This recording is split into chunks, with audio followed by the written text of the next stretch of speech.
Bonjour, bonjour, bonjour, Nindawe Maganiduk. Ishkide Bene Indigenikas, Wabashe Shi and Dodem. Ojibwe Nishnabe and Dao. Bawating Gae Mikana Sing and Dujibani Tum Nungum Gishikad, Fond du Lac, Wisconsin, in Dunjaba. Welcome to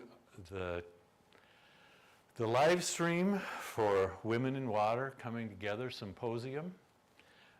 Our symposium this year, 2025, is August 3rd through August 7th here at the Lakota Reservation.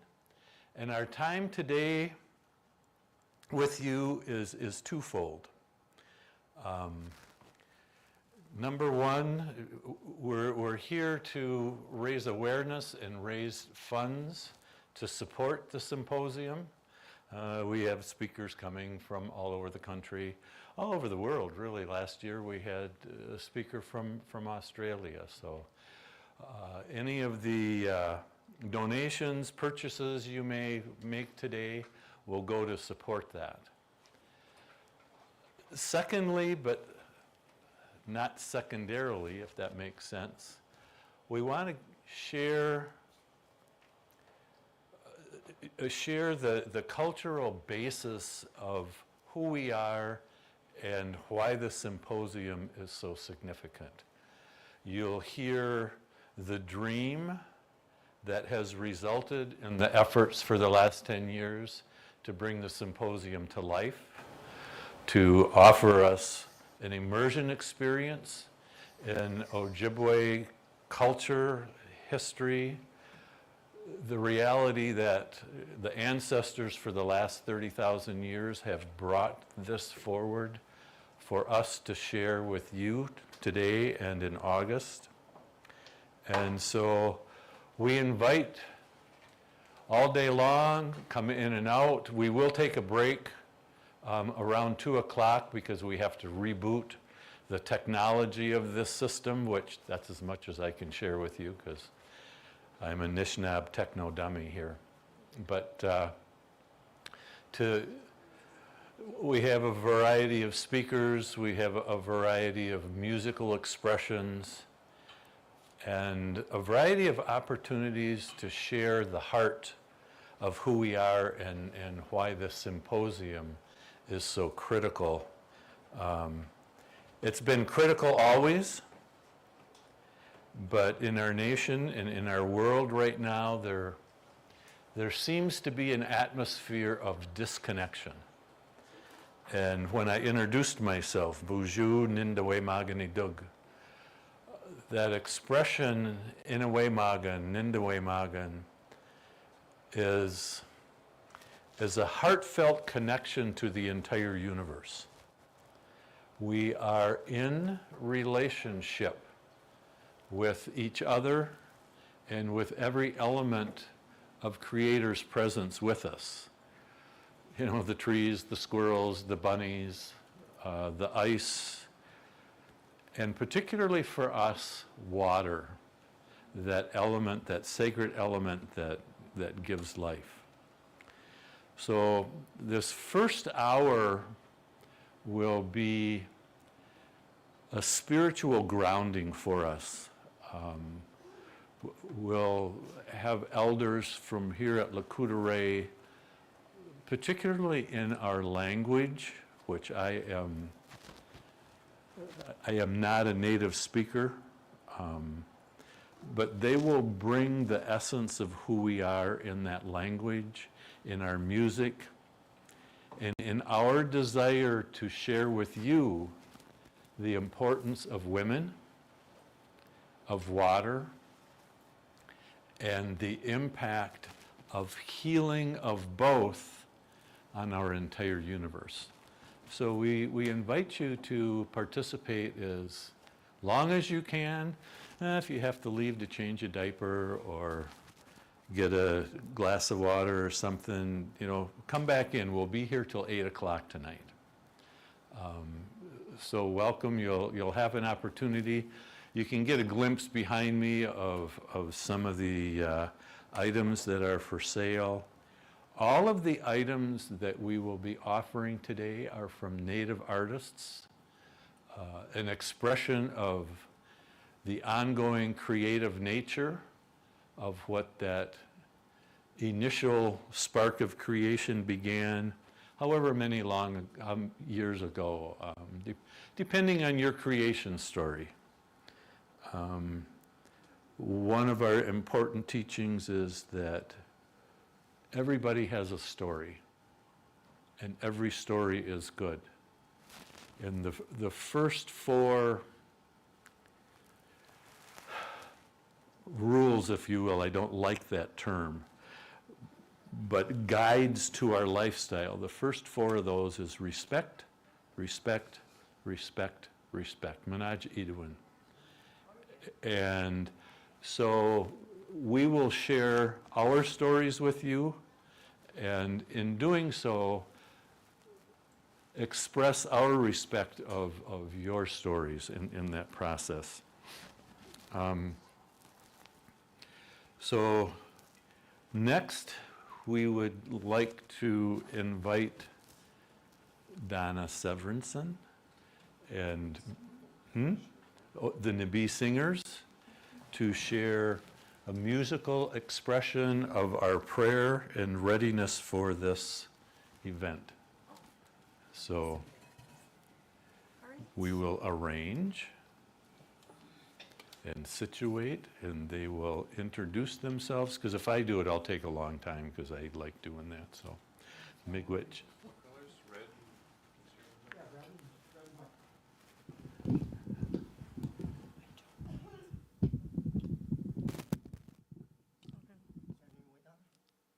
Pardon me? Is that new way or you're good? No, it's good. Thank you. Thank you. Oh, bonjour. A heartfelt good morning to you, everyone out there. Bidana Dukwe Indigenous Kaz, Abiinooji-Aki Dodame, Mashkasibi and Dujaba. So my English name is Donna, and I am Bad River Ojibwe and part Oneida, and Hungarian and German. And my clan is the Crane clan, and my Indian name is Coming Cloud Woman, and that means the rains that bring the cleansing, the storm clouds that are coming from a distance. And so it is my honor to be here today to help support this Woman and Water Coming Together Symposium that is in every August, and on my ma's property here in Lakoutere, Wisconsin. And now more than ever, we need to heal and lift up our women and our water. Now more than ever, in my opinion. Our work has just begun again. Another cycle. Miigwech. Abuju was a Nagokoin Indigenous Abiinooji-Aki Dodame Hodawazaga Iganing Nonjiba. My English name is Suzanne Mills. My spirit name is Bright Star Woman. I'm actually from here, from LCO. My clan is also from the Crane clan too, and I just wanted to say that I am really, really pleased to be here this morning, and we hope that our song is going to bless you, and we are so happy to be here. Again, I want to reiterate what Donna had said. It's very, very important for us to lift our women up in the water and just to remember them in all cases, because they need the help. Thank you. Bonjour. Bijou. My English name is Mary Ellen Baker, and my Anishinaabe name means woman of blue skies. And I go along with these women. We're going to sing the best we can this morning, and it's going to be good. Miigwech. Okay, this song that we're going to sing is called We Will Do It for the Water, and it's in English, Ojibwe, and then it has vocal bowls. And this song came in 2016 when we were putting up our prayers over on my mom's property here in LCO. And we were putting up a spirit pole, Amani Du Matig, for all the prayers from the Women in Water Symposium of the participants that year. And so it was very, very very good. It came to me in English, and then when I took it to an interpreter for Ojibwe language, it fit perfectly. The spirits know what they're doing, and I appreciate the Gitche doing all the helping spirits giving us this song to share with the world. Okay? Miigwech. Miigwech. Okay, ready?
Miigwech, miigwech.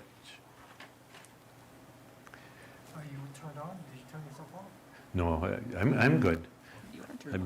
I'm going to step over here.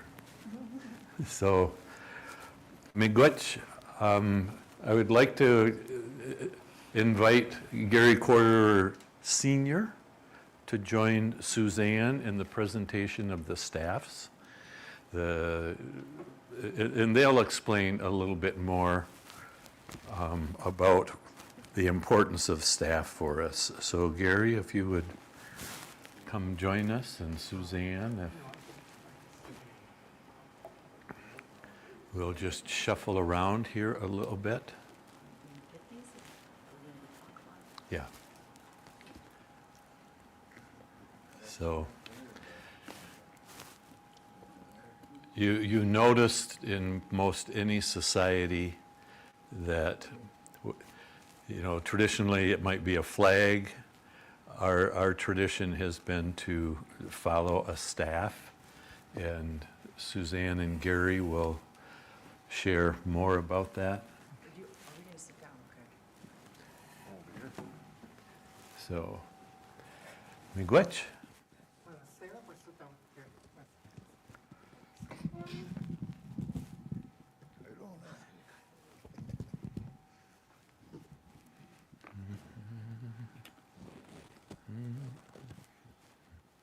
You're the elder. Women first. You're the elder. I'm an elder. She's a woman. I don't know. Kind of hard decision.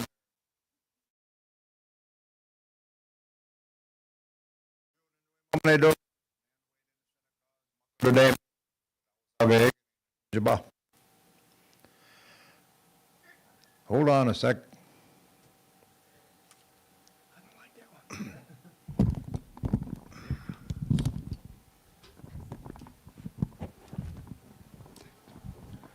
Spirit name is Neanderweight. A little snowbird. I belong to the Bear Clan. My sister Abiinooji-Aki Shinakaz has asked me to carry in this staff here. I'm a Vietnam veteran. And usually it's these veterans that carry these eagle staffs, unless it's for a special purpose, where a civilian would carry one. But the staff here was made by her brother, David Baker, when he was still with us. I forgot his Shinabe name now. No. Misko Benes Sabana Shinakaz. He's in the spirit world now.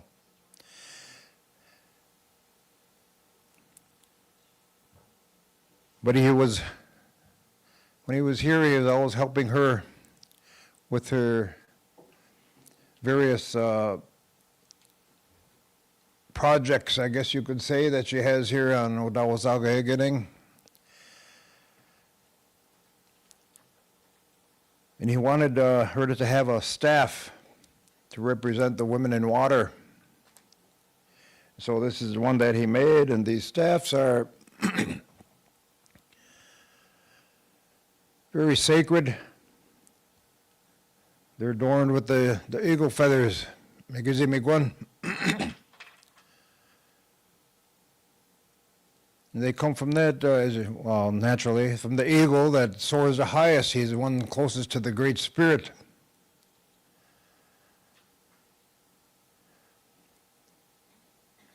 And we use them in most of our ceremonies.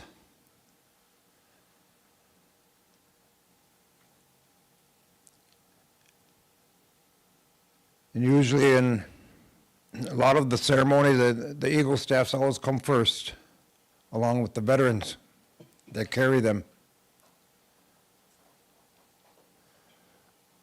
So it's an honor to be able to do this for her today, to bring in this staff here and talk about it, and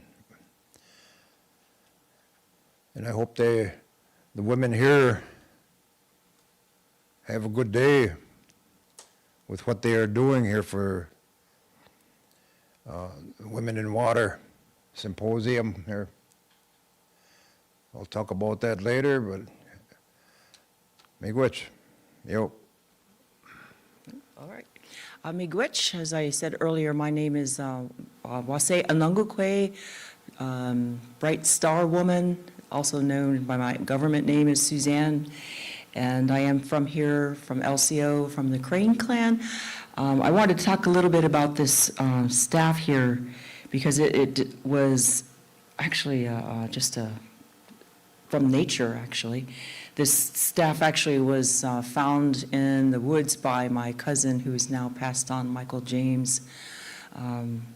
He's in the spirit world now, but he had given this to me as a like a full stick or branch, and it had bark on it, and I had to go through and just like shave all the barkings off and sand it down, and I didn't want to stain it, but I left it natural for a long time.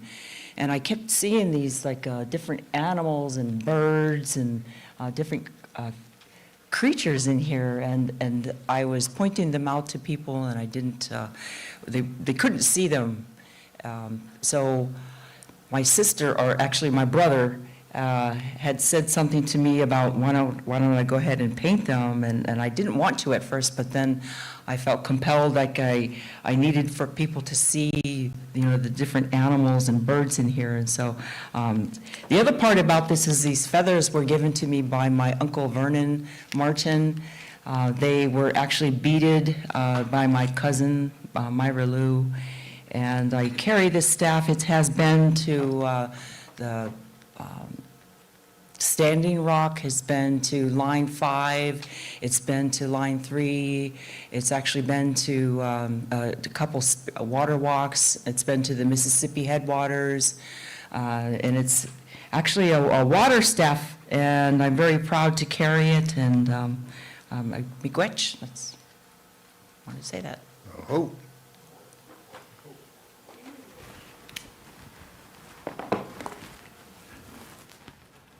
We have to get the okay from Greg here to retire the flag. Yeah, if you would do that, please, and then come back up for your welcome.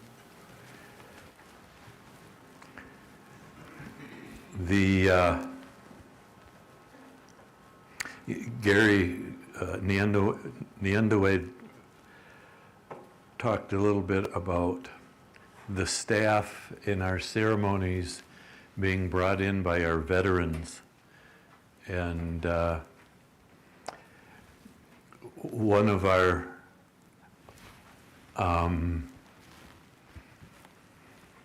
traditions, if you will, even in that term, part of the way of life is that the veterans lead our ceremonies with our staff. And from that standpoint, both he and Suzanne are veterans, and to have them here with us is an honor, to say the least. I'm going to invite Gary to come back and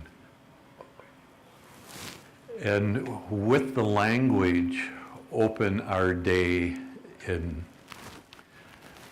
The English term is prayer, but our practice is to converse with Creator on behalf of what will happen. So, Niandoe miigwech. Good morning, everyone. I'd like to welcome you all to this Women in Water Symposium, this fundraiser that they're having here today. I see a lot of articles of clothing here that they're like selling, I guess, online. Look very beautiful. A lot of work put into them.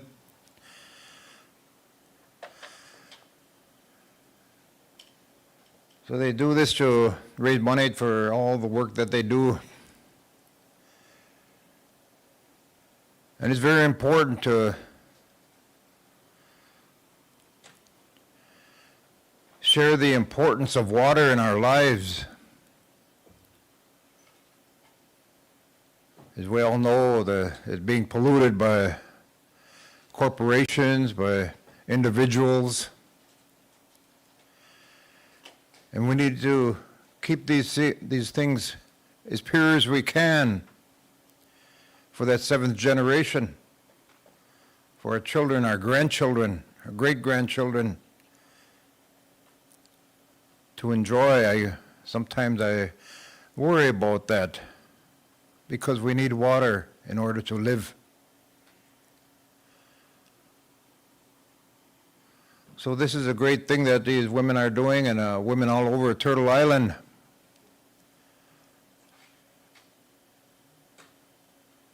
Trying to bring this to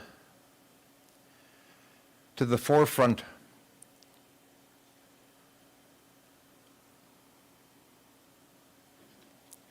But I'm going to say a short prayer here to open up these, only word I can use is ceremonies that I'm used to, but okay, money do. G'day Dana, kiging good up na sema. Jesus, komishomasanan, kiging good up na sema. Typical Jesus, kokokomisanan, get up na sema. Ni mama ki, ki mama nan, get up na sema. Wana bujo, get up na sema. Wana bujo na komis, kiging good up na sema. Medeish ka bewis, get up na sema. Medei kwe, get up na sema. Waban anong, nemishomasananek, nabadabe widi, wabanong isquandame, get up na sema.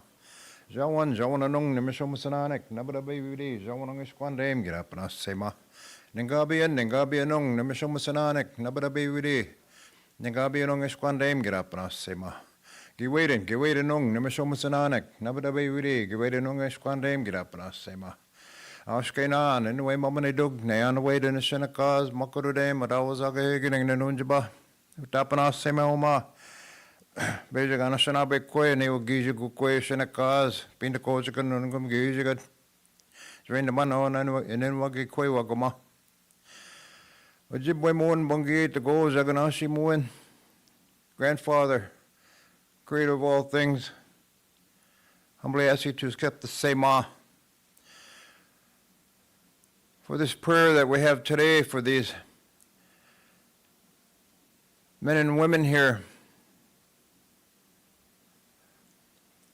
who are doing a great thing,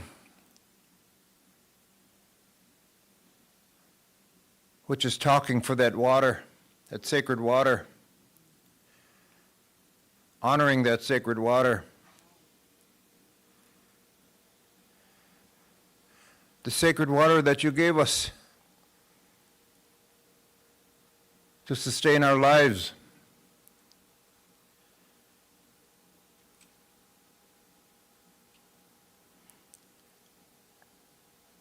And all these men and women here have come together this day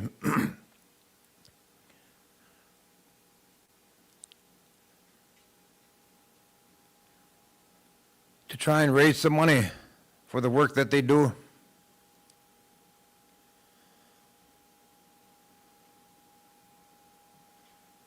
And I ask blessings upon them, Grandfather, for that.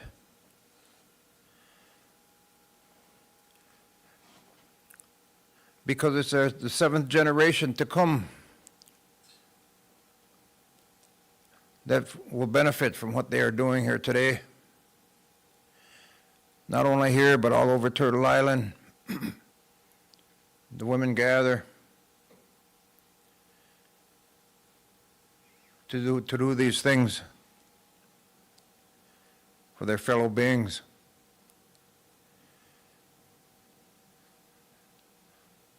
All of life, the plant nation, tree nation, the four-legged, winged, Mother Earth, they need that sacred water.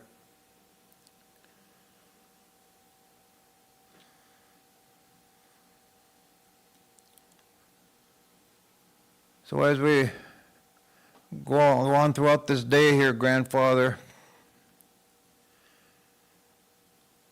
I ask you to be with them.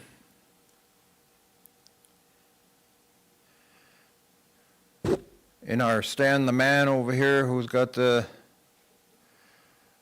equipment here to show everyone all over the world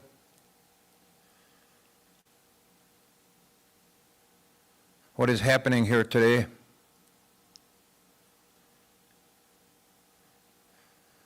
So again, I ask blessings upon everyone here for what they do. Mio, miigwech.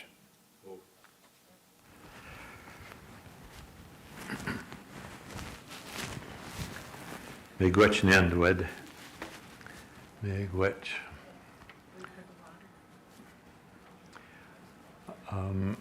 Women in water coming together. We would like to offer a song right now that honors the water, as it's a significant aspect of who we are.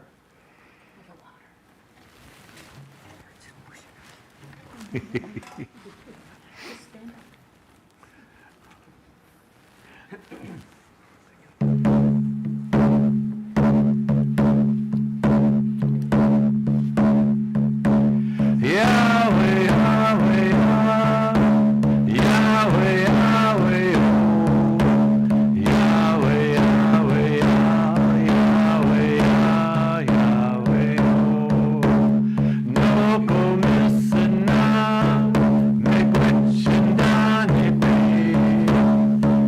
show missing now, make which and done kiki. Yahweh, Yahweh, Yahweh, Yahweh, Yahweh, Yahweh, Yahweh, no go missing now, make which and done show missing now, make which and done kiki. Yahweh, Yahweh, Yahweh, Yahweh, oh. Yahweh, Yahweh, Yahweh, Yahweh, oh. no go missing now, make which and done show missing now, make which and done Mushkiki. Yahweh, Yahweh, Yahweh, Yahweh, oh. Yahweh, Yahweh, Yahweh, Yahweh, oh. no go missing now, make which and done Show me sana, make what you done, Mushkiki. Yahweh, Yahweh, Yahweh, Yahweh, oh. Yahweh, Yahweh, Yahweh, Yahweh, oh. no go missing now, make which and done show missing now, make which and done Yahweh, Yahweh, Yahweh, Yahweh, Yahweh, Yahweh, Yahweh, Yahweh, no go missing now, make which and done show me sana, make what you done, Mushkiki. Yahweh, Yahweh, Yahweh, Yahweh, oh. Yahweh, Yahweh, Yahweh, Yahweh, oh. Midewabo. Midewabo.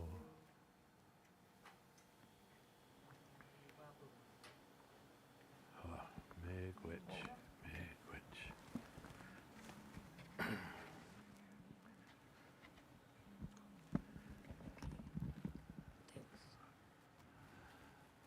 So at this point, I'll invite my cohort in crime here, Miss Donna, to join us.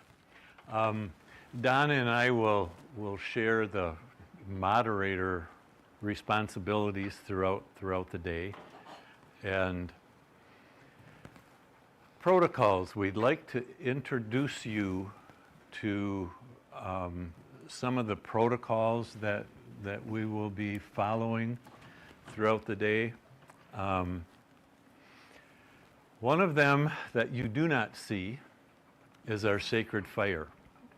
Nyandawe, as he spoke to Creator on our behalf a few minutes ago, acknowledged the directions, the four sacred directions in bringing the energy of the universe together for us. Another aspect of how he spoke on our behalf was to the sacred elements. And would you introduce this element here, the water? Sure. So the water, oh, I got my own mic right here. So anyway, Buju once again, and so our Nibi is very sacred, and of course it's a healing medicine for us. As women, in an Anishinaabe way, we take care of the water. We bring it to the ceremonies. We pray for the water and we sing for the water, and it knows that we're singing to it. It holds memory. It is alive. It has a spirit. And so anytime you take a shower, or if women are giving birth, that water precedes new life. It holds our new life before our children come into this world. And so it has the power to give life. It has the power to take life. And so that's why even when we are going swimming in a lake or somewhere, we pray, we put our tobacco in that water, asking for that water to protect us and that everything goes well for us while we're swimming and that nobody drowns. And there's just so many things about the water and how sacred it is, and everyone could pray for the water. Everyone. It's everyone's responsibility, in my belief, to pray for the water. But the women lead the way in this way. So with that. Miigwech. And again, I don't like this English term protocol. It's our way of life. Our Ojibwa society is a matriarchal society, and women care for the water. We as men care for the fire. The fire came to us about 7:30 this morning. The men gathered and prepared to bring that element to us. I don't even like the word balance. Interaction, relationship is how we live in the protocol of the fire. To work with the water to bring us life is critical. The relationship of men to water, of men to women, is one of tremendous honor and respect. And the mystery, the great mystery, Gijemani-Du, that great mystery is that in our relationship with each other, while this is a matriarchal society, when decisions are brought to the men from the women, there's not a power over relationship there. There's a mutual respect that says, this is how we do this, and as men, we accept, respond, and honor that space.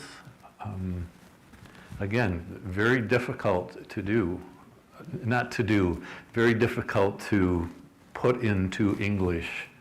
And that's, the protocol, another protocol you'll hear us frequently is stating our name, proclaiming to Creator, this is who is here, we're asking you to hear our words right now. We share our name, we share our clan, that family relationship that carries us throughout our life. We share our connection to the land. You may have heard from wherever, how can you sell the land? Our way of life is to be in relationship with this gift of life back to us. You'll see us carrying tobacco. Gary, you didn't see him, but I was inviting him up, and he was, I can't come up yet. I don't have my tobacco. I don't have my tobacco.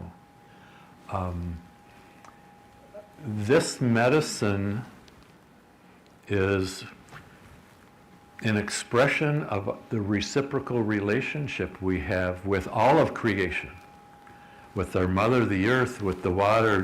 Donna mentioned we go swimming, we put tobacco down and acknowledge the relationship we have and the fun we're going to have and the safety we're asking for.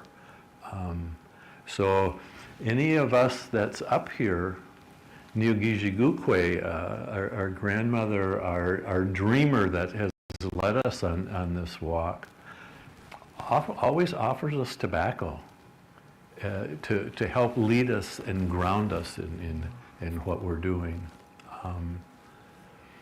So those are a couple of the protocols. We'll continue to share those. One of them is the clothing. Nyandaway mentioned the beauty behind here.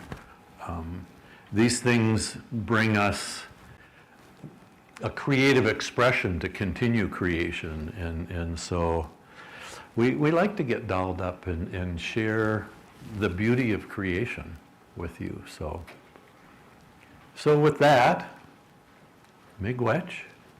We'll share more hour by hour as we go along.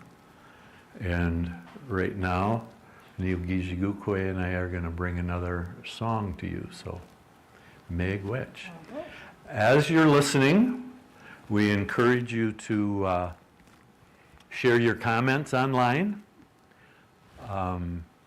And we'll acknowledge those. And if there's an opportunity to get into a bit of a dialogue, we would love to do that. So, use that technology.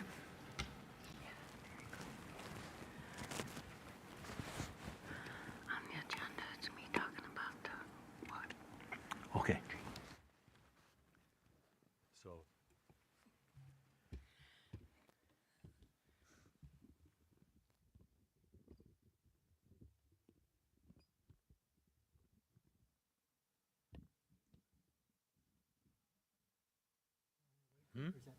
No, we're good.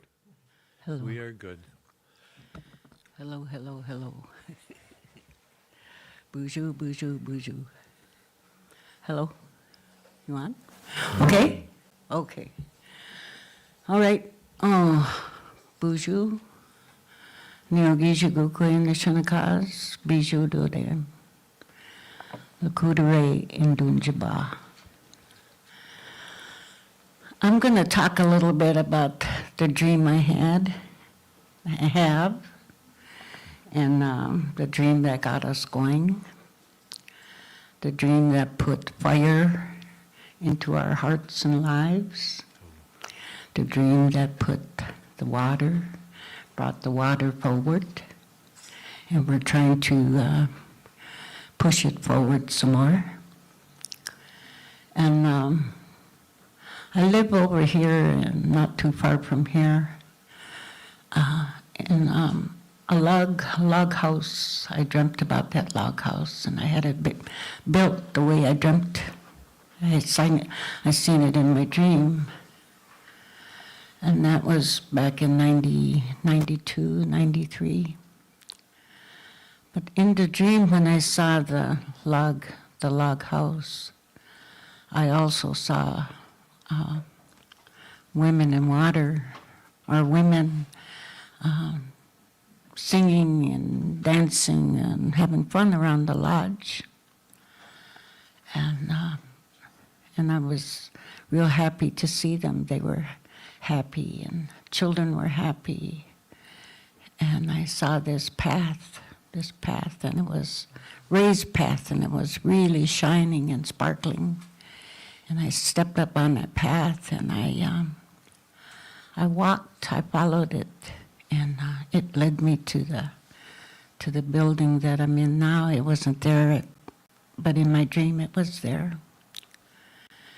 And I saw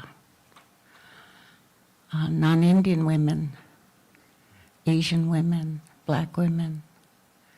They were angry and mad and crying and hollering at their children, and their children were scared and crying and wailing.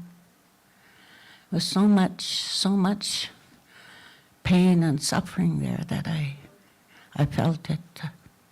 And I looked back at the women that were around the lodge, on the Abiinooji-Aki wug around the lodge, and I looked back at the women around the house again, and I felt their pain again, and I looked back at the women around the lodge, and I said, "Hey, you women, come help your sisters over here." And I woke up, and I knew what I had to do. I knew what I had to. I had to build that house. I built it, had it built the same way I saw it in my dream. And I put the sweat lodge the same place. I don't turn away anybody. I don't turn away anyone that wants help from that place.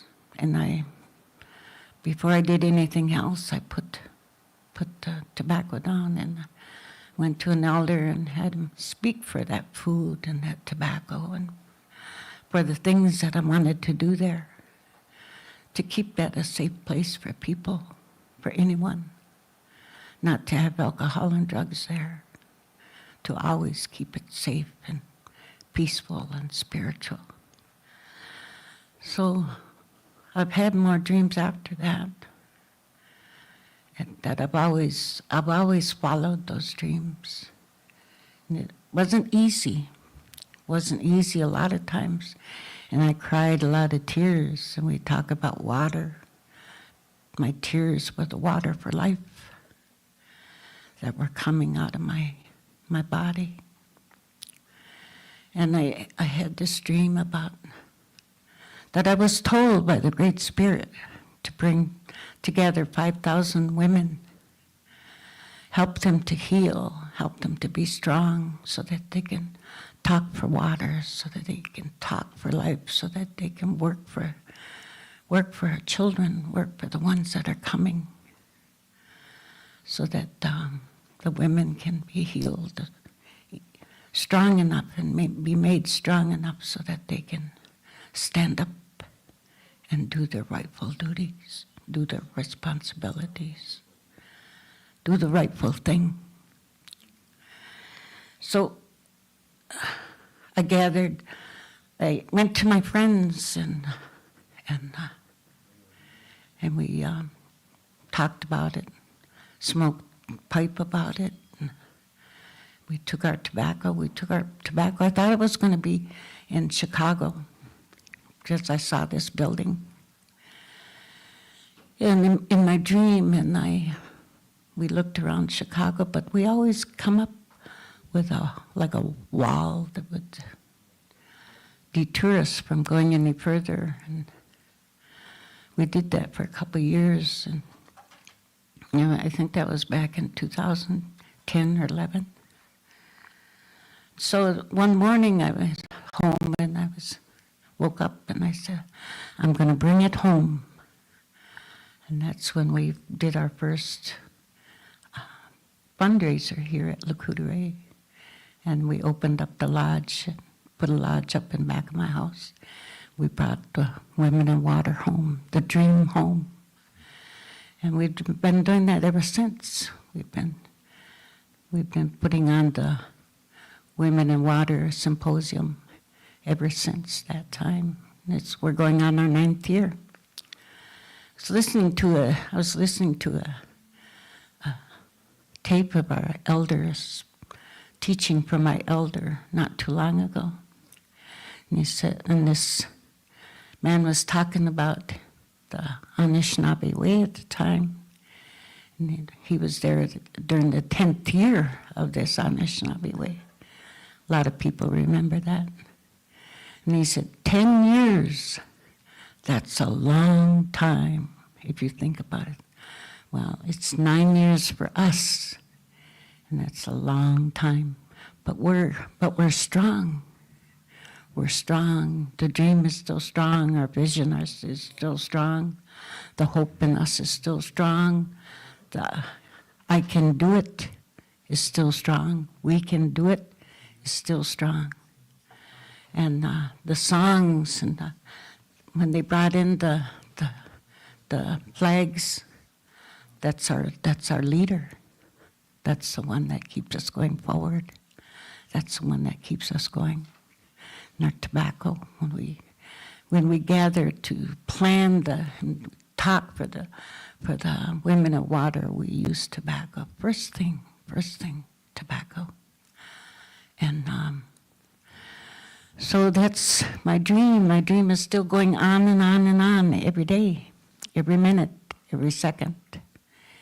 And I'd like to thank you for that. For the ones that have come to be a part of the 5,000 women, I think you're great. I think you're wonderful. I think you're strong. I think you have that I can do it too. And for the ones that are coming, I know it's going to be good for them. I know it's going to be tough, and I know it's going to be hard work sometimes. But we pull through this every time. We're not rich. We're not overabundance. We have what we need. We pay our bills, and that's good. Make rich. So, okay, you're on. I'm on, she says. You're on. Hopefully throughout the day we'll have a minute to share the source of this song. But I mentioned the tobacco as our guide, as our connection. But this song came to Mary Ellen, and it's become kind of a personal theme song to me. And so here it is.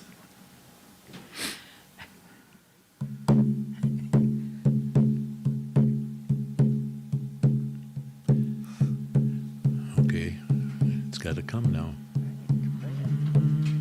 Okay. Way-ah, way-ah, way-ah, way-oh. Way-ah, way-ah, way-ah, way-oh. Way-ah, way-ah, way-ah, way-ah, is of the Spirit first.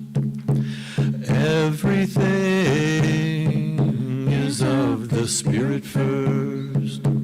Everything is of the Spirit first. Everything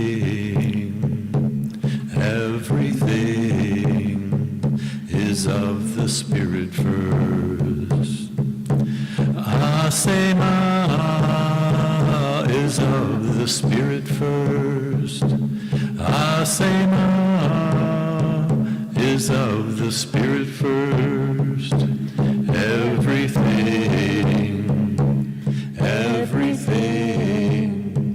is of the Spirit first. Opawagan is of the Spirit first. Opawagan is of the Spirit first. Everything is of the Spirit first. Wabanong is of the Spirit first. Wabanong of the Spirit first. Ninga Bino, Kiwedino, is of the Spirit first. Akini mama Is of the Spirit first. Akini mama Is of the Spirit first. Everything, everything is of the Spirit first. Abiinooji is of the Spirit first. Abiinooji is of the Spirit first. Everyone, everyone is of the Spirit first. You and me are of the Spirit first. You and me are of the Spirit first. Everyone, everyone is of the Spirit first. Wabanong is of the Spirit first. Sharanang is of the Spirit first. Ningabinong, Kiwedanong is of the Spirit first.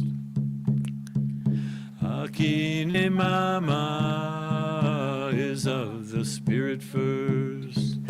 Akini mama Is of the Spirit first. Everything, everything is of the Spirit first. Abiinooji is of the Spirit first. Abiinooji is of the Spirit first. Everyone, everyone is of the Spirit first. You and me are of the Spirit first. You and me are of the Spirit first. Everyone, everyone is of the Spirit first.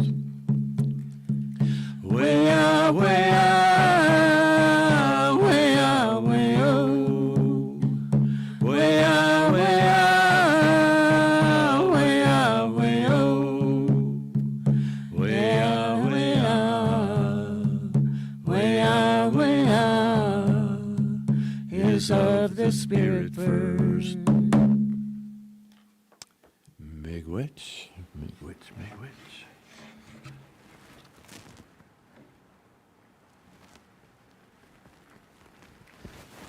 So, Ann, would you bring my notes to me, please? Get a sense of where we're going next. Miigwech, miigwech, miigwech.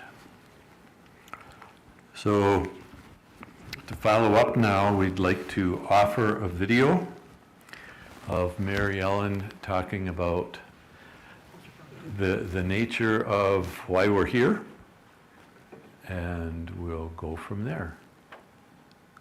Are we set? We are set. Miigwech.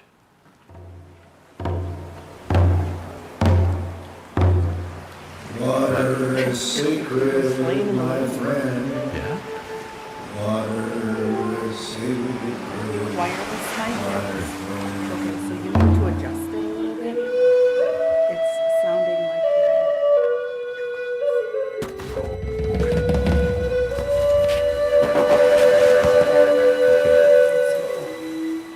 Bonjour. Bijou Lude. Nibe, water. Water is life. We cannot live without it. and water cannot be duplicated. Water is the most precious gift the Creator bestowed upon all of life on earth, but yet it seems to be the last thing on people's mind. Some exploit and claim it as theirs, others waste it and ignore that it's getting scarce. And then there are those who take it for granted and abuse water by throwing waste and trash into it. We see what's happening. It is right before our eyes, and yet, what do? We see fracking, oil pipeline leaks, tar sand mining, and most of us don't say anything. We see industries and corporations dumping contaminants and hazardous chemicals into our waters every day, and still, most of us don't say anything. What are we leaving for our children, the next generations? Are we making sure that they have a good life? We all know the pollution in our rivers, streams, and lakes, and we've heard many statistics regarding the loss of good fish to eat, good clean water for drinking, and about what's happening to our water and animal life. It keeps going on and on. We need to take time and take a long and serious look at what is happening to our mother, the earth. The solution can be found in the teachings and philosophies of the first people's way of life. There is hope to be gained, and with understanding and perseverance, we can overcome this catastrophe of death on earth. That is the vision of empowerment for women, all women. That is why the upcoming Symposium for Women and Water coming together can be an answer for a good life, for our children yet to come, and the beginning of spiritual wellness around the world. Women are the backbone of the nation, heart of the family, and life givers like Mother Earth. We have to protect her, honor and respect her, because without her we have nothing. She holds the secret to all of life and the sacredness of life itself. These are just a sample of the teachings the Women in Water Coming Together Symposium would like to give women around the world. We would like to share this good way of life, share the sacred songs and stories that teach of the good life, and also the age-old beliefs and rituals for everlasting life. A cultural, spiritual perspective, the Anishinaabe way. There will never be another like it. There can't be, because at the end of the symposium, we will have instilled in the women a new outlook on life, and the women will know how to work for all the new life that is coming. There will be healing lodges, teaching lodges, ceremonies, dancing, singing, listening to beautiful traditional songs, and they will feel awesome delight and peace in understanding the concepts of life and all of creation. Women will be empowered with a new strength and age-old wisdom to live the talk and walk the walk. This is our home. Being in the forefront of this important cause for clean water can sometimes cause stress and fatigue. Women who are putting themselves out there for the sake of clean water can come and be cleansed, healed, and revitalized. We can all gain strength in this unity. This is for all of us. Everyone and anyone can be part of this very important and one-of-a-kind water symposium for women. We're asking for donations, volunteers, and items for our raffle and silent auction. Attend our fundraising efforts, and be a sponsor for a woman by donating in her name. Remember, we're a 501c3 organization, and all donations of money and materials are tax deductible. Miigwech.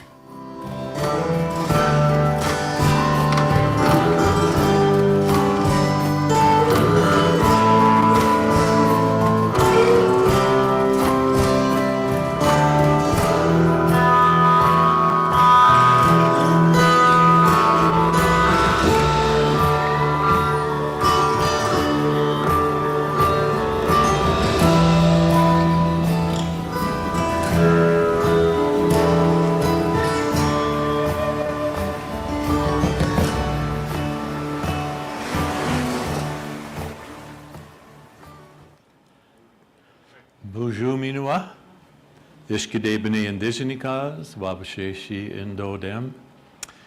Miigwech bizendawieg, thank you for being with us. This next hour, we will have a couple of presenters, an acknowledgement. We're on site at Le Coudray University, and we will have representatives from the university stopping by to greet you and to thank you. And we will have a dear friend, Diane Sullivan, sharing words with us. I'd like to take a brief moment right now to focus a little bit on the life guide that we follow, our moral compass, if you will. Gachidabakuna we refer to as our 7 grandfather teachings. They're a lifestyle for us. They're the way we walk, the way we interact, the way we relate. That term goes back to a reflection of one of our guiding ceremonies, and that's the use of our sacred pipe. That we are guided through life by certain principles and laws. The first of which is De Boywin. De Boywin, translated as best we can do it in English, is truth. But it refers to a movement of the heart that guides our actions. A movement of the heart that guides our actions.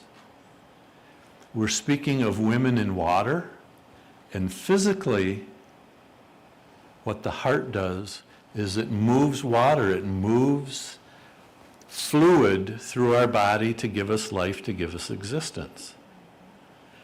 If we expand that into the element around the earth, around the cosmos, water is a movement of life.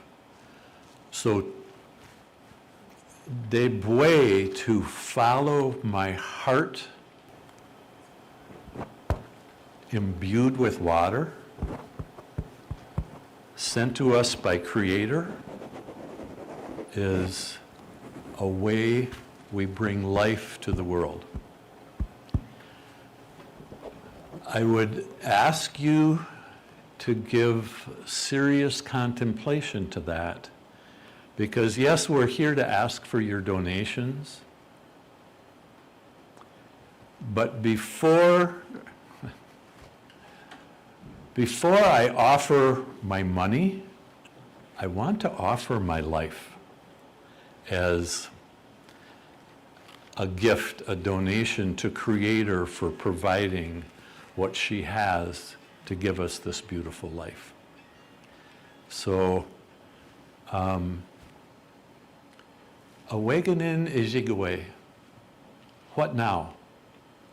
When we consider the teaching of truth, a moral compass, our commitment to women and water, how will that affect the next step in my life, the next thought, the next prayer?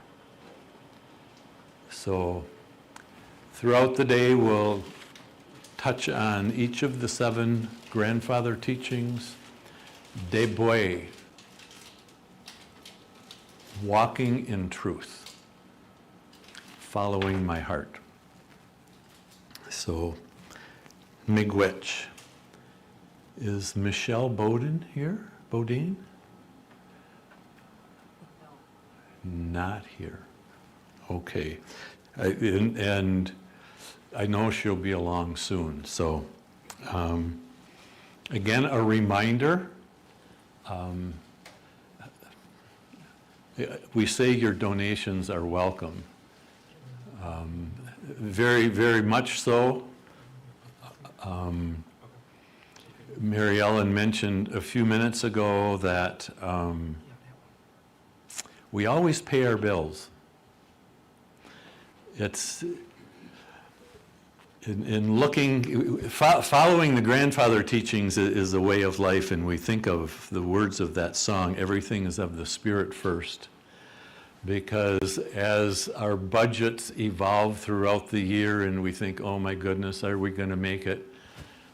That reminder that everything is of the Spirit first. Every year we pay our bills. Nobody goes without food. Nobody goes without care in the course of our symposium. So we welcome them, we encourage them, and so, what's that? We'll hear from participants in a video. Okay, thank you. So as we wait for Michelle, we're going to share a video that some of the participants have made after they've had our experience. So with that, we offer that over to technology. Miigwech. Grandmother, grandfather, thank you for the water. Grandmother, grandfather, there is no other. The Women and Water Coming Together Symposium on the Lakudere Indian Reservation near Hayward, Wisconsin. A 5-day intensive workshop where people gathered to be healed and to learn about water from a Native American perspective. Native elders, grandmothers, teachers, and healers come together to share their wisdom and unique outlook on life and water. Listen to what some of the attendees have to say about their experiences, what they learned, and how it affected them. There is no other. The healing, the medicine here is more than what I expected. It is on a whole nother level of spirituality and healing than I ever knew was possible. And I feel like fog was lifted, that I can actually see, and that I know these layers removed that were put on me. And it's a feeling that I've never experienced before. It's deep, it's fun, you get to know people, and yet there's such teachings that I know I'll be pondering for quite a while. So I would say to folks, oh yes, please come, you will not be disappointed. You get to a point in your life where, I've gone through cancer, I've gone through many different things, and after a certain point, things don't feel like a surprise anymore, but this has surprised me with how amazing it has been to be with everybody. Each speaker has been incredible. And the effects it's had on me emotionally, even though I thought I had pretty much worked on my stuff, it just went deeper on another level. You know. This is very different. This is sort of, there's so much more generosity here and less of a feeling of like, I just have to take care of my family, and more of a feeling of I have to take care of my community. And so it's just really wonderful to see people modeling that. And so I think just that feeling and how powerful that is restorative. One of the teachings that came through one of the elders was about praying every day, which one could say setting intention every day around responsibility, because who's going to make the change? It's not someone else, it's us. And that's our responsibility to do what we can, where we can. And that's not a solitary thing. Even the prayers here, I have prayed, but I can feel a Creator touching me, loving me. And I have not felt it to that extent before. And to have these people show me this is a gift that I'm never going to be able to repay. I feel like a weight has lifted from my shoulders, and I've learned some teachings that are going to push me forward through my healing journey. I appreciate that that women's voices are really centered here.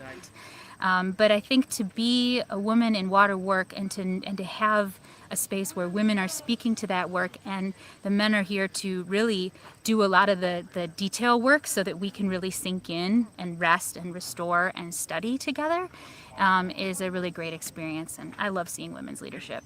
Especially, I love seeing really wise, mature women's leadership, and that is definitely centered here. I mean, the opportunity to learn from our grandmothers and women that have walked this path for as long as they have is just pretty incredible. Absolutely. There was never a moment that I didn't feel like I should be here today. From the moment I walked in, it was, I could feel it, the energy. And we can't see it, we can't feel it physically, but spiritually you can feel it if you're open enough to those experiences. You know, so often, not just with Indigenous cultures, but with any, I feel like oftentimes the way the world navigates culture is a very kind of extractive way, very surface level way, you know, and if there's an opportunity to be invited in to some really ancient teachings and to learn that and to spend the time to teach you that, then take it, you know, and say come. This is the heart of water medicine, in my opinion. Learning about the native Indian teachings about water, singing to the water, even the language. You know, the language when you get here is spoken, which is so important to remember and to share. So I really love that aspect of this symposium, just having a deep share of all the knowledge, from the food to the language to the songs to the dance to the ceremonies. Such a blessing. This whole experience is so important to me because it's changed my life. It has changed the whole dynamic of who I am as a person now, and I think of things way differently than what I did when I came here. And I think anyone who's seeking that deeper meaning to their life and to their activism or their path, their work, what their work is, be that raising children in the right and good way or talking to your legislators, the teachings here can be applied in so many ways. For me, it really taps into my social justice work, my activism, and feeds my spirit. So anyone, so many people, you know, that are looking to have their spirit fed, looking for some nourishment, looking for a reason to keep doing what they're doing or to find a new path, this would be the place to come. The sophistication of the teachings and the spectrum is so broad that you can't come out of here without a sense of how central water is. And for me, as a feminist, I've been focused on working with women most of my life. And I do believe that it's up to us to make the next move. There was just something so profoundly powerful about being surrounded by all of these women, Indigenous grandmothers and people from all different backgrounds who are really working from a place of just trying to do what's right. And I think a lot of people know but are not putting into action yet, but these are the people that are putting it into action. It's just being welcomed in to a tradition in a way that strengthens me and challenges me. It's just incredible. I have a hard time putting words to it because it has been so transformative for me. And I really, if you're thinking that you are not sure you want to go, just do it. Just do it. It's well worth your while.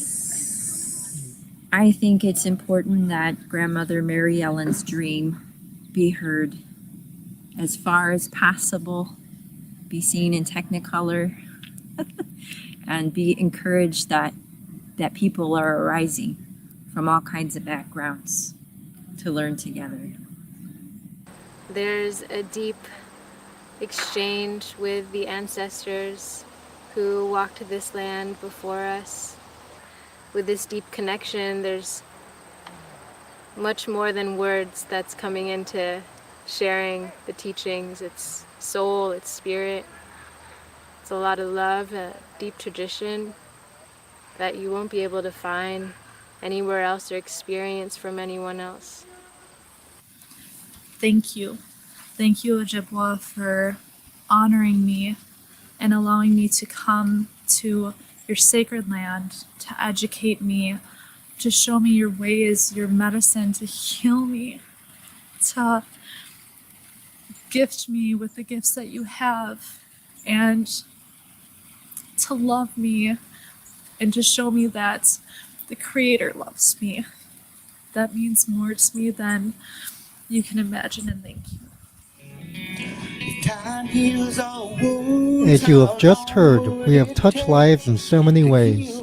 Come join us at our next symposium and experience the healing, teachings, and transformation that is the fabric of our gatherings. The Women in Water Coming Together Symposium on the Lakota Indian Reservation near Hayward, Wisconsin. We are again planning to offer a lineup of powerful Native elders, grandmothers, grandfathers, teachers, and healers, open to men and women of all faiths and creeds. To participate, volunteer, or support us on this journey, visit spiritofthewater.org. An undertaking like this would not be possible without the generous support we have received from various organizations. We want to acknowledge our funders who have supported us in our journey to provide healing, empowerment, and transformation for our participants. The rivers are clean, ever flowing and singing for you and for me. They're carrying the songs and the teaching, women and water. There's a dirty little secret we pretend not to know. Chi Megwich. Thank you. There's nowhere else to go. We're praying for a miracle to deliver what we don't on our own.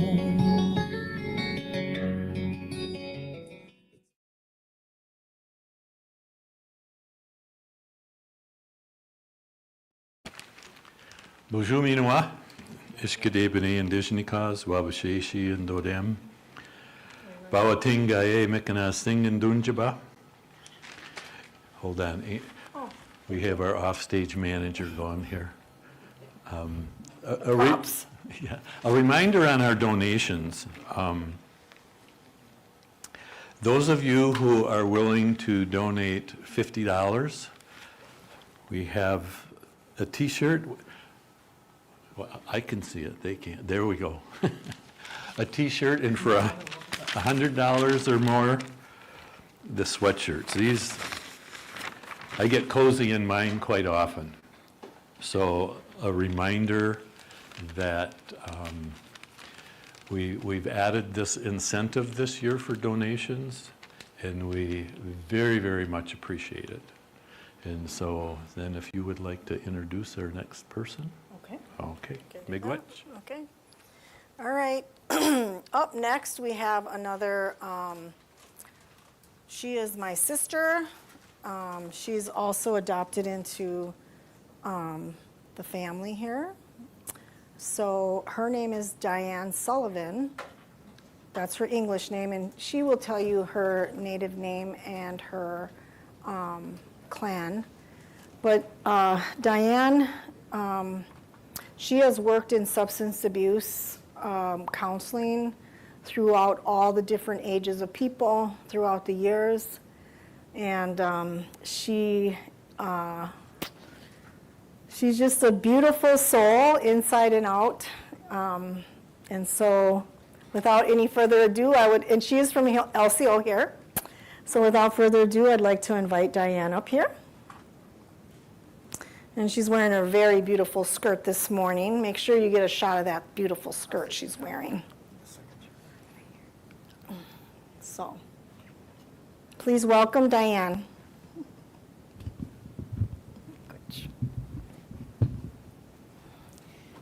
Bujuni jiba maraduig. Ishkade quain indigenous cousin migazi du dame. Bangi etagon and ata o jibwin. Mitsiu migwich. Good morning, everybody. And I want to say that I'm very honored to be here. I want to thank Mary Ellen, my mother, for asking me to come in and talk today. And when I got the topic, I wasn't sure, what does that mean? You know, what does that mean? Because I'm going to talk about us coming into being who we are, and what does that look like? So my Ojibwe name is Ishkodeikwe, which means fire woman, and I have lived here at LCO for the past 48 years. I think it's about 48 years. I was 5 when I moved here. I wasn't 5 when I moved here. So I've been here for a long time. I grew up in the suburbs of Chicago, and as a young adult, I wanted to come here and live here because I wanted to see what this side of my life meant. My father was Irish, my mom is Ojibwe, and I always tell people, and that really means that I was screwed before I ever picked up my first drink and drug, not only in terms of the genetic predisposition to this disease, but a cultural predisposition to this disease. So my coming into being started December 12th, 1981. I took my last drink of alcohol. And December 13th, 1981, my mother took me to my first meeting of Alcoholics Anonymous. My mom had been sober for about probably 12, 13 years before that. And so she dropped me off at the door. She didn't come in with me because that's not how it works. She turned me over to the women in those rooms. And the only reason that I am here today is because those women loved me when I couldn't love myself. And that's why I'm here today. So that was my coming into being. And I can clearly, every single person in this room that is here right now, every single one of them can tell you exactly what that moment was when they came into being. When they came into being the people that they are sitting in this room today. They can all tell you the exact moment. And for me, my start was, my son was 2 years old. And I just had this huge, I grew up around the tables and campfires of Alcoholics Anonymous with my mom, but I didn't see how that was impacting my own child until I did see it impact him. And that is the moment that I said, I can't do this anymore. And for me, that was the moment that kind of turned that key, and it was a child that opened my eyes. So everybody's process of coming into being is at different stages of their life. Some people are born into coming into being because on every reservation or every collection of Native people that we know, there has been that core family, there has been that core group who have managed, in spite of everything put up against them, to hang on to that language, to hang on to that culture, and to live our life the way the Creator meant us to live. And those are the reason why we're here today, is because those people had to go for years, had to go underground. It wasn't legal to practice our religion until, I think it was 1976, when the American Indian Religious Freedom Act was passed. 78? Okay. So that's not ancient history. I was out of high school for 2 years when that happened. And we think all of this stuff is ancient history. It doesn't pertain to us. It doesn't matter to us. It does. Because that's what helped every single one of us to get here. However, you know, the Creator has a plan. Get Your Money Due has a plan for my life. It's laid out. And my job is to follow that plan. And during those times in my life when I look back and there's my plan and there's Gichimanidu's plan, there's two different plans. So there's a lot of effort and struggle there in trying to get things to work and get things together. And what I realized is that all it took in my life was to accept the Creator's plan for my life. And then there was only one. And to understand, did I have to like that plan all the time? No. Did I have to understand that plan all the time? No. Did I have to accept that plan all the time? Yes. So that's the walk that we have done, because we may have been in other fields or busy doing other things, and the last thing that we would have thought about was being here, all of you, because I've seen you over and over and over again come here with such good hearts and want this cause to be brought forward so badly. And for that, I honor you and say miigwech for that, because you're doing this is bringing people from every color, all races, different walks of life, coming together to see that it's not the great big material things that define a person or make them successful. It could be this very, small group of people that don't make a lot of money, don't get a lot of places, but they know it's important, no matter how they got there. So in my family, coming into being, so I was born the third child out of 7, and so my parents had 7 kids in 7 years. Not one of us are a year apart. We're all 11 or 12 months apart. And people used to ask me, were your parents Catholic or careless? I said, they were probably both. So of those 7 siblings, 4 of them have died as a result of substance abuse. And so I have 2 sisters left. And my grief is that none of those siblings that I lost had that moment when they came into being. Because knowing this in Indian country, this is my 39th year in the field of substance abuse counseling. So I've seen a lot of things change and a lot of things evolve over the years. But the one thing that has never changed is the way that substances impact our people. That's the same across the nation. And so what happens when we drink, my teaching is that when we drink or we do a drug, our spirit leaves us because it's not supposed to be in us. So, and what was a big thing for Native people when colonization was happening, when trappers and traders started to move through at least this particular area, they gave natives alcohol. And do you remember what they called it? Spirits. Remember? That's what they called alcohol, was spirits. And so that was a real kind of twist for Native people, so we thought this is going to help us. It is what was meant to be. And literally what it meant is that it just kept that spirit out of us for however long it was before we turned our life over to a different way of life and to the Creator. And my grief is the fact that both of my brothers and 2 of my sisters never got that opportunity to come into being. And I know a lot of what I talk about is about substance abuse, but if we look at it, the genesis of addiction in our communities came as a direct result from that trading and trapping and boarding schools, because 95% of the people that struggle with these issues there isn't anybody in Indian country that you don't know that has experienced trauma.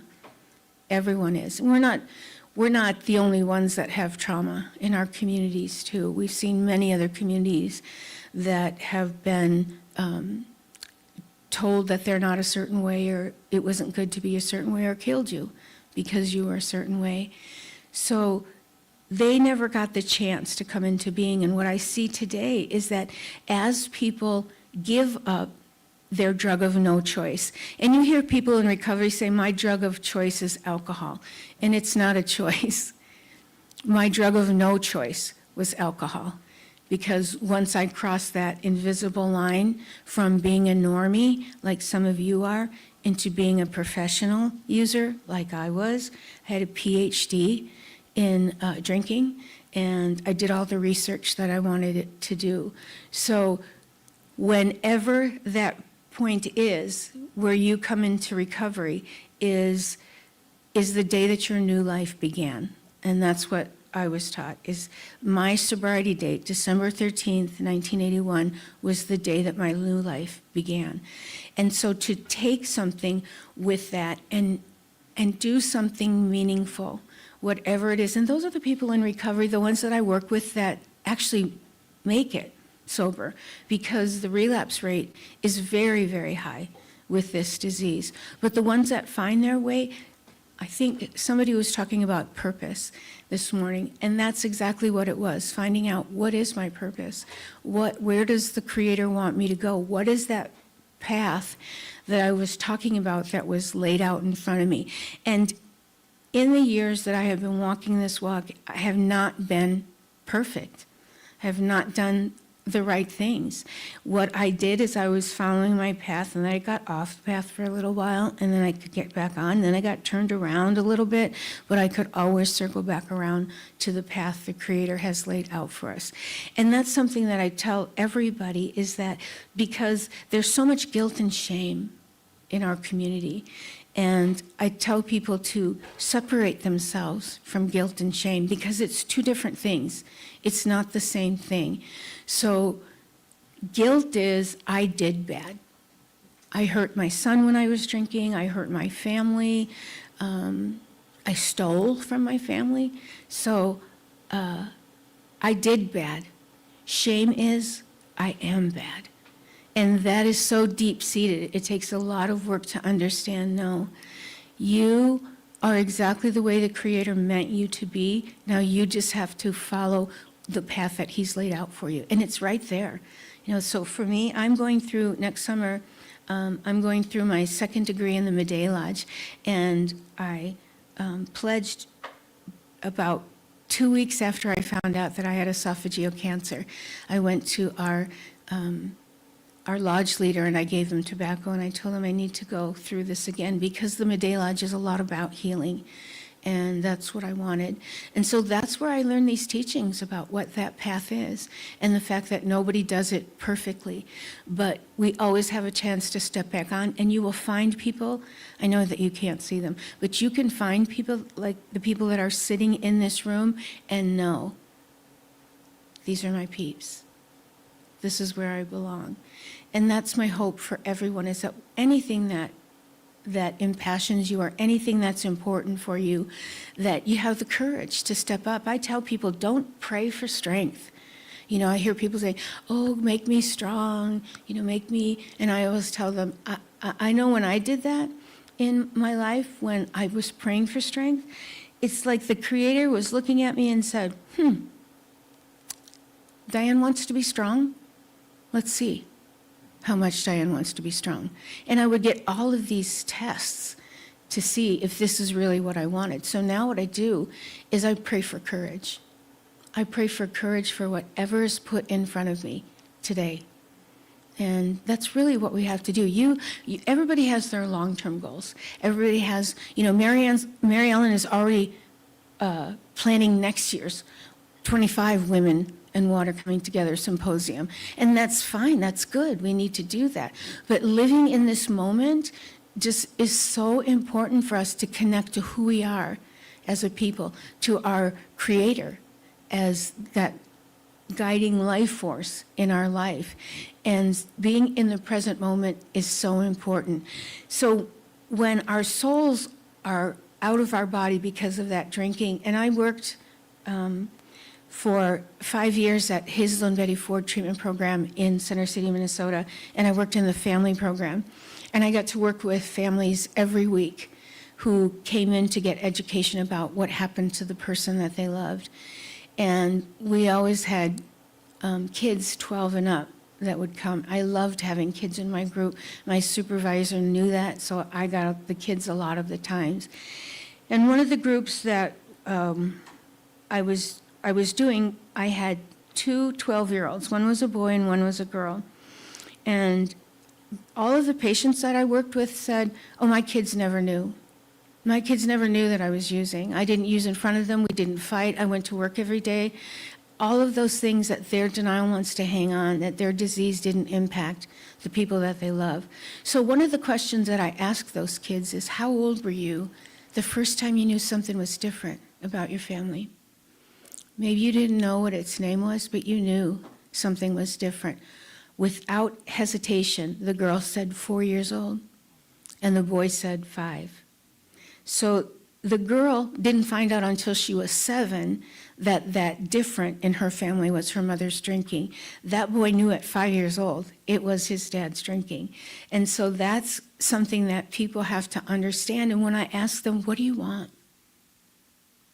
What do you want? They said, I just want my dad back. I just want my mom back. I just want my person, my son, my daughter. And so the people that I work, I tell them, they know what is going on. They may not know what it's called, but they know that something is different. And the only thing they want is you. And you are the only one that can give your family the gift of your recovery, that brings you back into that family and starts working things another way. So by accepting that new way of life and letting go, like I had one hand on the bottle and the other hand on a foster home that my mom had here called Abiinooji-Aki, and those kids were amazing. And I had one hand on them and one hand on the bottle. And it didn't work until I let go. And I let go of that bottle. And then my spirit came back. So our jobs is to feed that spirit and to pray every day that good things happen to the people that I love. So I tell people I don't pray for strength. I pray for health. I pray for an American Express black card.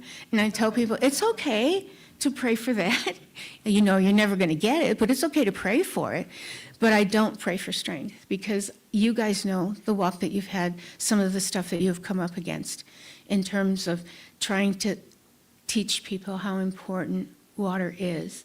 And I know that I'm preaching to the choir in this room right here, but the reason why women are the leaders in this particular movement is because women give life from water.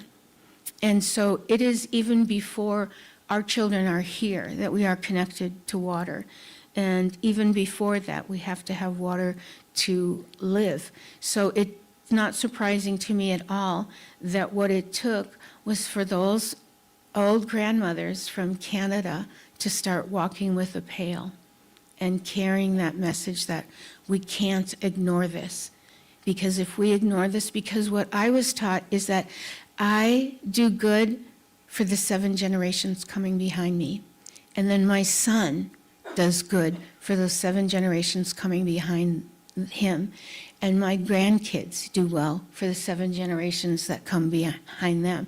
So it never ends. It is always our job to be able to do that. And I'm really glad you're going to meet my family this afternoon. They are coming over here to sing some songs for you.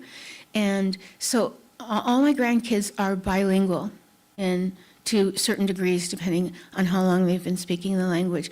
My son is fluent, but he won't say that he is because he's pretty humble, but he knows a lot. So I'm excited that you're going to be here this afternoon and get the opportunity to listen and hear them, because I think too is you'll get a better sense of who we are as a family, is that simply we live our life the way the Creator intended us to be. And I don't have any of those masks anymore. Like, it's kind of what you see is what you get. And I'm okay with that today. I tried for many years in my using to cover up my guilt and my shame about what I did. And today I don't have to do that because I know who I am and I know what I'm doing. Am I perfect? No. Sometimes I'm so far from perfect, I don't even think the Creator can see me anymore. But somehow, Abiinooji-Aki manages to see me and reel me back in. So nobody does this perfectly. All we have to do is do our best and remember what's inside here. That's what's important. So I want to thank Mary Ellen for asking me to come and just share this little bit with you, because that point of coming into being for you is different. And like I said, everybody, and maybe even those watching and listening, you knew the exact moment. And maybe you're having it right now by listening to these people today. You're going to have that moment where everything, all your puzzle pieces fall into place. And you put that last one in and wow, this is it. And that's what I pray for you. I pray for all of you. Miigwech. Miigwech.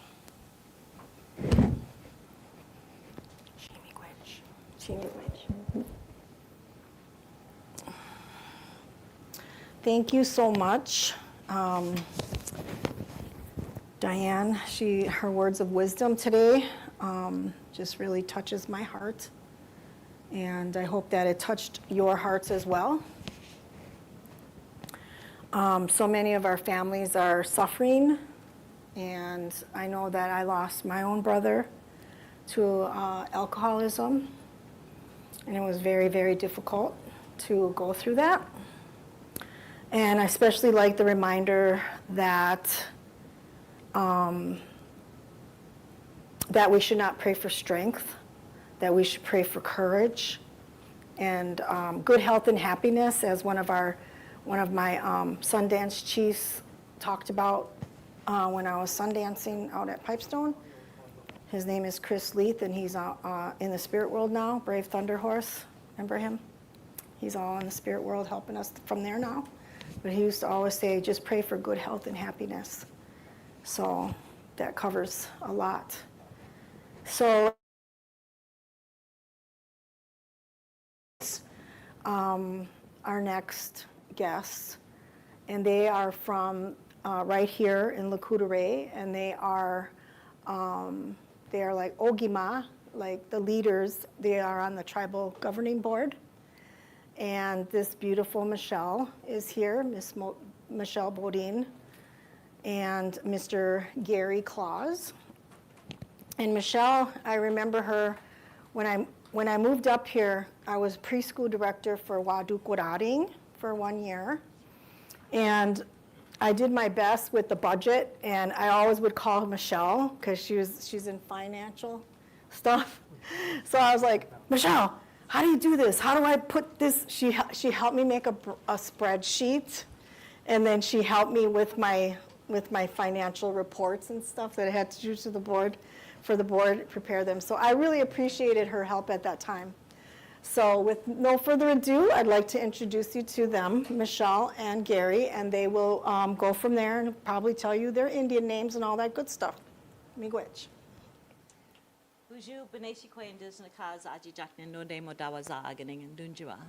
Good morning. My name is Michelle Bodine. I'm a councilwoman for the Lakudare Band, and my clan is the Crane Clan. And I welcome you all today to be here with us, and all the wonderful work that this group has done to bring awareness of the impact of our water and the things that are happening to our water, which wind up happening to us, and how important that is. And I really want to thank Diane for her speech, her talk earlier. It was really hits home a lot of things that you wind up talking about. You can relate in your own lives. And I'll just say, when she's talking about praying for strength, one time I prayed for patience, and ooh, doozy, did I have a long time of, because you never get the patience, you get opportunities to become patient, and I was given a lot of opportunities to become patient, and so I'd never pray for that again.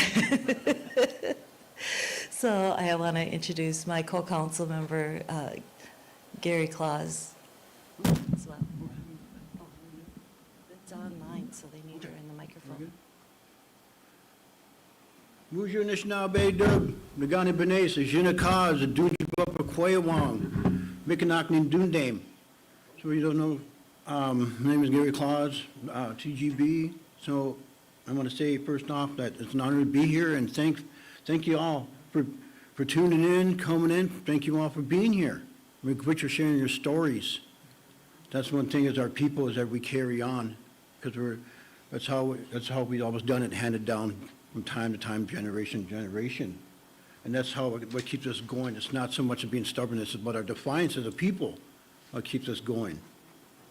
And that's, and we have symposiums like this. Every gathering of our people has always been our strength. That's our foundation, it's our bedrock. I don't care what you all believe in, that's one thing we all have as Native people. I don't care what tribe you're from, we all know the struggle of our existence. So we got to continue to keep that going. I want to say Miigwech again for Diane for touching on that. Because that's what we have. What we're having in our communities, we have generations of our people coming through not only alcoholism, but drug addiction. I'm 10 years sober myself of a narco addiction. So I've lucked out. Because at the end of the day, do I pray? Yeah, I pray for all our people and I pray for us. And to show love wherever you go. And that's what I do. For me, I just want to be the Creator's friend at the end of the day. And that's the purpose. Because, every time the Creator hits me right back. Stay calm, put your trust in the Creator. Keep you on that path, the right path of how we do it. Because I don't pray for much. I just ask for enough where I can deal with. But it's just what's for our people. And that's what it is, and that's what we found our purpose in. As Michelle was saying, that we found our purpose in to serve our people, and that's what it is. And that's what we carry on, to serve our people. And Mary, you've been doing it. You know G now. You've been doing this for a long time, and that's a thing, and I admire you for that, because you got to stay on your purpose that Creator gives us. And because at the end of the day, we got to give back. And that's what you're doing. And everybody that makes it out of addiction, whether it's alcohol or whatever that may be, whatever your struggle is, because in adversity, where you find your true self. But when the time comes, give back. Take responsibility, give back to your people. And that's, everybody gives back in different ways, right? Bryce Crone, you're giving back in your way. We're all doing it in our own ways to strengthen us and keeping us going as a people. That's how we do it. Everybody has their way, whatever that might be, as long as it's something positive and love for our people. But give back. Because, and I tell our young people that come out of addiction or survive whatever that life may be, is that you've taken for a long time. Now it's time for you to give back to our people. To any of us, give back to anybody. I don't care what it is. And I spoke of this before, but it doesn't matter. It doesn't matter what, just be a good person. I think that's what the Creator at the end of the day just wants you to be a good, just be good. But give back in the middle of that. Because of all, and respect the ones that came before, you always got to pay homage because they went through it. They went through the struggle. They went through their fire, and you always got to respect that because that's something that they had to go through. My mother always told me that, remember down the road, yeah, and when you come up, remember that. Because they're the ones that laid the groundwork. And that's what we're doing now, and ones that come up underneath, Bryce, what you're doing. The generations are all coming up. But Miigwech for your time, Miigwech for hearing me out, listening to me. It's an honor to be here. Appreciate you all. Oh, good.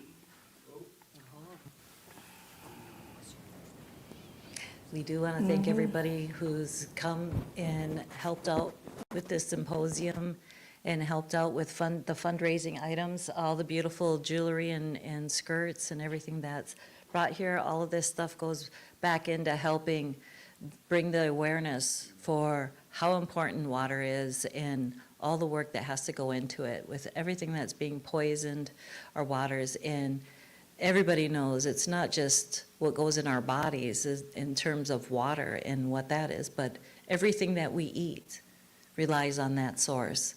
And so we really have to bring it to the world stage and make sure that everyone is aware that going forward that we can't continue to allow all the pollution and all these invasive species that are poisoning our waters, our huge companies that are going on. There has to be accountability at some point, and we have to keep fighting each and every day to make sure that our waters are clean. And I just want to thank you guys all for your hard work and the awareness and getting that message out. And we got to keep saying it every day because it's got to get through at some point. And we really do appreciate everybody that's participated and helped. Miigwech. Woo!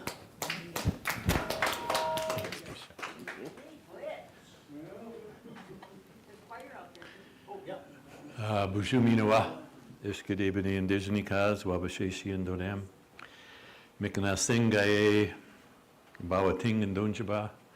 I'm a citizen of the Sault Ste. Marie Tribe of Chippewa Indians, way on the east end of Upper Michigan. So if you ever get across the Mackinac Bridge, wave to my homelands. A reminder with your donations, if you would go on the website, www.spiritofthewater.org, and click on the donation tab. That will give you the opportunity to donate. And again, Ann and Suzanne are holding the items if you just slide in here. And thank you. So for a $50 donation, the t-shirt, so when you make that donation, give us your information for sending it out. And the sweatshirts, like I said, mine is cozy. It's very nice. A quick note of correction, when you hear our videos, they're referencing 2024. Our symposium this year is August 3 to 7 of 2025. So put those dates on your timeline and we will welcome you there. I'll take these. And now you get an opportunity for Ann and Suzanne to share with you some of the items that are for sale. So, Meg Wetch. Bonjour, Ninue Maganiduk, Nimbi Manidukwe Indishnakas, Akwesani Mohawk, Cornwall Island, Ontario, Ndunchaba. I'll stand next to you. I say another quite Indishnakas, Abiinooji-Aki, Odawazaga again Nonjaba. My spirit name is Bright Star Woman. I'm from the Crane Clan, from here from LCO, and just want to get started. First of all, I'd like to say if you're so generous to donate for $50 or more for the t-shirt or $100 or more for the sweatshirt, when you make that donation on our website, please do the contact us because we need to know an address to mail them to and what size you'll need. They go from small to 4X. So thank you. Oh, technical. I don't know, my ears are maybe in the wrong spot. There you go. Every penny that we take in donation or in purchasing of our articles go to put on the symposium in August. Not one thing goes towards any of us who work on the project. So thank you. We have a number of items we'd like to share with you during the day today. Right now we're going to focus on the jewelry. So Hanue is going to kind of zoom in, top left, up here. So we're going to start with the medicine bag pouches that are worn around the neck. We have probably 20 different ones made up. They're made for us by Joseph Many Horses and Danielle LeBlanc from Maine. And if you go on the website, then you can scroll down and see which ones are there. They come in black and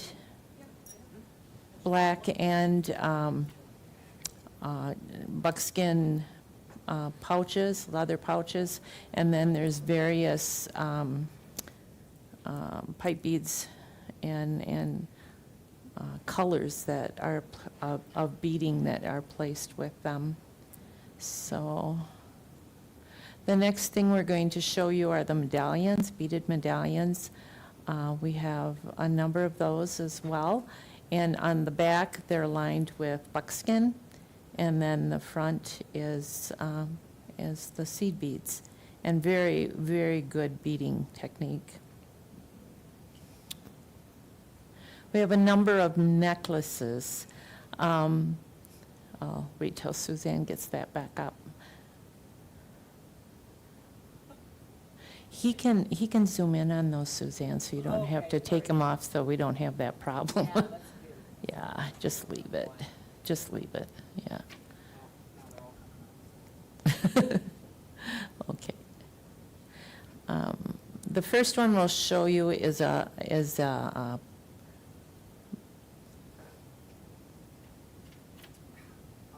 just hold it, just hold it. The first one we have is is that called pipe? No, this is a seed, the beads and the copper with some turquoise in it. The second is a darker, it's called pipe bead, pipe, I'm not sure. And with some white beading and silver beading in it.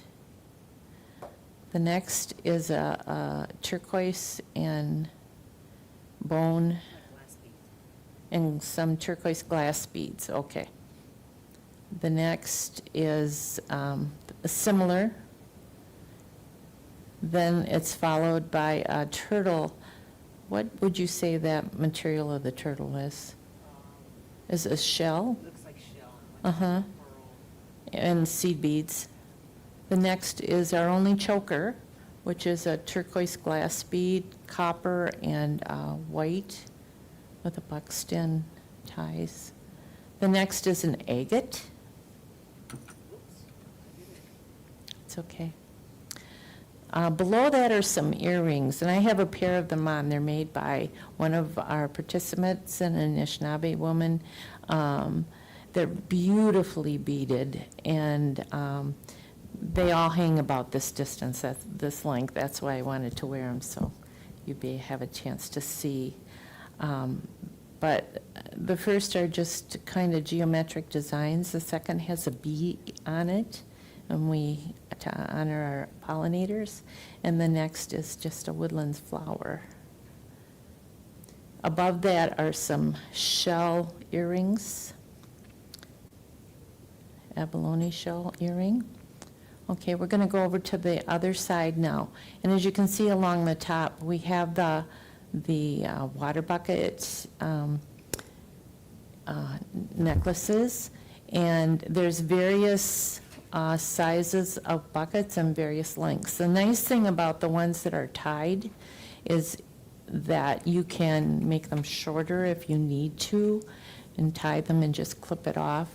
Some of us are taller than others, so it's nice to be able to adjust to your size. Below the, there's about 40 different ones on our website, so just choose the one that you like the best.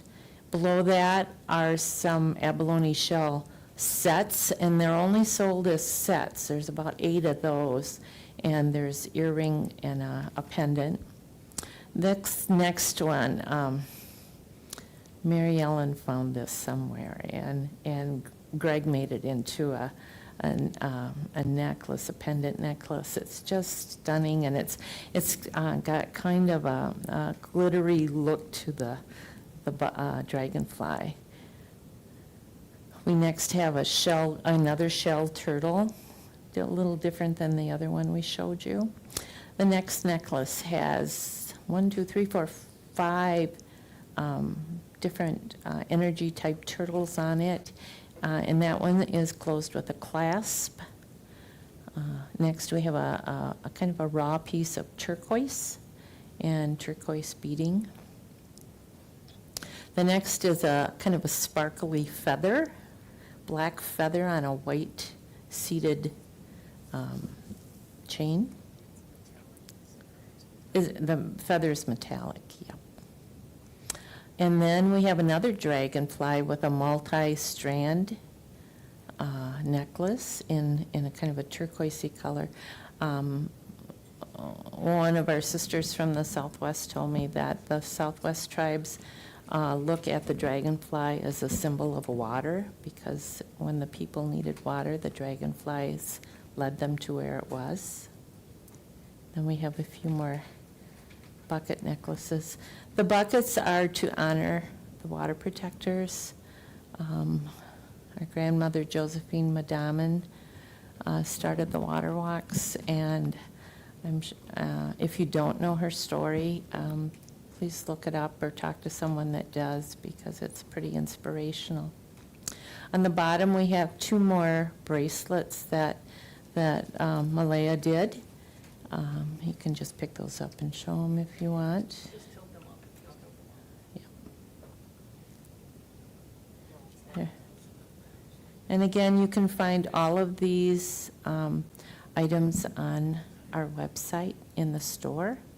And again, if we've got the gift giving season coming our way soon, and maybe think about somebody, if you see somebody, something that you would like to give to them.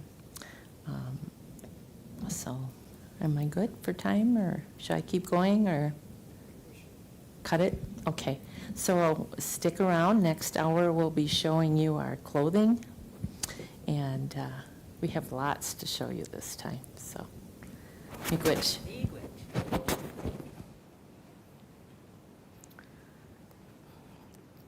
Okay, Chi-miigwech Ikwewug, showing you all the beautiful necklaces that we have and all the skirts. And Anne did make quite a few of these skirts. As always, she's just a great seamstress. And so again, I want to remind people that you will get $50. I mean, if you make a $50 donation, that you will get one of our t-shirts, and it goes to a great cause. Okay. And on here, it has the Abiinooji-Aki logo, and that is the name of the healing center. Means Children of the Earth. So also the jacket we have for sale.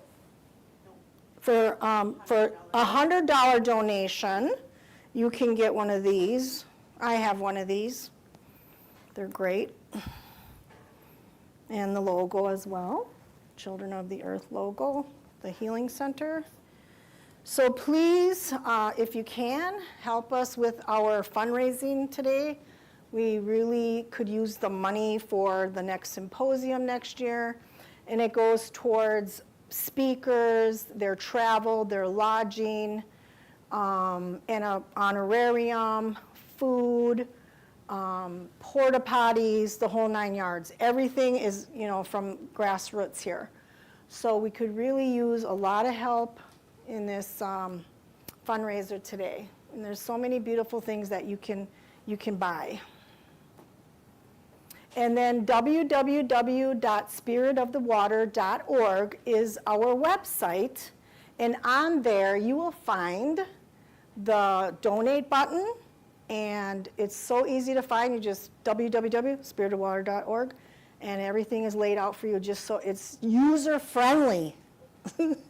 So get on there and help us out. And it's for a good cause. It's for our earth, so that the next 7 generations of all of our relatives coming along will benefit from our prayers today. So please donate. Okay, now that I'm done with my commercial, I would like to introduce our next guest. And her name is Mary Hermes. She is a very educated, sweet, smart, talented woman that I've had the pleasure and honor of knowing for almost 20 years now. And she is a professor at the University of Minnesota. Is it Duluth? No, Twin Cities. So the University of Minnesota, Twin Cities, okay. So she does a lot of good work around the language preservation, Ojibwe language preservation. Come on over here, Mary. And without further ado, she will introduce herself in her Anishinaabe name and clan. All right, here we go. Beautiful Mary. Good, Donna. Yep.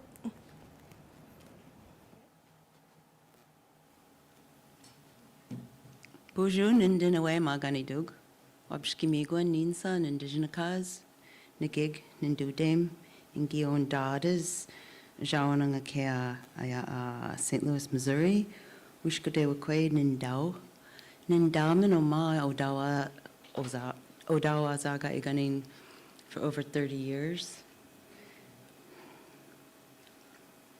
Miwa au Neogishgukwe, Ingi Minig, Asema, Nungam, Dagagi Goduyan.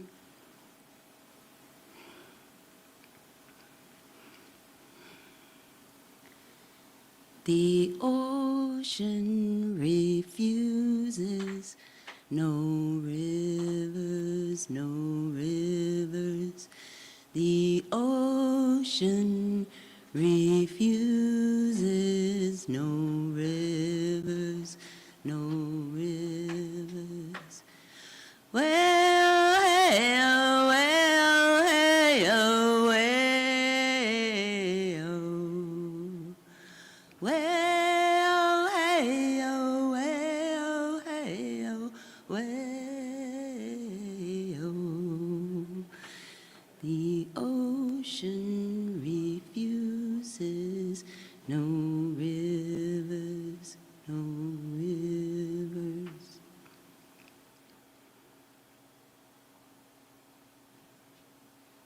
So I hope you all got that because we're going to do a round later. Okay? Just keep it going in your head. Mia pia, oia, minagoyang, asema. I feel so honored whenever someone gives me tobacco. Because as I was saying, I'm a mixed heritage person. Ni mama iban manaka ijnakazo ingi bami ig me wisha ondadazian. So a long time ago, this woman named Monica Hermes adopted me. And I'm Chinese and Dakota and Irish and a bunch of things. And so that's what I want to talk a little bit about today is the water, how it accepts all the rivers.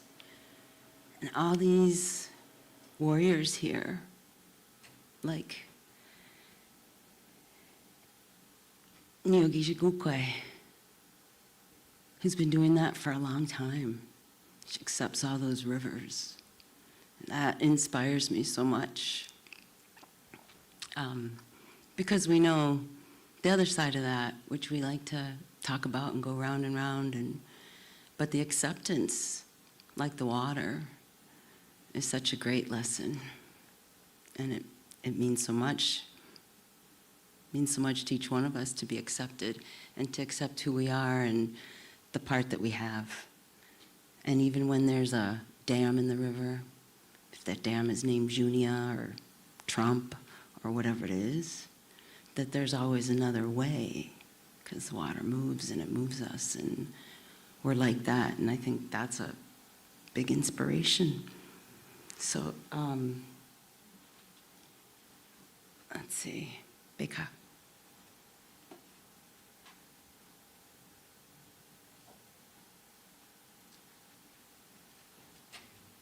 So I just try to push myself a little when I get asked to talk to do a new word in Ojibwe. Nimama wikawi yaban. It means the one who adopted me, or my adopted mother. And a woman named Abiinooji-Aki gave me that word, and I'd never heard it before. Nimama wikawi yaban.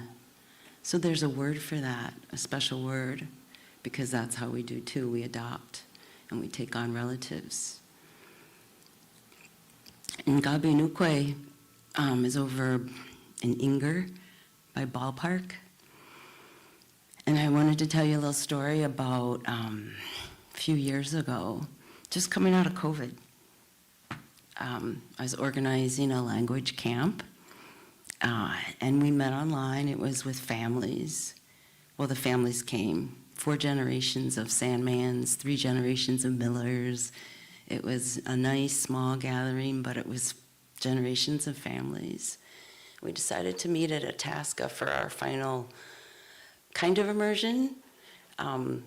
We held Ojibwe because we asked the former Wadukarareng students to come, and we didn't have to have a strict rule, oh, don't speak English. But we kind of let that Ojibwe and the water, the headwaters of the Mississippi where we were camped, lead us. So we talked to that water in Ojibwe, and it was quite amazing what happened. We didn't realize that there was also a secret gathering of 3,000 protesters gathering to protest the pipeline, honoring treaty days at that very place, at that very time. So somebody was helping us. And at that time, Skip Sandman Ibun, I think his name is Makade Migwan Ibun. Makade or Miskwa. I'll go with Makade. Makade Migwan came in. His wife and his grandchildren and his daughter were there, and he came in by Zoom and he said, oh, you know, I've been waiting for you because some water walkers asked me for what to do spiritually for the water that would go with this protest, and he was never able to give them an answer, so we got that answer. So we were charged with knowing that there were 4 trees, warriors who stood guard. Mananuns, Wisagi Mitkomej, Jingwak Mitkomej, 4 of them who stood there in each direction and were protectors. And we were to dress them and feast them and honor them. That's all the directions we were given, and we were told that the rest would. Hey. And it did. And that was amazing too. So one amazing thing led to another. And so we were all spread out, all different reservations.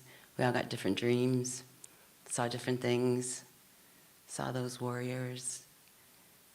One of the warriors in the west, the Jingwak, that one I saw with the bow and arrow, and I was like, wow, okay. And then I was cleaning out my basement, and I found Nimama Wikawi Yabun, Monica Ijnakazod, my adopted mother's bow and arrow. So that was quite something to be able to dress that warrior that way. And we didn't know where to go either. So another dream came about a ballpark. Ballpark. And I think I said it to Tony or somebody, and they're like, oh, maybe playing ball. And somebody else said, no, you dummies, that's over at Leech Lake. So we found this spot where the Mississippi and the pipelines were going through there, and that's where we had our feast. And we dressed those warriors and we feasted them, and it was amazing to me, and I wanted to pass that story on to you all because I'm reminded as I talk about acceptance and water, like how fortunate I am to be part of this community, to be part of what you all are doing, to be part of the language and to see the language and the land come together in profound ways. And as I remember Neogijigukwe as one of those warriors, I also wanted to remember Neandawade, who's also, I think he was here this morning. He's been standing strong like this in this community for a long time, running sweats every full moon, had one last night, tirelessly, treats everyone the same, doesn't put anyone on a pedestal, accepts anyone who wants to come and sweat. That's, to me, valuable mentoring lessons. The other one, of course, I have to remember is Zhangwei Shibun, who is many things to me, my language mentor, and helped us in those rough years of starting Wadukarareng. But she was also my running buddy. So she'd jump in the car at a moment's notice and go to any ceremony. And sometimes at those ceremonies, people like to be culture cops, and they say, oh, where's your skirt? Or or whatever they say. And Zhangui Shiban was always like, mono, just water off a duck's back. Didn't bother her. It's just, you know, we're here for the spirits, we're here for the ceremony. I'm bothered about that. That's nothing to worry about. And the last one I wanted to mention is Mackenzie Sullivan. His mom's sitting here, and we're going to do a panel. He's also an example of someone who accepts everyone. I've been in his language classes, and if you haven't, you should, because they're at the college and they're online and they're the bomb. And he accepts everyone the same, treats everyone just the same, just like the waters. It's all flowing, it's all part of it. I'm not judging you, I'm not stopping you, I'm not going to be the dam in your river. I'm going to keep it flowing. Whoever has the spirit to do the language work or who can see those connections, I'm going to teach him. He's very much also inspired me. A few years back, we did a sugar brush at Harold Frogg's place that he set up for the college. And there was a number of Somali young women there, and they were beautiful, and they work here, I guess. And they were just the same as everyone else, treated just the same with that respect, newcomers to the community. And they were welcomed in and showed all the stuff, and any questions were answered. So to me, that is the ocean accepting all the rivers.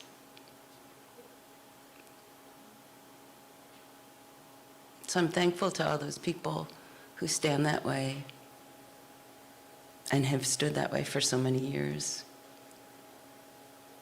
I'm grateful, and I'm also grateful to be a part of this community with my mixed heritage. And my name is right out there, Fong. If you think I'm pretending, well, you know my name is Fong. So that tells you something. So I'm grateful for all of that, and I look to that every day for inspiration. And I try to, like Zhangui Shiban, say, mono, to everything else that comes my way. It gives me strength to keep going.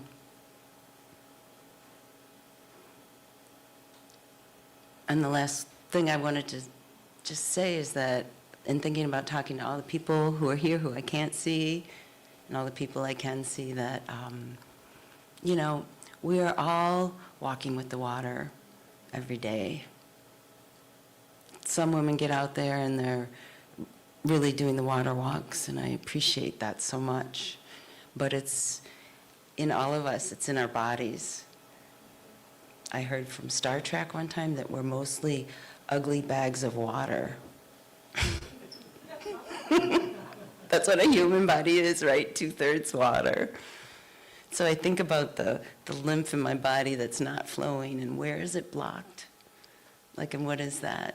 And how does that heal? And how do I figure out how to work around that so it flows, right? So that's the water flowing and accepting, and sometimes it's just in your body, and a personal journey of figuring that out.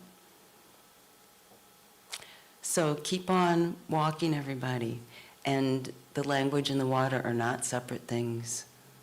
They are right there together, powerful, and just waiting for us to see those connections. So Ganapaj mi se yu minik nungam ka kiru yamban. I'm going to sing that song one more time. Okay, Greg's going to sing with me. And where's Suzanne? Where's Suzanne? Suzanne? Up.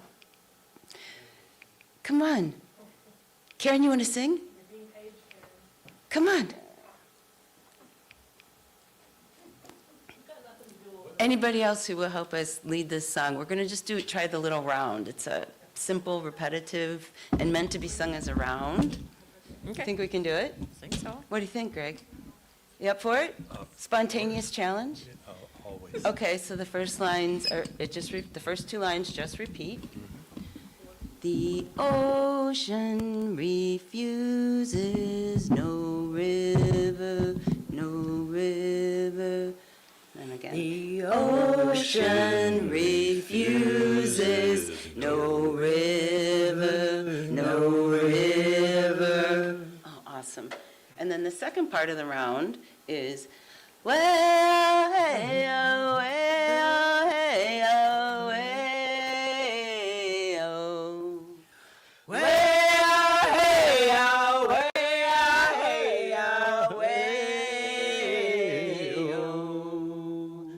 The ocean refuses, no river, no river. The ocean refuses, no river, no river. Well, hey, oh, well, hey, oh, way, oh. Well, hey, oh, well, hey, oh, way, oh.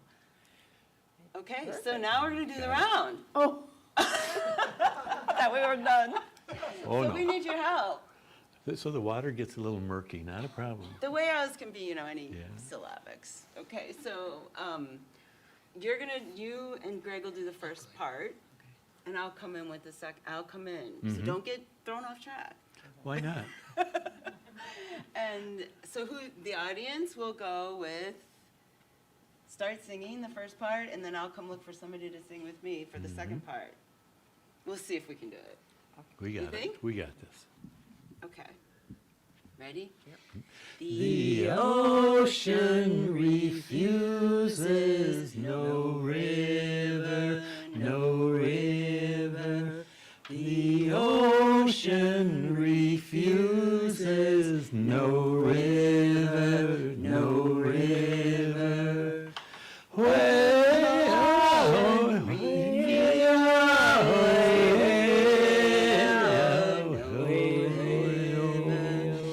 The ocean refuses, no river, no river. Let's try again. The ocean refuses, no river, no river.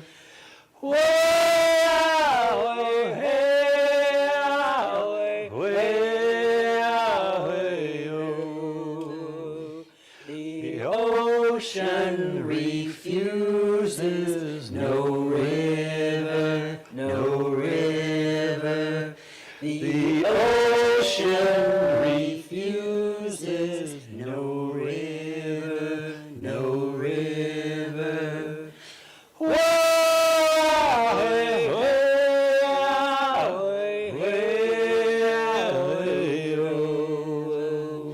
The ocean refuses, no river, no river. Oh, me glitch. I think we need to work on it. We'll do it again later. So sometimes you fail, right? That's a And that's part of it. That's part of the acceptance I wanted to talk about today. I didn't want to fail, but We failed. that's who we are. We learned. That's who we are. Miigwech. Aho. Miigwech.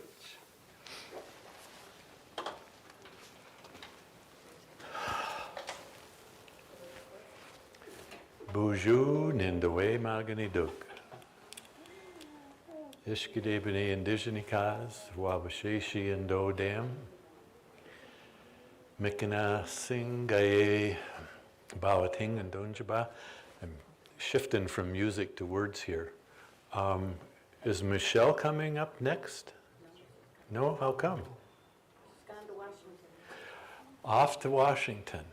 Well, I don't have my paper with me, so Hanyoy, hand me the paper, will you please? So, we're going to welcome the singers back up. I'm trying to put a song to Diane's words of how did you say that, Diane? That point which we knew we had to change, because that resonated with me. So meantime, Nibi singers are going to wander up here, and I will remind donations, www.spiritofthewater.org, and click on the donations icon, and $50 donation will get you one of those beautiful deep blue t-shirts. $100 donation for one of the sweatshirts. And a couple of shout outs. This is a memory test now. Ron K, thank you for your purchase. Ria, likewise, Chimigwich. Who was the third one on there, Karen? Kelly. Kelly. So thank you all so very much. Ria, say hi to Cliff. And all of you who are watching, listening, sometimes technology isn't what we want it to be. So thank you for your patience with our technology. The technology crew is up here working feverishly, so we thank them as well. And Jim and Mark, who are outside keeping our sacred fire. I'm always moved by our sacred fire. And so we've got one more singer sauntering her way here. So the Nibi singers.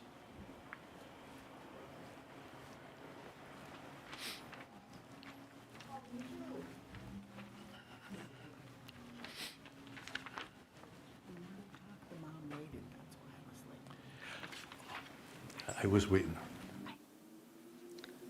Oh, bonjour once again.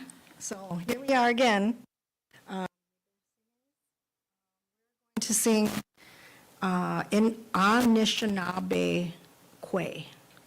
And it's a song using the Ojibwe Anishinaabe Kwe. It means the women. And Indian women, and but we're calling all women to come and sing and dance and pray in a good way. Okay.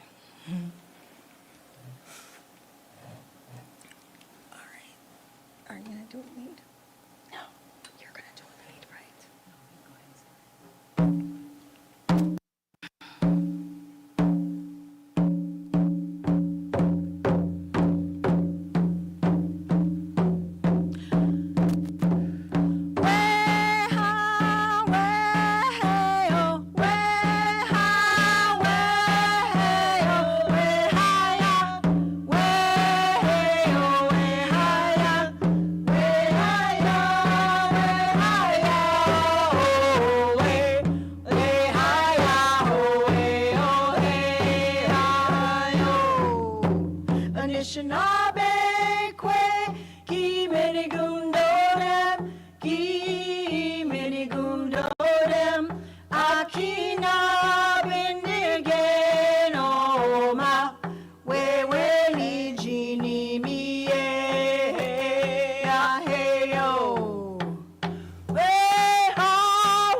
let's do the Strong Woman song.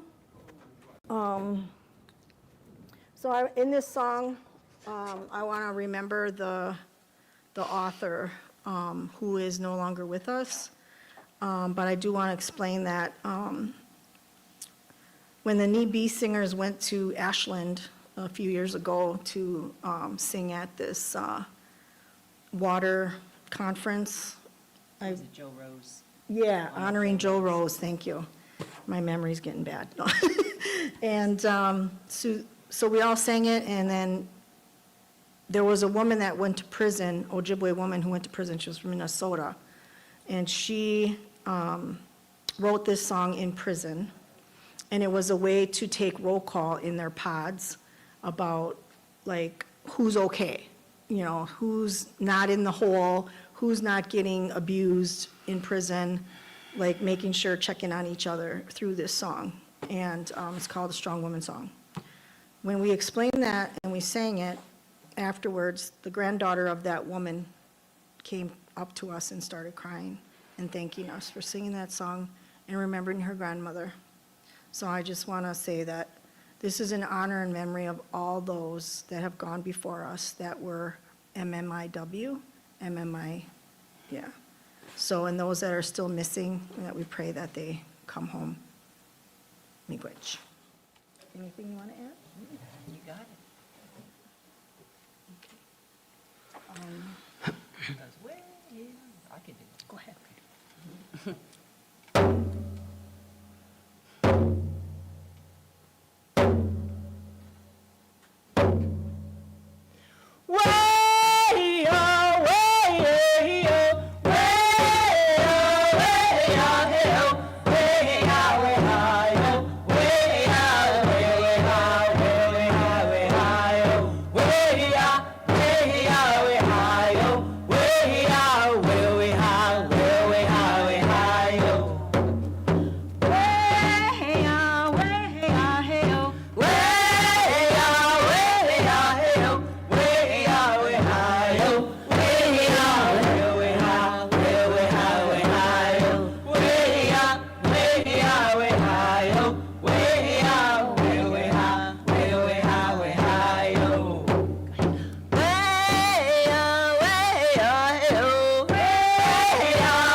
Okay.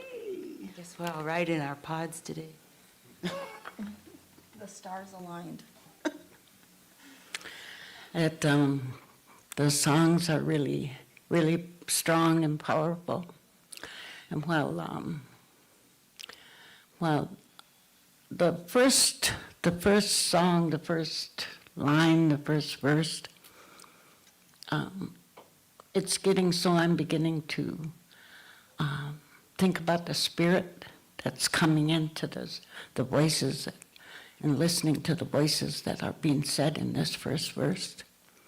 And I always say that the first verse is for the spirit, so I'm always thinking about that. And I join in later after I acknowledge that spirit of that song. Because all these songs were given from the Spirit. They weren't made up, they were thought of. The Spirit sent the thought to the person, to the woman, to the women in prison. And we have to acknowledge them. The one that leads the song goes first and calls the Spirit. Then we come in after that. After that Spirit is recognized. That's the way I'm looking at it now.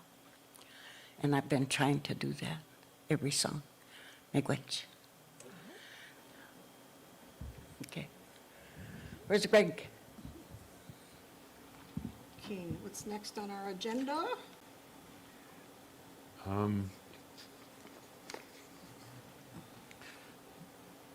Items for sale? Items for sale, okay. So Ann just scooted out somewhere. So we'll have, would you like to do one more song? We got time for another song. Do you? Away. Oh, yeah. One more song. Okay. Ikwe. Okay. Go ahead. Ikwe. Way out, way out. Way out, way out. Way out.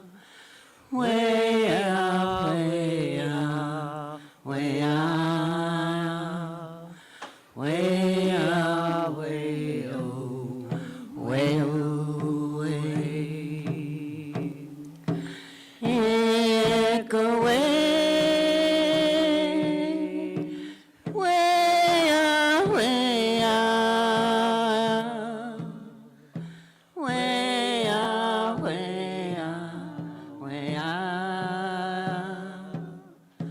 Way out, way out, way out. Way out, way oh, way oh, way. Echo ways. Way out, way out.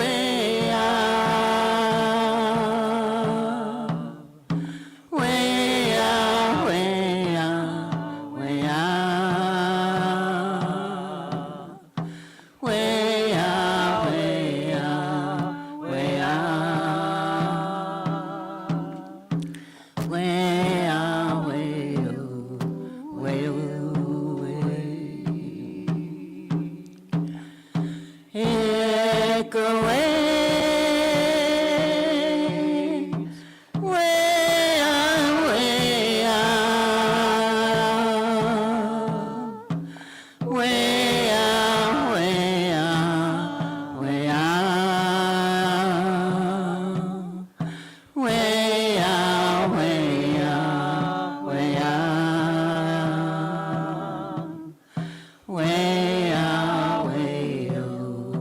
way oh, way.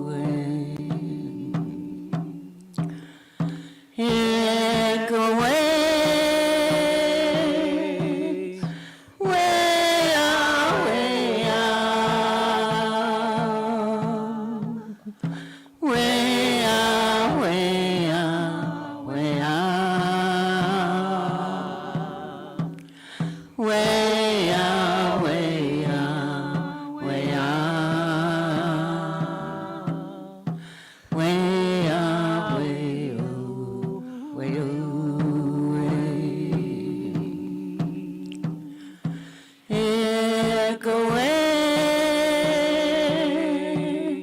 Way out, way out. Way out, way out, way out.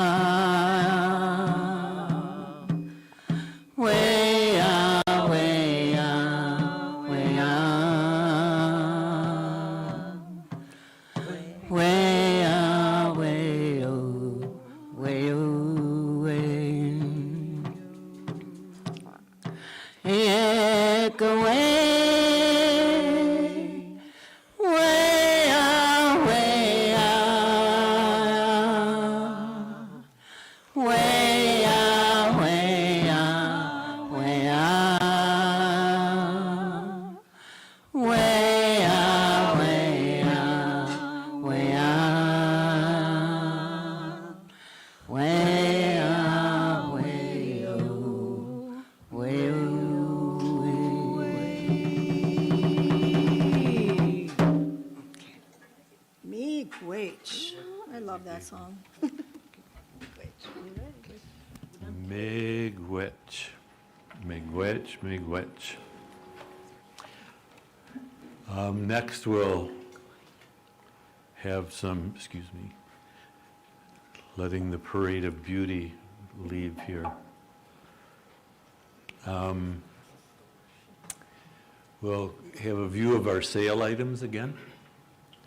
So Ann and Suzanne will make their way up, and you'll have an opportunity again, www.spiritofthewater.org. Drop down, or the sale items, the online store, and miigwech for your support thus far, and let Ann and Suzanne go here. Bonjour, Nindwe Magani Duk Nabi Mani Dukwe Indishnakas. I would like to start with our skirts. We have a number of skirts that ribbon skirts. This is the dragonfly ribbon skirt. It does have a dragonfly pendant on it as well. And that is on with a fishing lure, so it can be taken off for washing. I keep threatening to put washing instructions in, but I get up here and they're not done, so I apologize. Anytime you wash the ribbon skirts or shirts, turn them inside out and take our skirts have a water bucket on them to honor the water walkers and protectors. You can wash them on a regular cycle. Take them out of the washer, shake them out, put them on a hanger, let them dry, and then touch them up with an iron if you want them to look crisp. And so this is our second one. It has mandala on it here and on the pockets as well. Ribbons on the pockets and on the skirt. This one has about a 3-inch hem on it. I try to make them for an average person. It's hard not knowing who I'm making it for. I do pray for each person who will wear this skirt, my skirts. And so this one has white leather lacing and cowrie shells. And there's your bucket. So this one was made by Mary Ellen from a Slender Woman. And it has the side panels of blue and then the floral pattern in the center with both rickrack and ribbon on it. And this ribbon was placed on here by her loving hands, so it's a very special skirt. This is my winter skirt. Someone gifted me, I think Danielle LeBlanc gifted me the fabric, and so on it's got moose and bear and elk and depicts snowflakes. So I kind of went off with the snowflake theme, and it has the buffalo plaid ribbon on it, and it has silver stitching in the middle of the wide ribbon. It has flyaways out of the buffalo plaid anchored with snowflakes, and the bottom is alternated with snowflakes and the white bear, makwa, and then sewn on snowflake buttons as well. So tried to get the winter theme in. Great if you're going to a holiday ceremony or gathering to wear this time of year.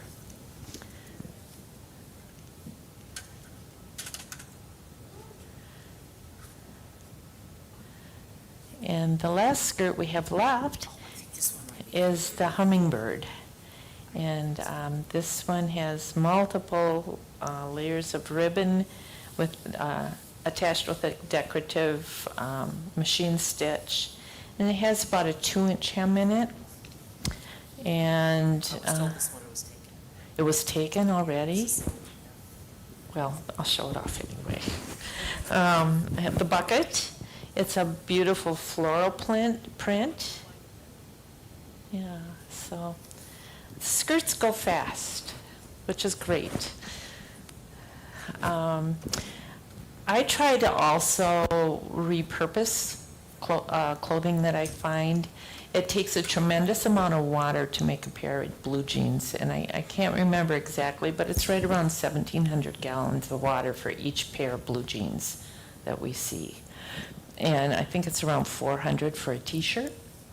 And that's from the ground, from the seed to the clothing, how much water it takes. And so when I find something that I think would make a beautiful something, ribbon shirt, well, Greg and I went to a sale this past couple weeks, and I found this jean jacket, and we embellished it on the front just with some ribbon, but on the back it has a watercolor dragonfly. So, and that's a woman's medium. Okay. And it would look great with a ribbon skirt. This one is a women's size large, petite. And it's the traditional dark denim.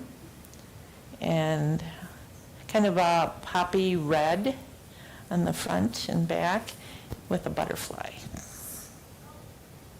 And these are machine embroidered. I have an embroidery machine, so I get a little crazy with it sometimes.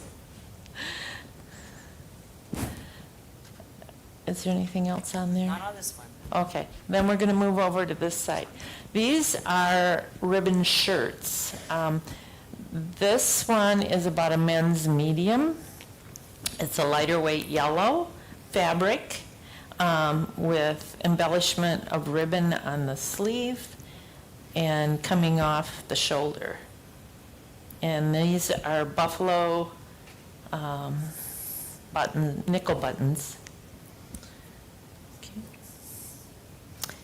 And we have another one in red, which is more I would say a small to medium shirt with the same embellishment of ribbon. These are, I call them Service shirts. yeah, veteran shirts. This is a medium, a large, and an extra large. And I just pinned the emblems on. I can put any branch of the service, including the Coast Guard. Space Force. Space Force, yeah. There was another one. They're like engineers. Merchant Marine, yes. I can print out whatever branch that you served in. I can print that out or stitch that out for you. These are all the same, and I thought they might be nice as well to be, recognizing our veterans.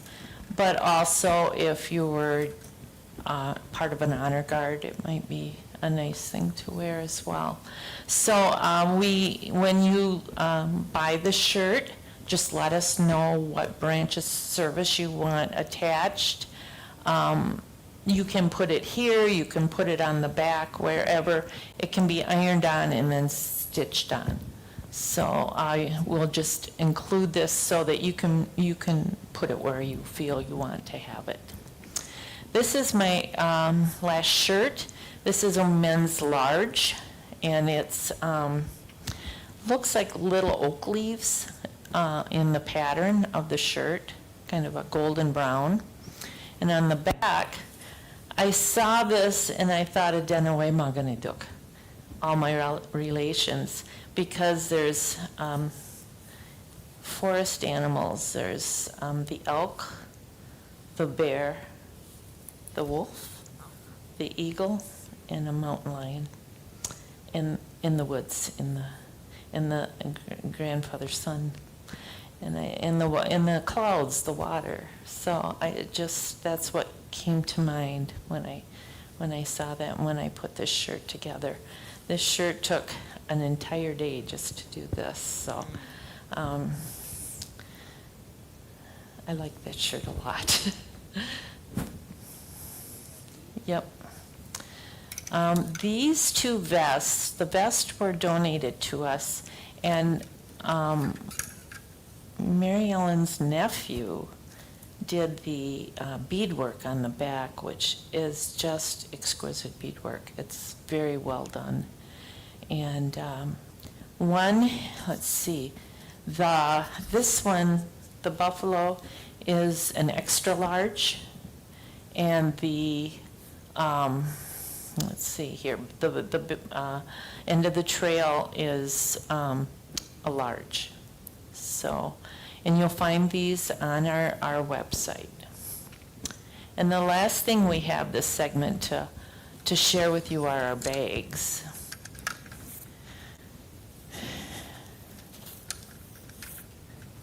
This one was made by our friend Danielle LeBlanc from Fort Kent, Maine. It's fully lined, just a nice market bag or whatever you might choose to use it for. It can be thrown in the washer and dryer, and is very light and easy to carry. This one, this is a pattern bag I found in Maui, where our daughter lives, and this is vintage material, and in a floral pattern. It's a cross chest bag. Let's see if I can get this on without knocking off the... Show these ones too? Yeah, and there's 4 compartments plus extra pockets that I put in, so there's places to lose all kinds of stuff in here. And it's big enough you can put even a tablet. There's places for your phone, there's places for your pipe bag? You can use it as a pipe bag, yes. This one is very, they're all the same style of bag, but this one is to honor the pollinators with Save the Bees, with the bees and the daisy. And this one is to honor the water with, it says water is life here, with the wave. And they all have a bucket on them.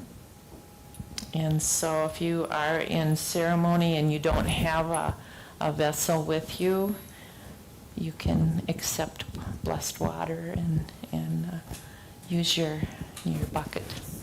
So, and sure, if you want to, why don't you go ahead? So many compartments on the inside. Yep. It's almost big enough you could use it as a weekender. Yep.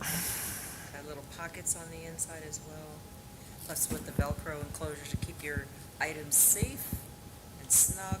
There's pockets on the side as well on the inside.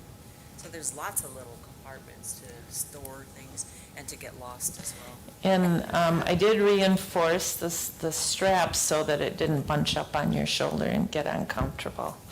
So, and I think that's what we have for this segment. So come back next hour. We have more to show you, more items, and we'll just keep enticing you. Miigwech, and thank you for spending your time with us. I know that on a Saturday you probably have many, many things to do, but you honor it. I'm honored that you would take some of your time to come and share with us and be with us, and be gifted by all the speakers and singers and people that are sharing with you today. Oh.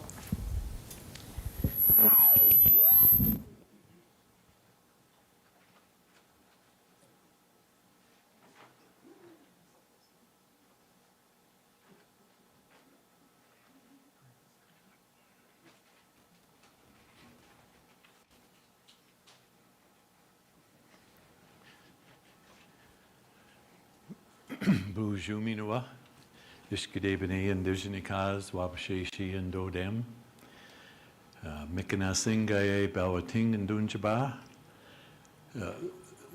Those terms refer to the Mackinac Island, Straits of Mackinac area, and Sault Ste. Marie area. That's where my original people walked the space. That's where I connect strongest to the land and to the water. And so it's a good place to be. A thank you to those who have been watching. There's over 500 who have connected with us so far this morning. And Chimigwech. Coming up this hour, we'll have a women's panel. And those of you watching, these are the elder women of our community, some of the elder women of our community, the backbone of our society. So I encourage you, if you're watching right now and thinking of skipping out, hold on to listen to the wisdom of these folks. So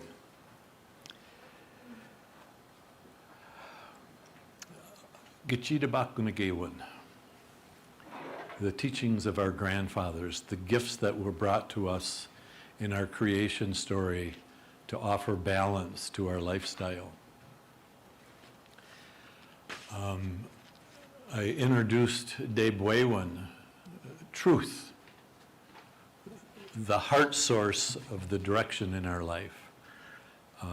Oftentimes a second one, they're often taught in a different sequence, but in this particular sequence, we look to Dabasendazawin, humility. Humility. This is an interesting perspective in that it really connects with our creation story. All of us are brought to creation with purpose and identity. So to view myself on a circle, if you will, of all creation, that I am one, and I try to wrap my heart around that, to think of all of creation, and I am one aspect of that. And all of that contributes to my being. All of you contribute to my being.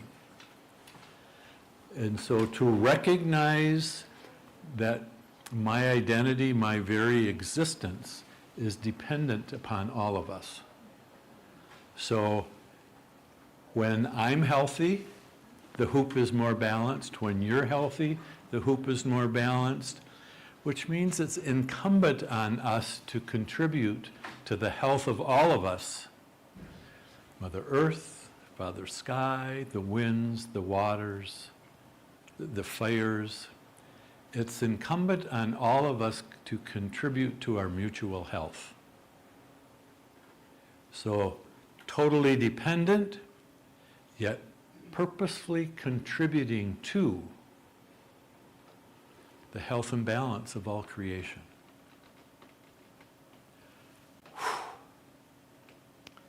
It's a lot for me to absorb. And here's where the knowledge of the language can put more depth to it. But at that same time, how does that motivate my lifestyle? How does that motivate my lifestyle? You've heard frequently one of us saying miigwech. And miigwech recently, post-contact, miigwech has taken on an expression of gratitude. Pre-contact, that term related very much to our interaction with our communities. If we were trading and we entered into an agreement with, this is my offering to you, this is yours to me, we would say, miigwech, I have enough. Because to hoard denies somebody else access to those goods. To harvest and over-harvest denies those foods and medicines to other people, and it denies the opportunity of Mother Earth to reproduce. So enough. Enough. Miigwech. We're in a society that Our interdependence, our humility recognizes when I have enough, when I am enough, and also when I'm called forward from that circle, that my gift is being asked. And when that gift is shared, I return to the circle as another being on the circle. Davasendazo, he or she acts with humility, acts in relation to all of creation. Miigwech, we are and we have enough. We are and we have enough. So,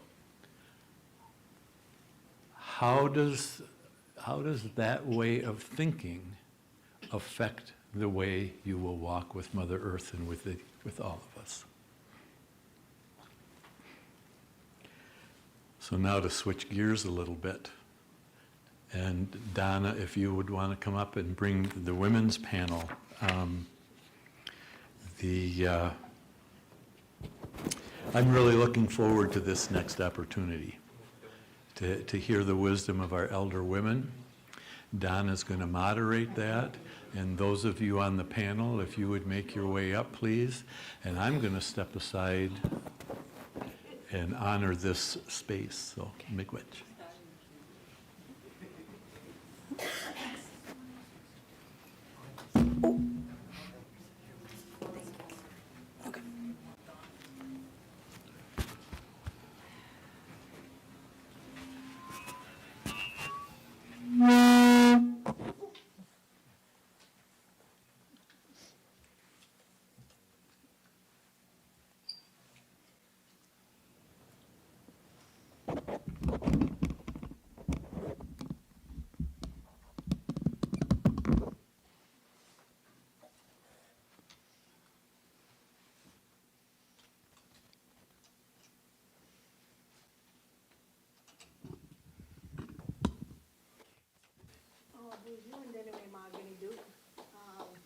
So I really am looking this way, and I see the strength of our nations sitting right here. And what an honor it is to sit in your presence and learn from you.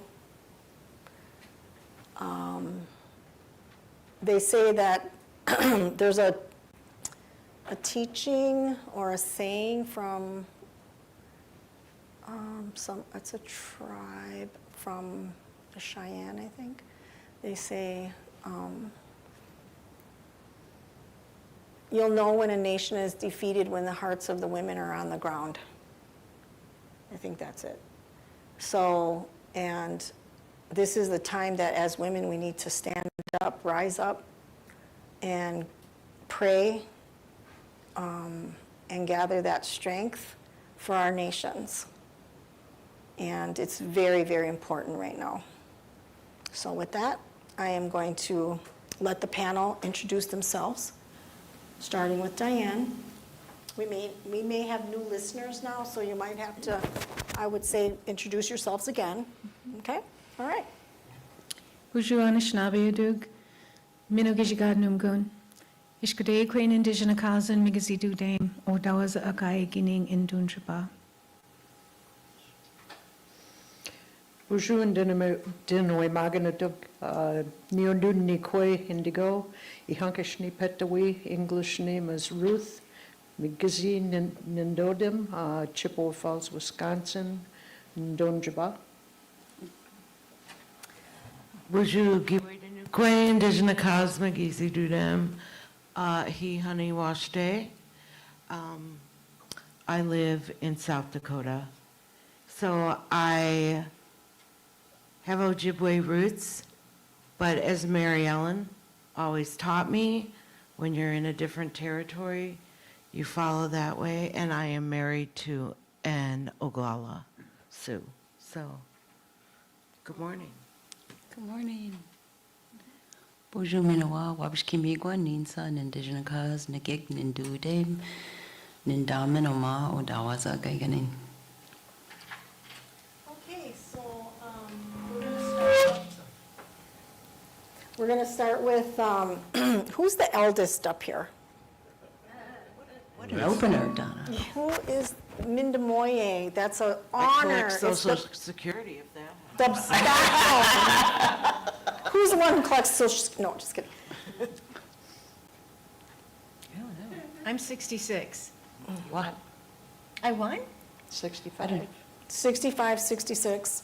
62. 62. 62. Wow, I won! 62.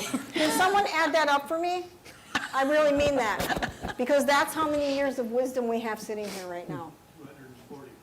240 some years. Oh, I'm 60. I forgot I just turned 60 last month, so. 305 years of wisdom sitting here. So with that. Welcome to the fun generation. Yeah, okay.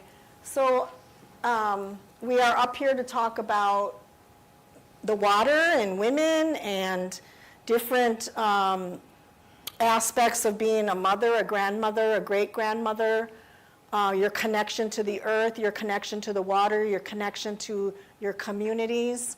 And so with that, I would like to start with our eldest woman, Diane. And would you like to share a little bit about your life, or? Well, I can just give just a little information about what you said. So, this is something that I should have said the first time that I spoke. I don't know if you guys have ever heard of the imposter syndrome. That's really how I feel. Like, I sit up here with these women and I think, what are you doing here? Go sit down. And it's a struggle for me to feel like I have anything to share with people, because I don't know as much as other people do. But I'm telling you what I learned here. I made that head-heart connection, so it is in there. But as far as being a sister, mother, a grandmother, those were some of the most important lessons I learned in my lifetime, was having these women in my life, like my mother, Mary Ellen, Marie Metoxen, some of those older women who walked, like I remember I would see them at ceremonies and I would think, oh, I want that. What did you do to get that? You look happy. Tell me what I need to do, because that's what I want. And so I just started to do that. I found those women leaders in my life, and I just noticed and watched what they were doing, and then that's what I did. And as far as my son, he grew up in a home where he was 2 when I quit drinking. So he grew up in a home where there was never alcohol. He'd never been around it. The first couple of years of my sobriety, I stayed away from my family until I was strong enough to step back in. And people said, you didn't see your family for 2 years? No, I saw my family all the time. I would see my family July 3rd. I would see my family July 5th. I wouldn't see my family July 4th, because those times were too much of a trigger for me. And stepping back into my family, and the same with Mike, is he doesn't ever remember being around. And so we were, a couple of years after I got sober, I felt more comfortable being around people who were drinking.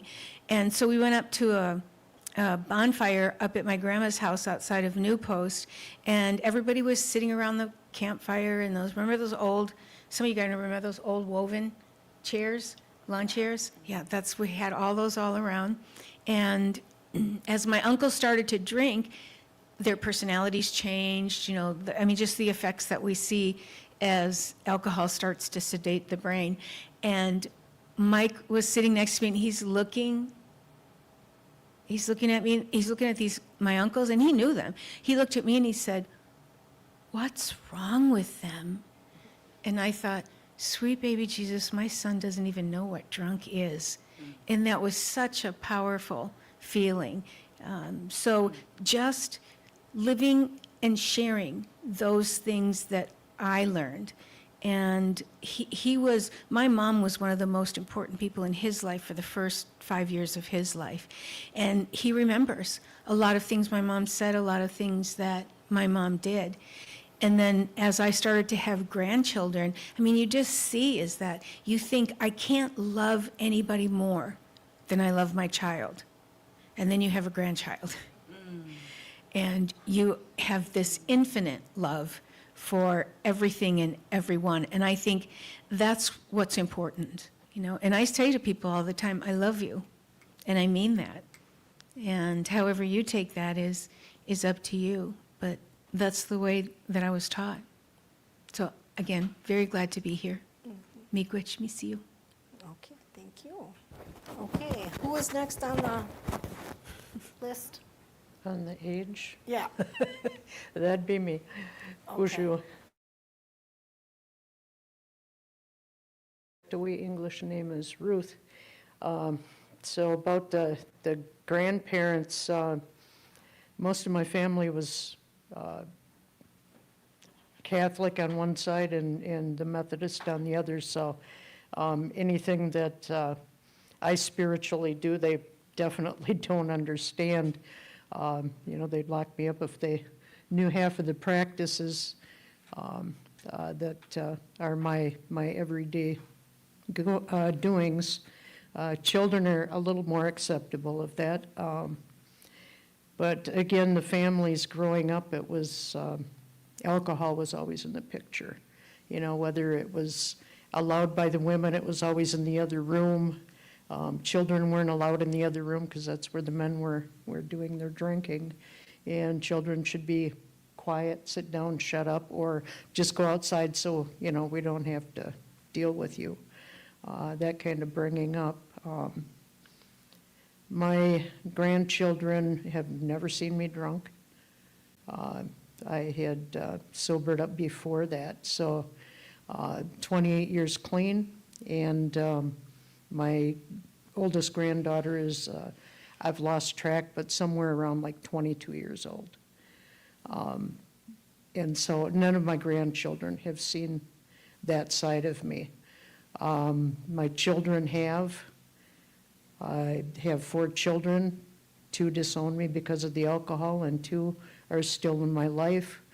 When it comes to the holidays, that was when I just stayed away, whether I was drinking myself or even after the sobriety, because I didn't fit into that kind of their norm with the alcohol, and that just wasn't a safe place. So the hardest thing for me is watching my children on, I and their dad had taught them well, you know, how to drink, how to use and, you know, sort of be deceitful in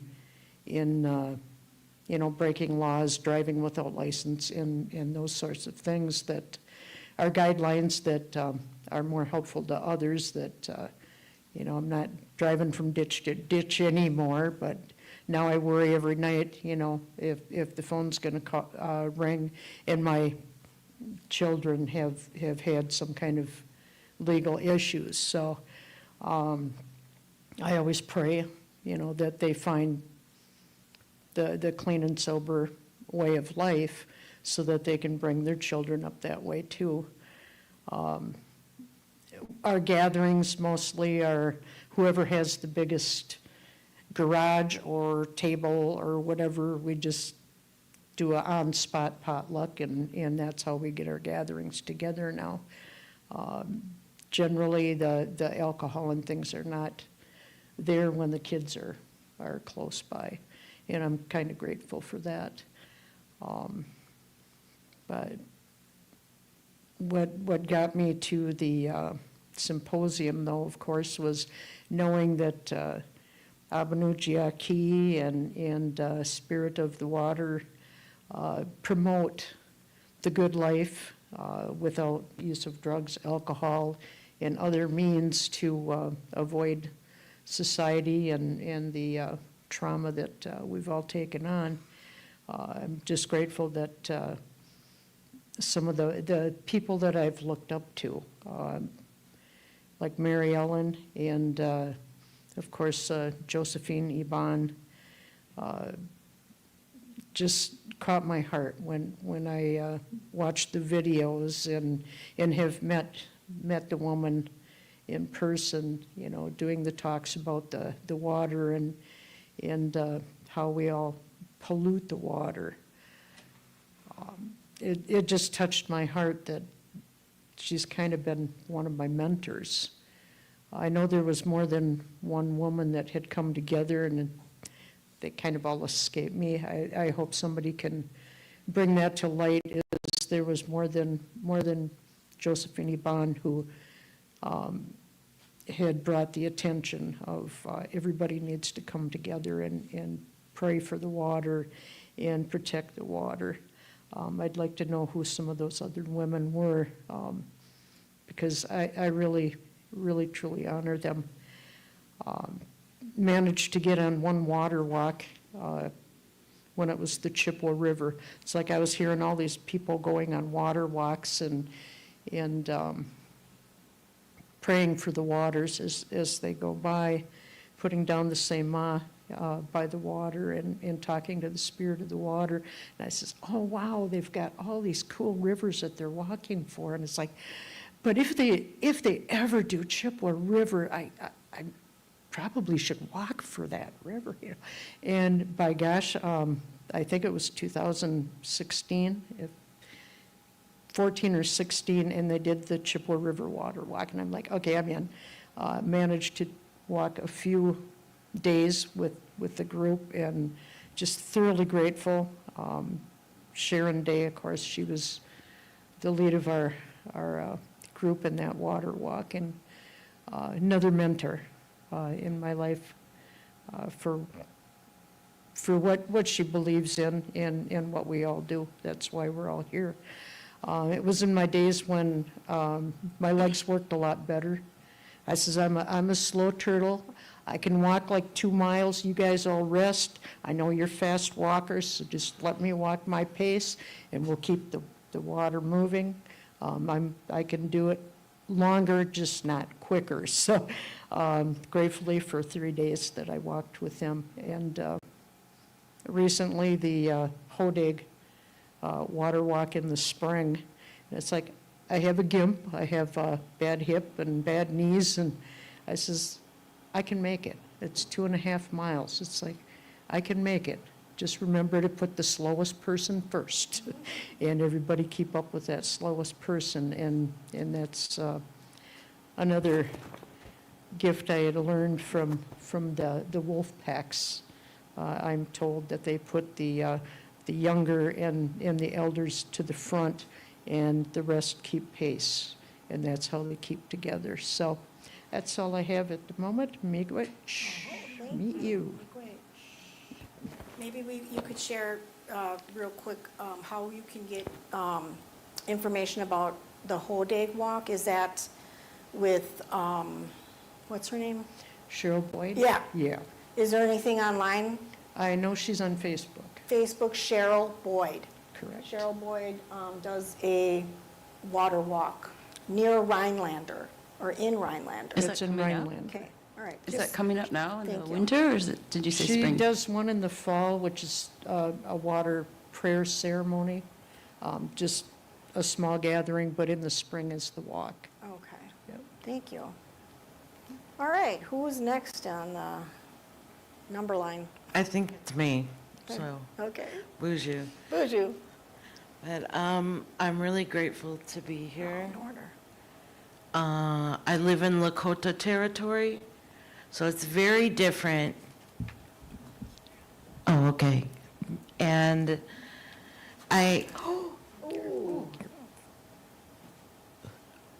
wow. You never know what's going to happen.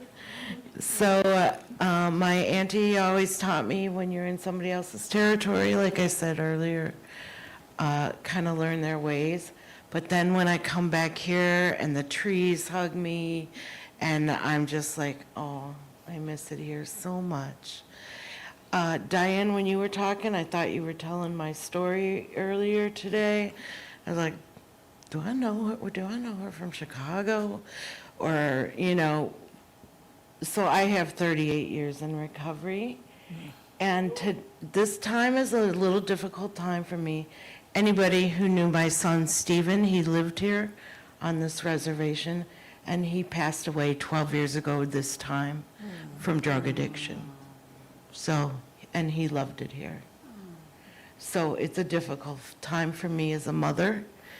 I hold this eagle fan because it keeps me truthful and helps me have something to do with my hands. So I've been an activist most of my life. I've been arrested to prove it.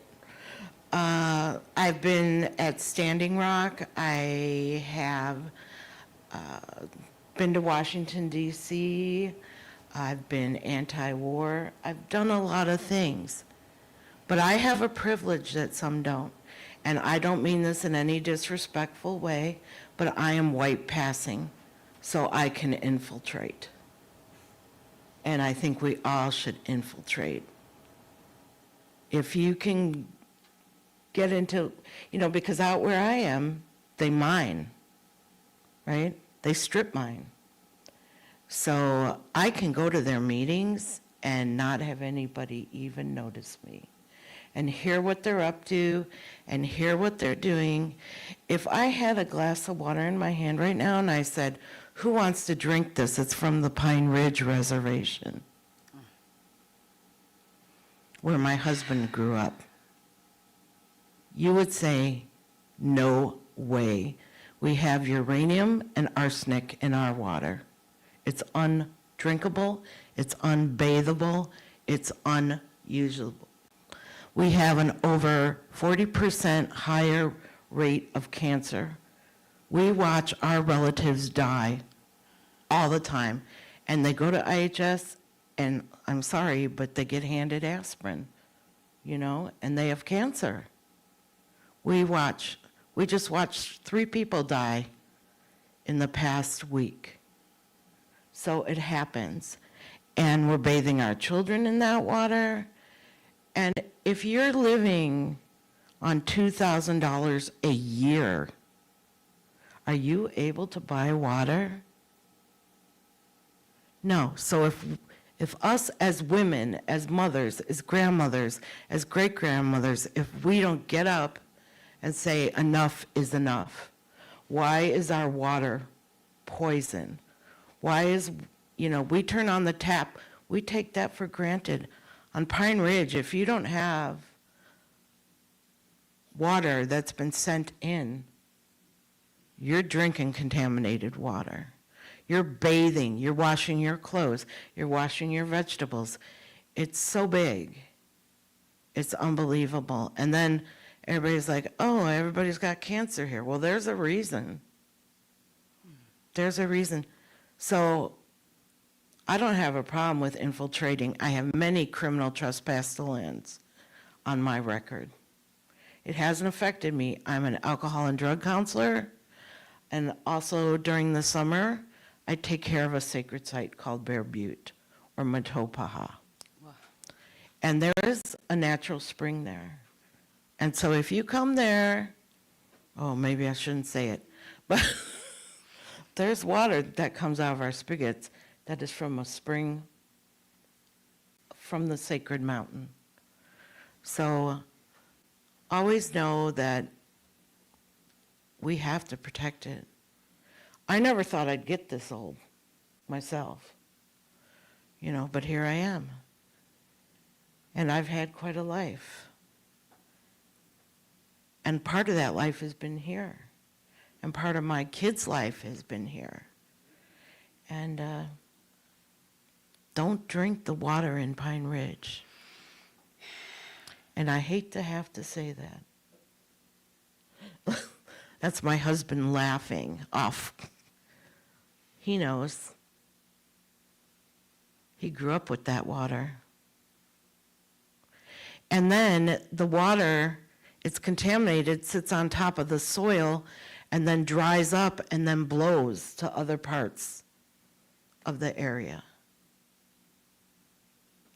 It's very sad. How we change it? Well, we got to stand up and say something.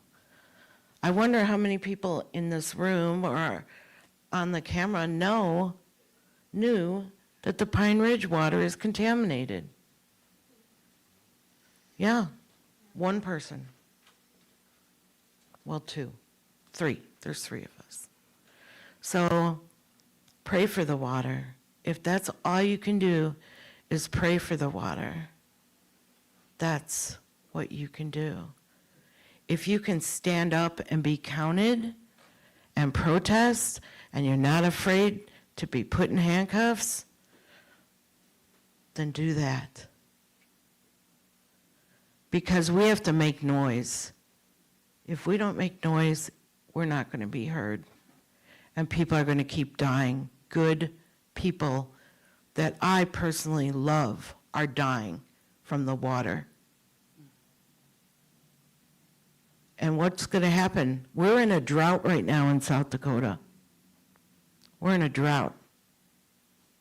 The water is so low that animals are changing their patterns. At Bear Butte Lake, our water is really low. And we have a group of pelicans that comes in for about a week, 2 weeks every year. This year they stayed the entire summer because it was easy pickings for fish. So that depleted our lake of fish. So that's the word I want to bring here. And when you have a chance to stand up for the people that can't anymore. Miigwech. Wow. Thank you. Yeah, Miigwech, Georgia.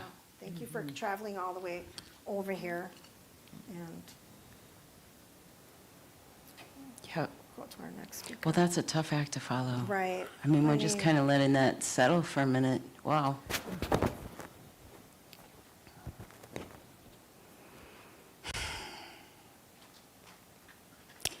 So I really appreciate being up here with all of you beautiful women. I also heard what Diane said about imposter, which I think is so funny because I look at her and I think, oh man, that's a matriarch of this community. And I admire her and I'm like, what am I doing on a panel with her? But like Georgia was just saying, I mean, that's cool. You use that imposter card to strategize. Like, I think that takes a lot of guts. Like, I'm going to pretend I'm white and go and listen to go in the spaces I can.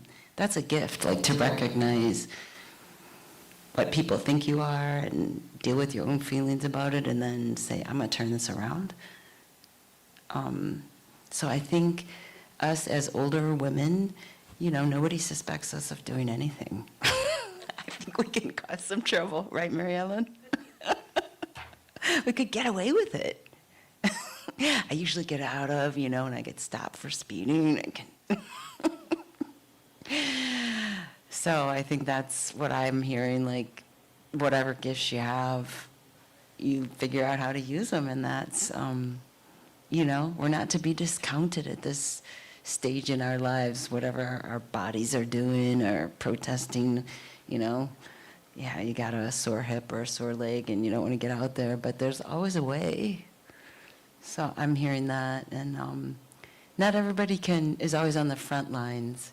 I think the AODA work is totally front lines. I think water in South Dakota, water in Flint, Michigan, doing the water walks, those are front lines works, and that's great. And so sometimes you're in front and sometimes you're behind. There's a wonderful woman sitting in that room behind everything running the computers today. That's Karen, right? So we take turns, go back and forward, and don't discount what you're doing if you're doing the sound, right? That's awesome. You're sitting here all day taking care of us. That's awesome.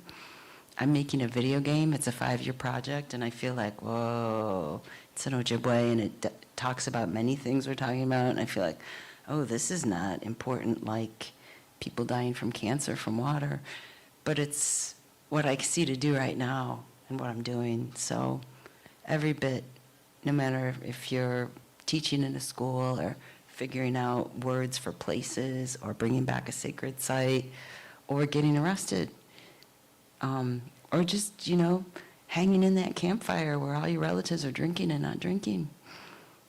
That's good work. So, thank you all. Miigwech. Because we have a panel up here, I was just wondering, does anybody have any questions?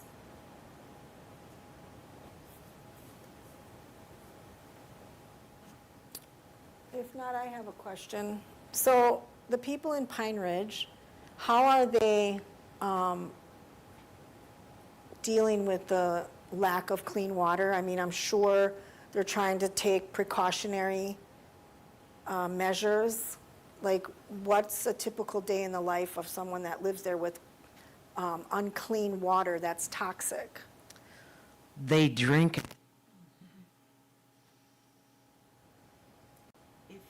If you live in poverty, you're gonna use what you have. And I hate to say that, but that's the truth. Yeah. So there's a few activists that get involved, and they put out YouTubes and videos and talk about how we have one of the highest cancer rates in the country in Pine Ridge, over, 40%. The national average is pretty high. But when you live in poverty or there's substance abuse, you're not going to worry about it, right?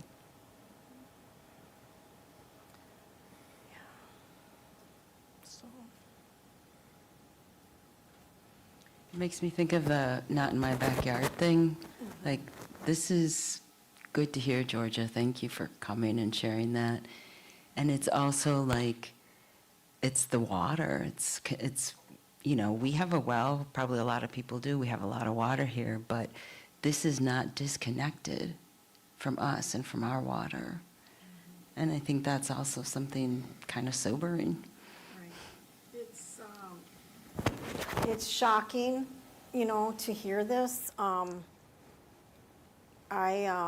know that we need to pick up our bundles, and we need, like, I was just thinking about Bad River. I'm a tribal member, and they have this movie out now called Bad River, and how they're fighting the pipeline, and I believe they're also trying to reroute it. But if they reroute it, it will still, contaminate, because the tributaries and the rivers are all leading up to the Bad River watershed, where we have our wild rice. And so how important that is, that work to keep them away from our reservations, from our land, from our homelands. And I just think that as the First Nations people on this land, that I think it's a crying shame that the Pine Ridge population, reservation, tribal members are living under these circumstances. And Well, South Dakota is notorious for being pro-fracking. yeah. And go drill, drill, drill. Yeah. And institutionalized racism in our government. Corporations, they're just money, money, money. And how long is it going to take them before they understand that they can't eat money, they can't drink, that's not, when all the water is contaminated, what are they going to do? They don't care that it's the Native Americans in Pine Ridge, so it's very important work for, my mom here to have this gathering, like everybody that came to support this, because it's a world issue. It's not just about us. But unfortunately, because we are 1% of the population, we get pooped on. So- Mike, is there 50,000 Lakotas on your reservation? Oh, okay, 30,000. That's 30,000 people. We need to lift up our bundles. We need to keep praying, and if you can take some kind of political action, and that's also tough to do with governments that they don't care. It's called environmental racism. They don't care. Just like a long time ago, they killed all the buffalo. They killed the food source. They killed everything that our people use to live and survive. So to contaminate our water, that's part of the genocidal process. You know, so that's not good. I do want to say a positive.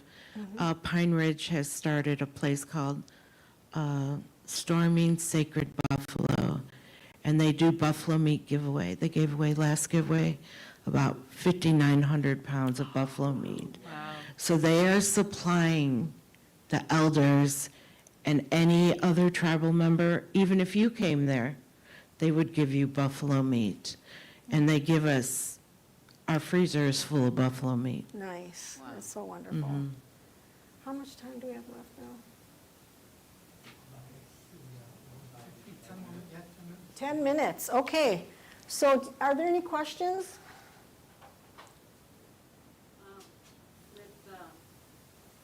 Like you said, with the contamination of water all over Pine Ridge, and the lack of clean water, and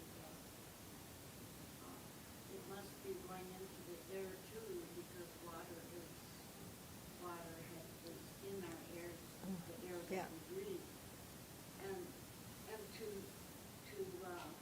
it must affect the food, also the animals. Because we see that here, happening here, around this area too, that the lack of clean water is affecting the way that the animals are going in their habitat. And also the trees that need the water so that they can give out fresh air. And so it's not only affecting Pine Ridge, but it's affecting all of it. Look at the oceans, the way the water is in the ocean, and the movement of the water, and it's telling us something. So the more we pray and the more we talk about the water, and the more we ask the Great Spirit to help us with the water, the greater that we become, the more voices that we have together. Like today, we've got a lot of voices going today, and we can start singing and praying for the water so that the Great Spirit will keep it pure and great. I don't think that I just can't believe that the Great Spirit is gonna turn his eyes or turn his head away from us because of all the tobacco and all the things that we're trying to do to help right the wrong that's done. And you talked about the balance. Sure, there's negative, but there's also positive. And we got to keep that positive in mind. Just a little bit, if we can hang on to just a little bit, that would really be great in the end. Because if more of us all together hang on to just a little bit, it becomes a great thing. And we have to start believing. We have to start believing in what we're talking about, and what we're saying, and the tobacco. We have to start believing in each other. We have to start believing in what we're doing. We just cannot ignore that anymore. I mean, it's great. It's great to be together today. It's great to be together. And we're not alone. We're not alone by what she said, by what you understand. We're not alone when it comes to working for the Great Spirit, working for Mother Earth. I mean, we're not only working for ourselves and what is, we're working for those little ones that are going to come later. We're working for those little ones, that little one that was here a little while ago. We're working for that one's life. We're working so that we can have a good life. We can leave a good life for them. Our elders tell us all the time, when you go someplace, leave it better than what you found it. And that's for us too. That's our responsibility. That's our way of life. Those are our teachings. We hang on to those teachings and we'll get through this. We don't have to suffer anymore. Oh. The Great Spirit doesn't want us for that.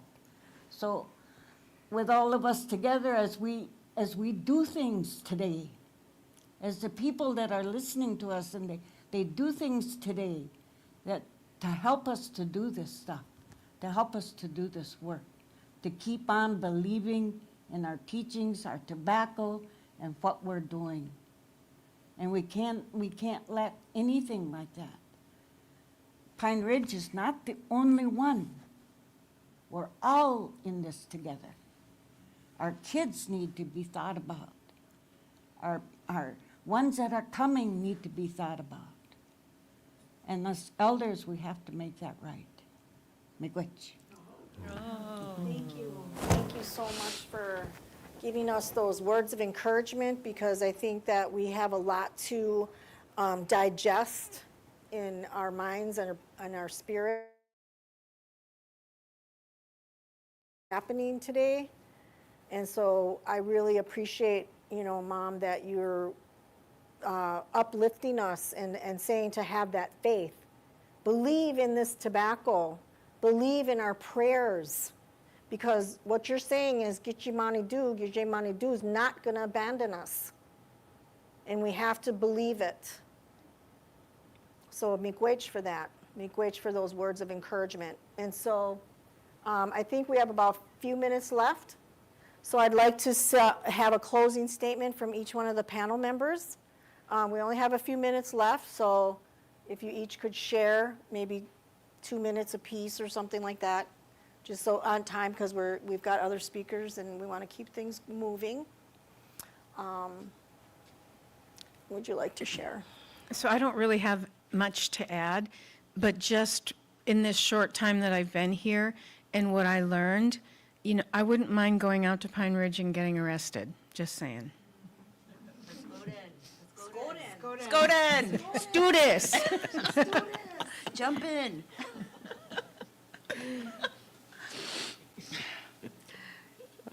I too, am just, I want to shed tears. I haven't, but, just knowing that water is so toxic there. Where I come from in Chippewa Falls, they chlorinate the water. And I've got a Brita pitcher just so I can make it tolerable. And it's one of those out of sight, out of mind. I have no idea what else is in there. We at one time were the purest water in the world, and that was a known fact. And now it's contaminated. And another thing is they can filter some of that water, but there are people that are about to be arrested, and what do? They dump the evidence down the toilet, and that gets into the water and recirculates. And so those are the unknowns that we're ingesting every day, that you don't know how many different levels of these toxins that we're ingesting every day. I pray for all the water. Miigwech. I just wanted to say very briefly, be brave. We've been brave for centuries, right? Continue to be brave. And when you see something wrong happening, don't back down. Don't back down. This is our land, right? And I just wanted to say, there were at last count 272 open uranium mines on the Pine Ridge Reservation with also arsenic in it. And they put a little box over it, and it looks like a beehive. So you wouldn't even know. You wouldn't even know. And it's above ground. So that means it goes everywhere. So just be brave little buckaroos and we can do it. Georgia. Let's go then. Yeah, you're getting us riled up. So I think my final words are just about listening, because there's a lot of people here we don't see who are listening. And that adds, I believe in that attention, that love you give when you're listening. And maybe that's what got Mary Ellen riled up just now, because we were listening to each other. So, yeah, there's this big back snake to fight, but also like being here today, it got me riled up. I didn't come with really anything to say. I had a couple of things in mind, but listening gave me so much. So if you can't do anything else, don't feel guilty about it. Listen. It's something, giving your loving attention that way. Miigwech. Oh, Shimigwech. leave that span on these ladies, please. Ujun Indaway Magariduk, Ishkidebani and Dijnikaz. Those of you watching, you wonder why we're matriarchal? This is why we are matriarchal. This is the source of the heart. That first teaching, Debwe, is the energy from the heart. You gave us another teaching. Zungade, there comes that heart again. The energy of the heart to be brave and courageous. And they're coming from our grandmothers. Would you speak the term on your shirt? This is actually from, it was printed at Standing Rock. We brought our own shirts, and I believe this is Danae. I'm not sure, but somebody's put up. Pat, are you watching? Pat?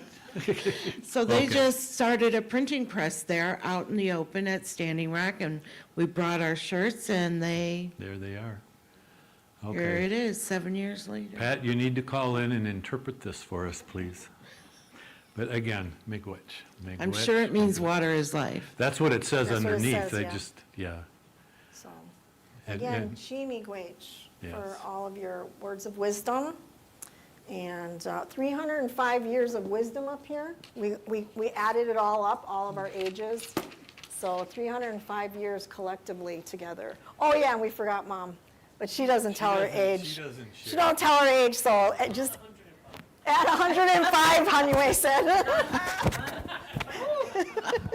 Only the grandson could say that. Okay, Chimigwech, thank you so much. Okay. Oh, okay. So, have nothing to say. Give me a break. Give me a break. So, again, a quick lead-in. I'm going to back up just for a second. Ishkudebene Indigenikaz, Wabasheshi and Odem. Ojibwe Anishinaabe and Dao, Medea Nini Tamandao. All of which contributes to the stability of who I am today. Just take a moment to digest and ask that question. What now? Awakenin, Ejigwe. Karen will correct me because she's my good mentor with the language. Awakenin, Ejigwe, yes. Ishichigean, what am I going to do? Ninga Ishige, let's do it. Let's do it. One of the teachings our Grand Chief gave a long time ago is we don't have a maybe in our language, or I think I'll do that, or should I do that? No, it's Ninga Ishige, I will do it. I will do it. And so thank you to those who are listening. You hear the courage, you hear an expression of Gachidabakanagewan, those teachings that give us balance to life. It's interesting, Fawn mentioned it a little bit. What am I doing here? Listening more than anything. So a couple of shout outs here to Roger N., Rhea O., Kelly O., Clara M., Michelle B., and yes, I'm rushing through these just a little bit, but I don't want that quickness to water down our gratitude for your gifts to us. So thank you so much.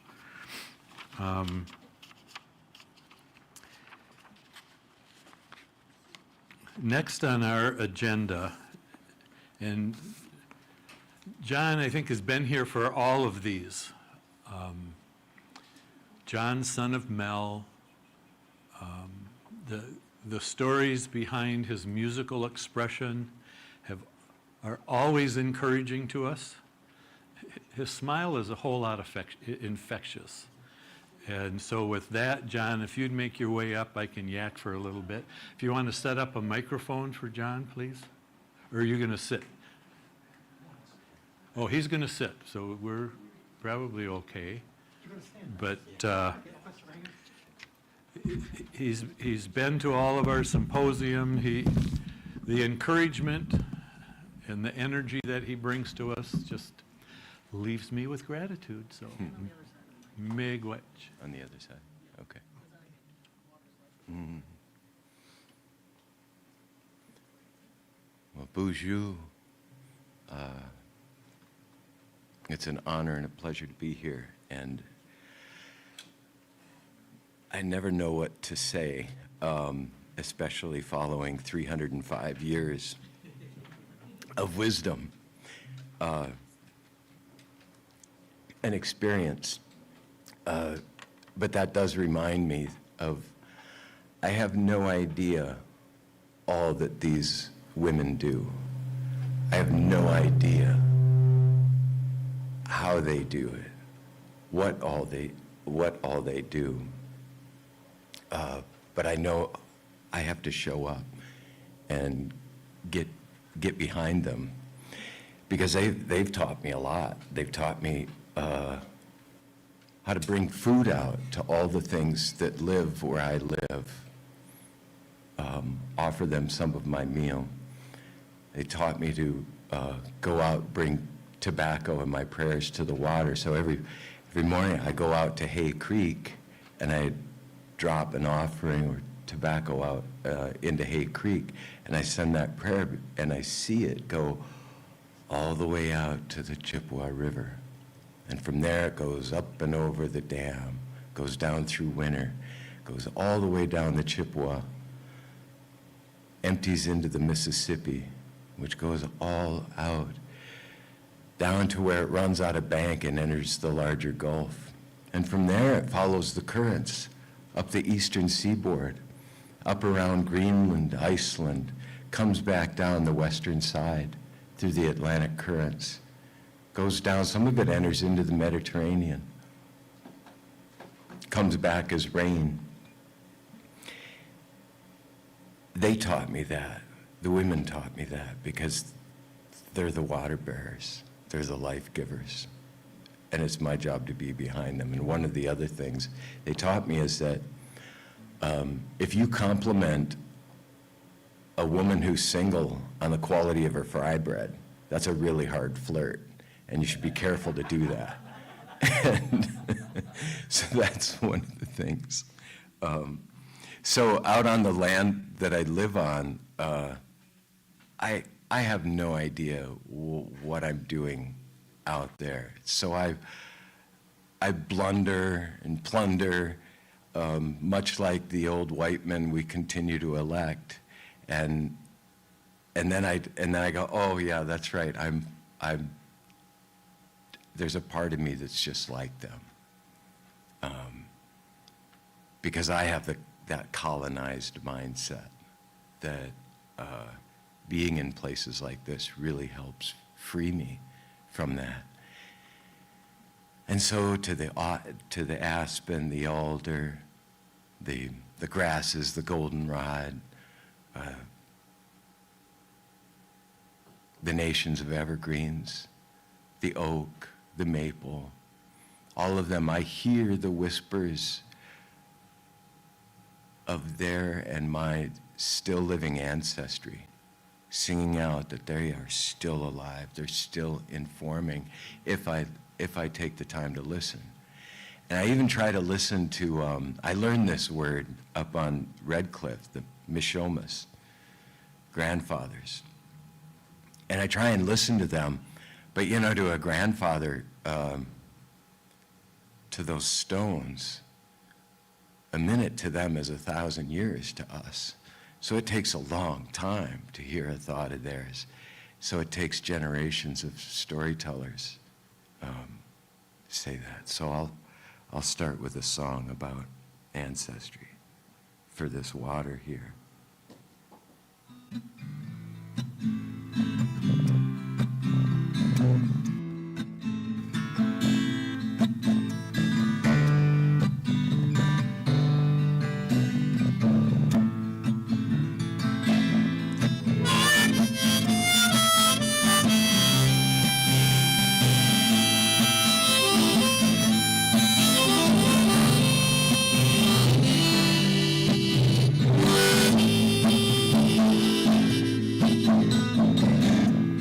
My father, who I was born of a farmer in Minnesota, on a tract of land called Half-Breed Acres, which went from down through Red Wing and Wabasha County.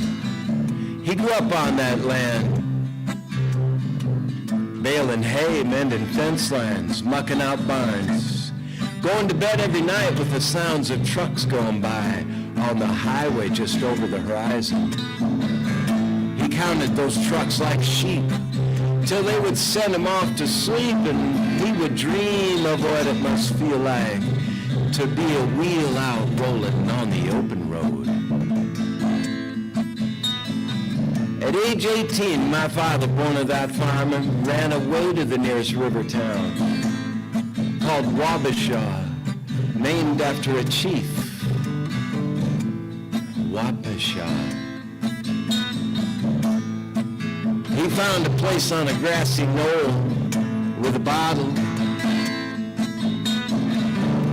watched eagles course the currents high above the bluffs on the Wisconsin side, while a train went by down below through the little town of Nelson, where that mighty river is 2 miles wide. And he loved watching those river barges course those currents up and down that mighty river, wondering what it must have been to look at that river a couple hundred years before, when you could look at it in the diamond dews, when somebody somewhere back there must have said, when I saw you coming, when I saw you walking, mighty river, I could swear you were a moon-sown daughter out come to life on the earth. And he noticed too how the water came and went, but how the river stayed, wondering if he could do the same, leave just enough of him behind to find his way back home again. Towards sundown, he put a message in that bottle, put the cork on tight, threw it in. And he tossed that bottle in the river, and with the conviction of the mightiest of preachers baptizing the dirtiest of souls, he said, I'll see you in New Orleans. And he went down that river, joined the army. And 6 years later, after seeing where that bottle had run out of bank, entered the Gulf, my father, born of that farmer, on Half-Breed Acres, found his way back home again.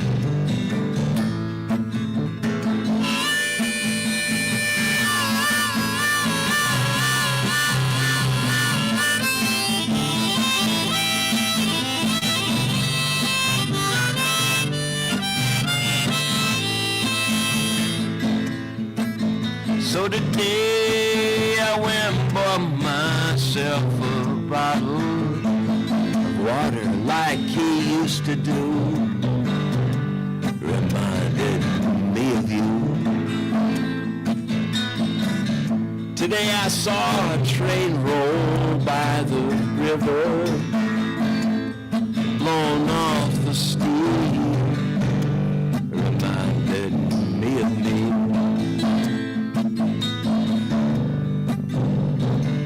That's when I threw the bottle in the river.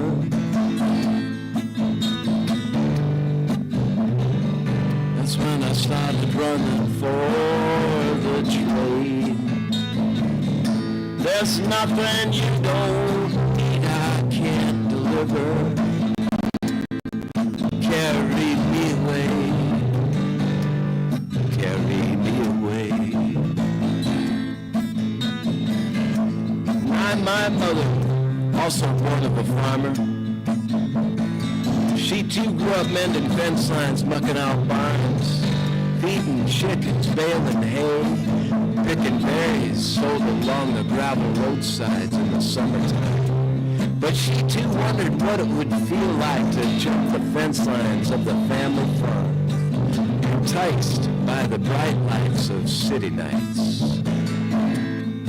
Thanksgiving weekend of 1962, they met in one of those river towns. For Christmas, and 1 month later, he gave her a ring. 4 months later, they married. 4 children, 13 grandchildren, and 56 years later, my father, born of a farmer, went on up ahead to prepare the next place for his bride in the land where they say there's never a shortage of clean water, never a shortage of all that gives us life down here.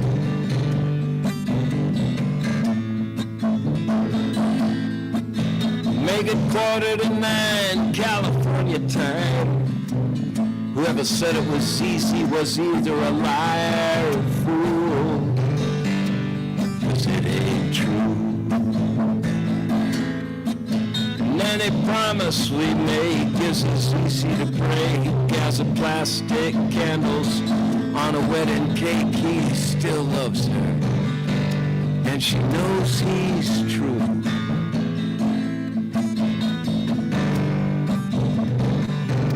If you think about it,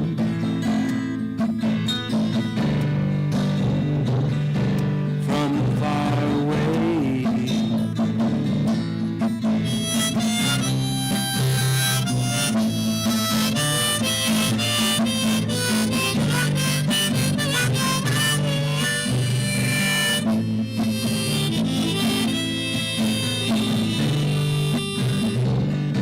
and they think about us.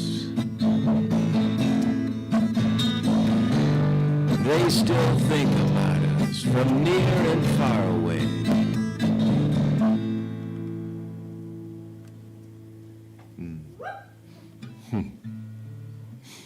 Actually, it reminds me of what, how giving women are, like my mother, like all the mothers I see out here today.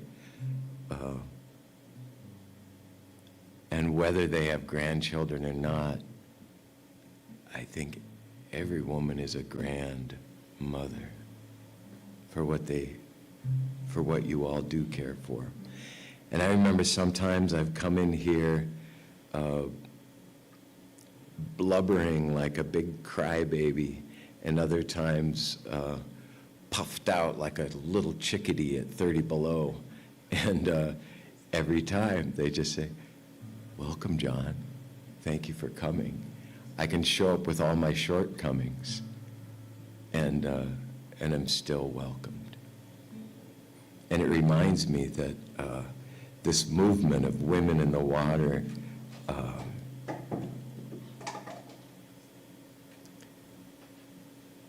whatever you show up with, it's enough. Just show up. Show up. That's all it takes. Yeah. And I miss Tinker today. But I know she likes this song, so maybe she's tuning in somewhere.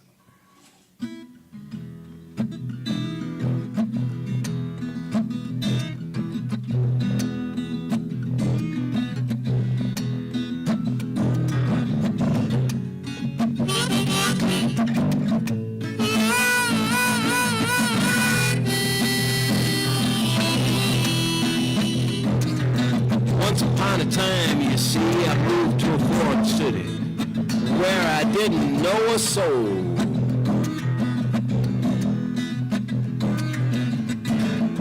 And the words of my father, born of that farm in Minnesota, came back to me. He said, "Son John, no matter how far you roam from home, no matter how many paths you take, we can't get lost down here. You just get harder to find.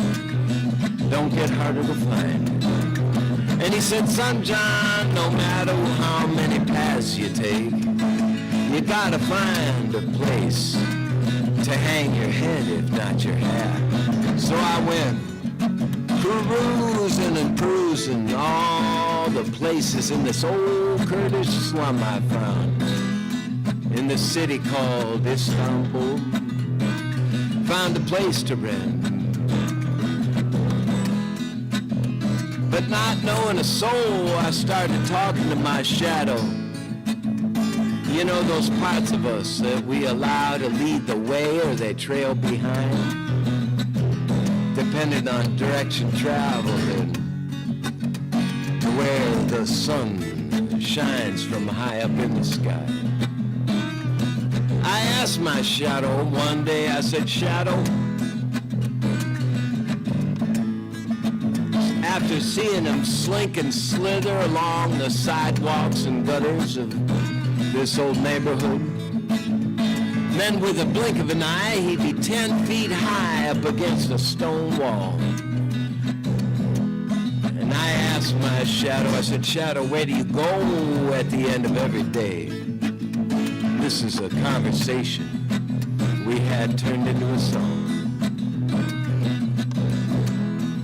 I'm walking alone, big cities and towns, I'm unknown.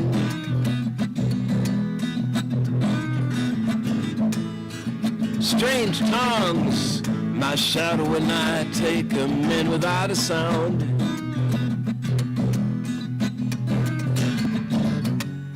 And we look at pretty things, but we never ever look down.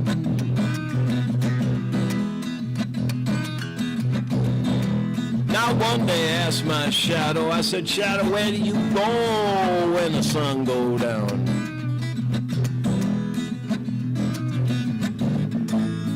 He laughed, he said, "Look at me, boy."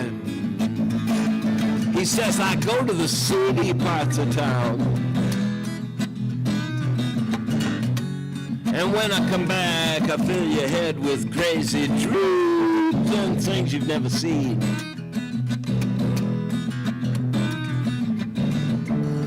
He says he's a part of me who sees things the other way around.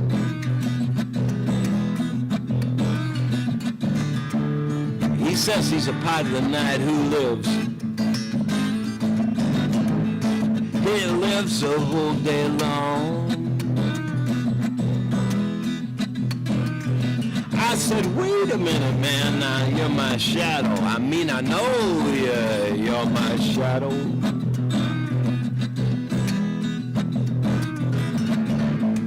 He laughed, he said, "Look at me, boy, don't you see how I blacken things right out?" Now most people are bad at being good. You gotta be good to get away with being bad. That's what water protectors do. He says he's a part of me who sees things the other way around.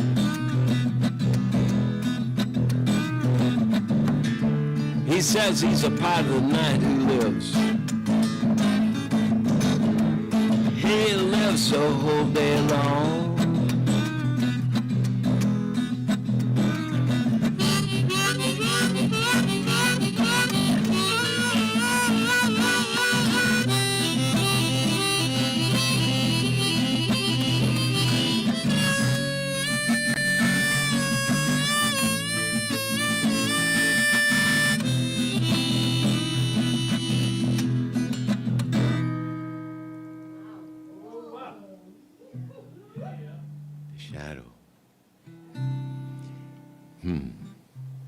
I see a lot of light here. And yeah, to all those who've gotten lost in shadows before, there's lots of light. And my mother helped lead me to the light. As women often do. Don't they? I guess it's why I'm here. And I just heard on a program as I was coming in. It's this program this guy does. He does a podcast every week, and he's called the Stop Shopping Church. You know, he's against rampant consumerism and things. He said, "We're addicted to convenience. We have to stop this." And they do this segment called News from the Wild. And they just found PFAS in rainwater now. So even PFAS, forever chemicals, are now circling the globe, taking part in the cycles of water. And one thing I never knew is that all these different cycles of water, you know, when it evaporates from lakes and seas and comes down later as rain, we can't have land without water. I didn't know this. There's the oldest cycle of water is 100 million years old. Because in land, when land goes underneath the plate, it brings with it water and creates seabeds, and that water goes down into the depths with it, and it builds in steam and pressure as it goes down, and when it comes back up, it comes up as steam, mixing with the minerals down below, producing volcanoes, which produces more land out in the middle of seas and oceans. I just love the thought of that, how it, how the sanctity of water creates the land that gives us a place to live, and all our other relations to live too.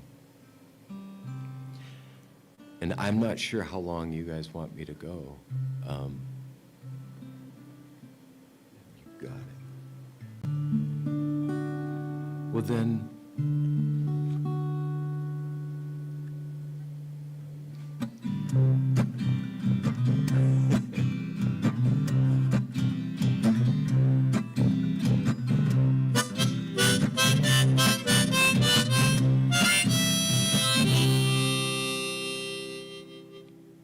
forgot. I wanted to do a different song.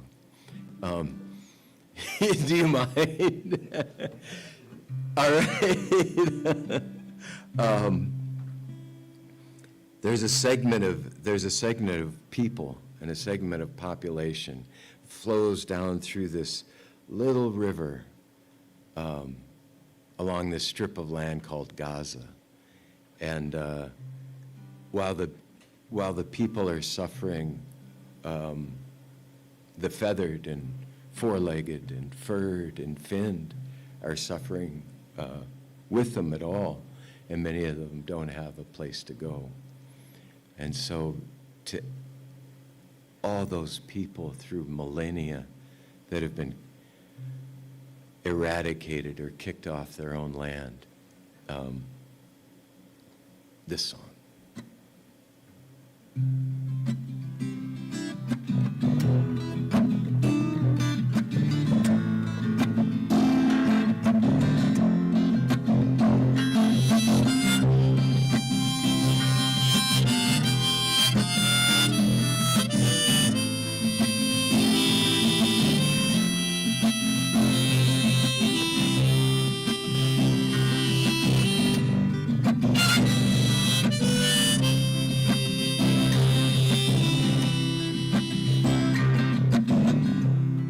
It's hard not to wonder what more could go wrong in every single moment.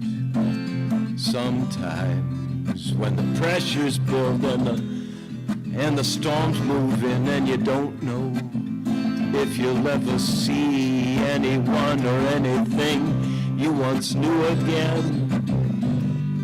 Like home, like home.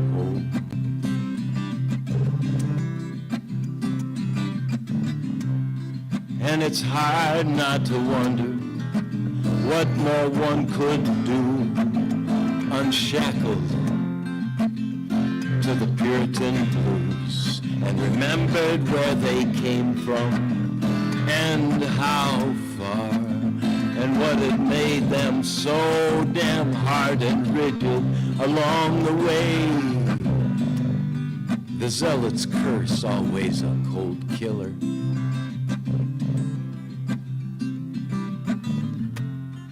There's a woman in the wind who sings, hold on till spring.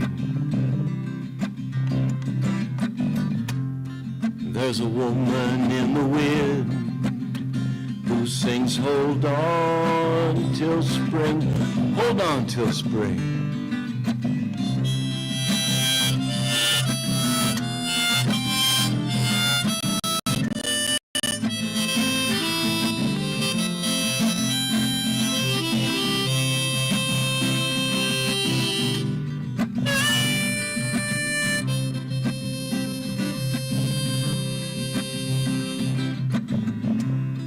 And it's hard not to wonder why we never remember not to forget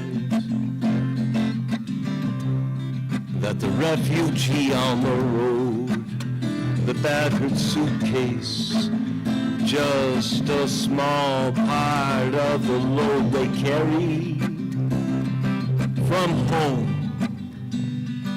like home.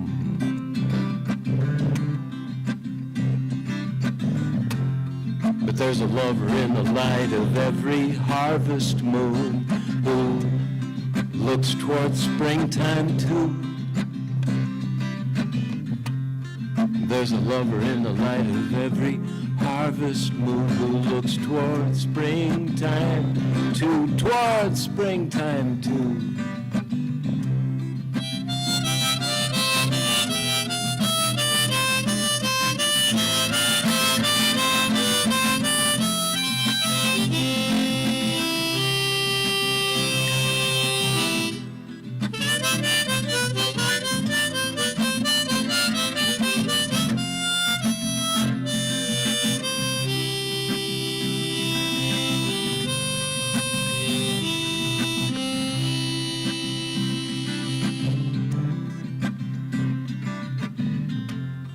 There's a woman in the wind who sings, hold on till spring. There's a woman in the wind who sing, hold on till spring. Like all these women here, all women everywhere who sing for the water.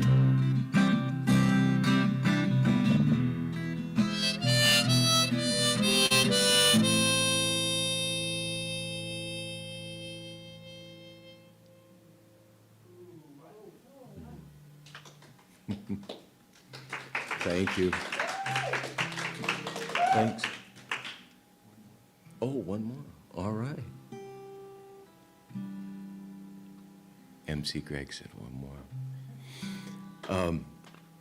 Ever since I was up at Red Cliff, I brought something home with me, and I don't know if it's correct, Anishinaabe, but I say every morning, Miigwech Nungum, Miigwech Mitagong, Miigwech Mandogami. And I don't know if Mandogami translates to wondrous water. I'm not sure, but that's the intention. And the Miigwech Mitagong means everything that gives me life. Since they trade me air, we trade air. And it's more than transaction. You know, that's why not for sale, Lake Superior, Gitchagami is not for sale.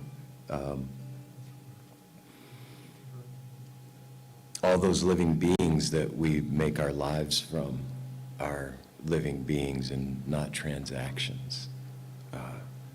So I'm glad to be learning the prayers that each one of them need for the food that I can feed them.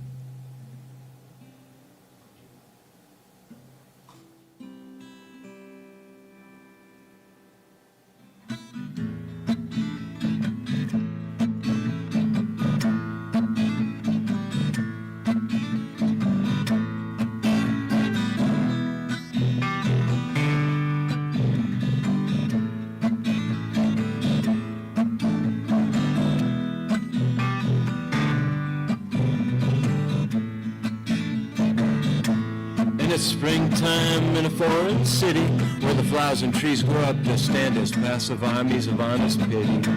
Their faces blossom into the sun, pleading, don't ever stop, please don't ever stop your burning. And I hide my head behind a curtain of long black hair that curls around the nighttime skies full of stars. Too afraid to look at my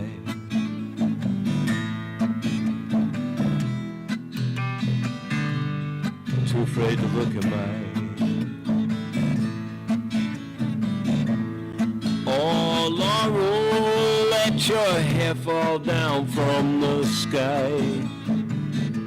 Well, I'll climb on up to you and on a star together we'll lie. Oh, Laurel, you never wore shoes growing up in your little town. You had to come to the big city, meet me in the whole wide world to bring you down.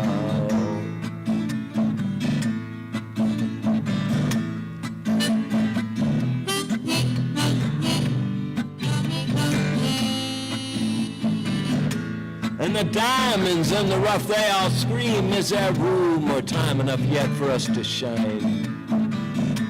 From the edge of a landslide unpolished, feeling left behind.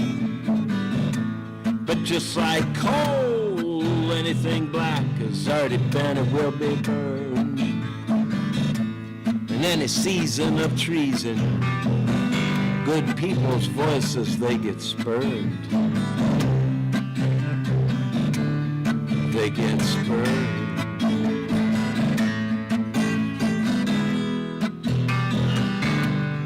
They get spurned. Oh, Laurel, let your hair fall down from the sky. Well, I'll climb on up to you and on a star together we'll lie. Oh, Laurel, you never wore shoes growing up in your little town. You had to come to the big city, meet me in the whole wide world to bring you down. As rain falls, as sun rays,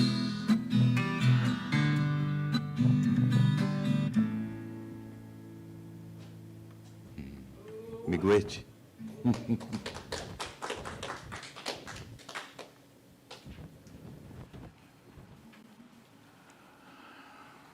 Bushu Ninduwe Maganiduk.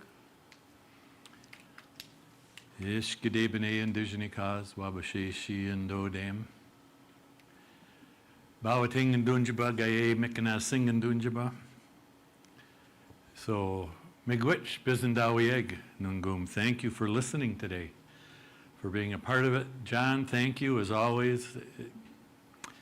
It's one of these situations, I listened to 300 years of tradition and the inspiration of all of the music and all of the speakers, and gratitude seems insufficient, but it's what we have, so we offer. And a reminder, those of you who are donating, miigwech, $50, we will share a t-shirt with you. $100, the sweatshirt. Those are really cozy sweatshirts. It's a zip up. And it's a zip up, and Ann puts a lot of investigation into the quality of the material before we decide on them too, so thanks so much. So, and Ann and Suzanne will come up for their next items on the sale rack, and so here we go. Miigwech for tuning in and spending your Saturday with us. Bojunindawe Makaniduk, Nabimani Dukwe Indigenakas, and my spirit name is Water Spirit Woman, and it comes with, for me, a lot of responsibility. And when that question was asked, what will you do for the water? One thing I do is sow. I sow so that the resources can support women in water. So there's many things that you can do for the water. And start by praying. First of all, I'd like to express my gratitude. Our racks are going down, and I didn't even talk about our towels and aprons yet, but almost half of them are gone. So, excuse me, I'm slipping. I'm going to start with the aprons. These were made by our dear Mary Ellen, and many or most of them, that's not by her, were done by hand. Some parts of them were done on the machine and parts of them were done by hand.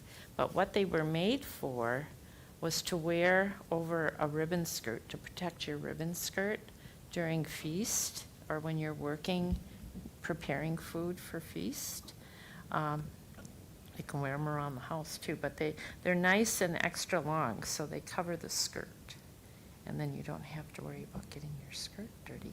And they're fully lined.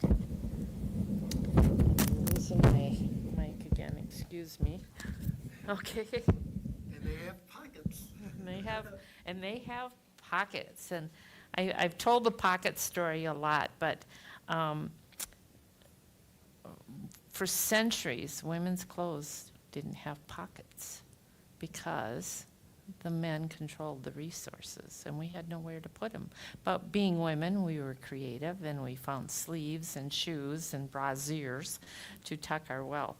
But so I always make sure that the skirts I make have pockets because every woman needs a place to put her wealth and her resources and her important things that she needs to carry through life. And so pockets have power. So this was, I'm just going to, look, if you go online, you will find all of the different aprons that were made. This one I just would like to show because it looks like a water skirt and our apron, and that one as well, to me, reminds me of water. Okay. Yeah, really. Mary Ellen likes rickrack, and you'll often find on her work rickrack. So, weaves. And this one is a children's apron. Has Mickey Mouse or Minnie Mouse, I'm not sure which one. Looks like a few teddy bears too.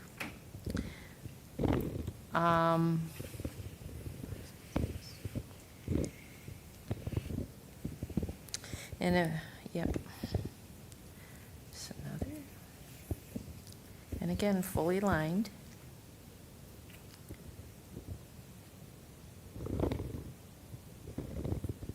This one I especially draws my eye. I love the colors, and there's cranes on it. So if you're of the Crane clan, this one might be calling to you. Yeah. Okay. We also have a number of towels and towel sets. We have only two sweat lodge towels left, and they're both Wabashishi, which is the Martin clan. And so these are nice, pretty thick towels that I made with sweat lodge in mind when I made them. We sold our eagle one and we sold our buffalo one. So we have one in brown and one in green. The other three sets we have are full sets with the bath towel, the hand towel, and the washcloth. And the first one is Nabi, which is water, and Nabi, or water is life, and there's a bright wave, and the ribbon accenting it is shells, the concha shells. The other one, and I'm going to let Suzanne say the word for butterfly. Nemengwasi. And there's a set here with butterflies in the wasa. Okay. A set with butterflies and in a variegated orange to teal design on the ribbon. The other one, she definitely has to say dragonfly. Oh, Buddhist-gonna shake. A Buddhist kind of shape. And I practice and I practice and I practice and I get up here and I can't remember how to say it. And these are in kind of a pink to dark rose color. A multiple on the bottom and a single one on the washcloth. And this last apron was a commercial apron that I embellished with a woodlands flower on it and ribbon on the bottom. So this could be male or female. And okay, so that's what's left on our rack. No, we sold everything. So thank you. Is there any more time, or should I stop here? Stop here. Okay, so until our next time, we still have more new things that I haven't shown yet. So come back and see what we have.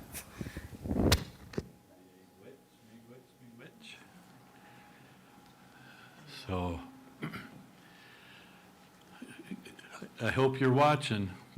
Those towel sets go quick. Bonjour, Ishkide Abiinooji-Aki, Wabasheshi and Dodam. The English translation of my spirit name is Firebird. I find it interesting that Anne carries the water spirit, I carry the fire spirit. And we've been doing really well for 53 years. We haven't put each other out and just blend really well with that.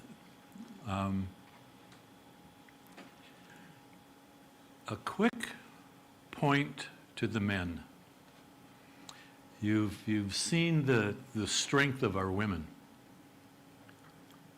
And later on this afternoon, there will be a couple of men speaking. I got to remember names here. You met Georgia, who shared of her time in South Dakota, and I'm blanking on the reservation you were on that you talked about. Pine Ridge. Sorry about that. You'll meet her partner later on this afternoon.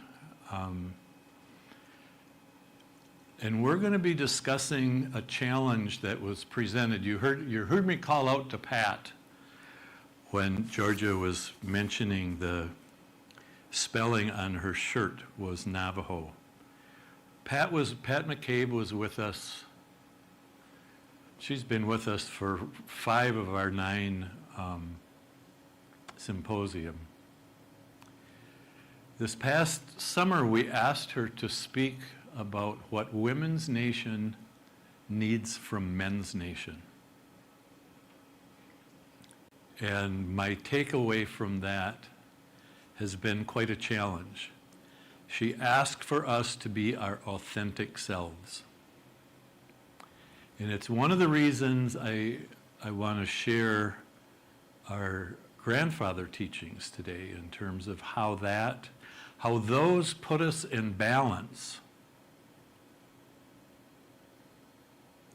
They put us in a very peaceful, sacred balance in a matriarchal society. And our men's panel will address a little more specifically how each of the men contribute to the balance with strong women. And I'm looking forward to that. Speaking of strong women, you met Ruth on the women's panel. Ruth has been at every one of our symposiums, and our relationship goes back even further than that. Have always witnessed Ruth as a strong woman. And so it's delightful that she's here speaking with us today. And so I welcome you, Ruth. This has been a long time coming, so I'm happy to have you with us. Ruth Gerard, Miigwech.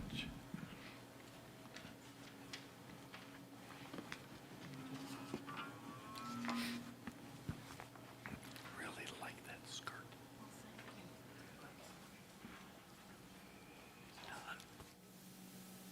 Okay, I guess we've got it. Miigwech. Bonjour, neo nuden ikwe indigo, ihankishni petawi. English name is Ruth. As Greg had mentioned that it's been, I believe, 9 years. If that's correct, then I believe I've made it to 7 of the water symposiums. I thought I only missed one, but apparently I've missed 2 symposiums. So I'm grateful for the documentation that I can go back and watch on the website of some of those things that I've missed, the people that I've missed. The question is, what does Women in Water mean to me? I'm quite a shy person, so it really takes a lot to get out of my shell. And I definitely force myself to get out of that shell, out of the city, out of the environment that I feel is really toxic. As people have spoke here today about the toxic environments and the reservations and the water that people have to drink, how awful that stuff is. I just feel all teary because of it. Growing up, I was raised in Eau Claire, which is another city that Eau Claire is French for clear water. Chippewa River is my main mother. Nibi is female. And I grew up around that Chippewa River and a water source called Half Moon Lake. Again, it was used to be part of a river, but then was enclosed and became a lake. Growing up, I would be fishing. Never caught anything, and I never understood why. I think it's because it was too rocky, and the fish hooks got caught in the rocks. But the water was always there, and that's what drew me on my bicycle. You know, I always bicycled to go fishing in that river. I don't think it was as toxic back then. I don't remember drinking from it, but I do remember drinking from the hoses, you know, as a kid growing up. It just was one of those things. You turned down the faucet and we all in the family shared the same glass. Rinsed out a little bit of, you know, maybe spit or something, but you rinsed it a little bit and you just drank of that same faucet. Nowadays, I don't think that's the thing. As I mentioned earlier, I have a filter pitcher from where I live now. That wasn't even heard of back in the day. You just turned on the faucet, you turned on the hose, and if you were thirsty, you drank. Another one, growing up on just about every street corner was a water fountain. Not sure who cleaned those on a daily basis, but you know, the water was there. You know, it was basically everywhere, and we weren't afraid to drink it. I don't think that's the case now.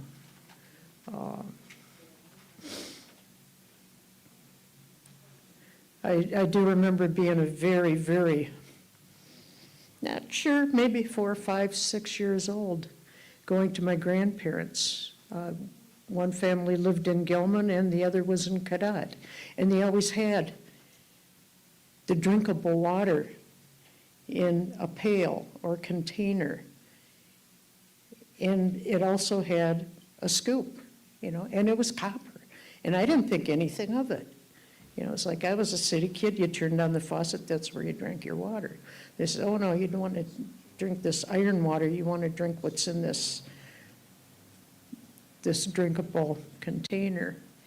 And that was both of the grandparents until, of course, I think people got lazy, and it was much easier to have all this water piped in. You know, we didn't know that lead in the copper piping was toxic.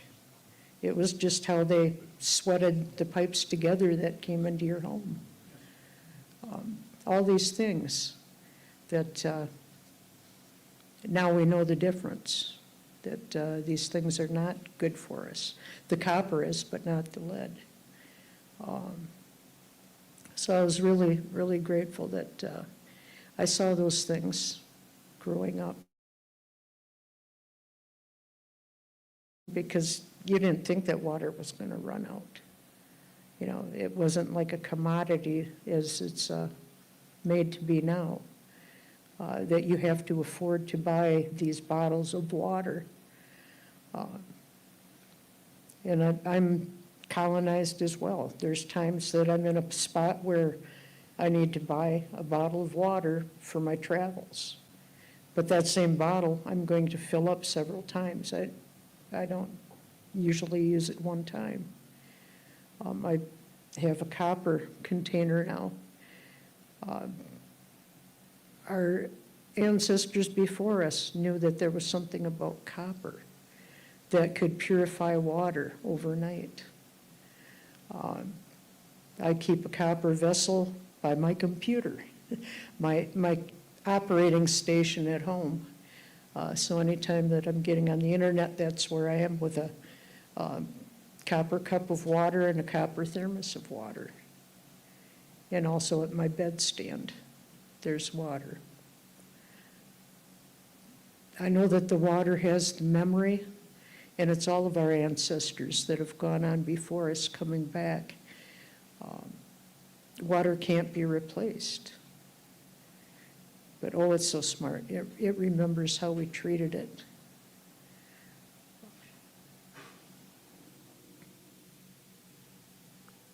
That water also goes into other things like our coffee. The fire water that some of us used to drink. And for our growing our foods. Again, if that's all toxic, then what are we putting into our bodies?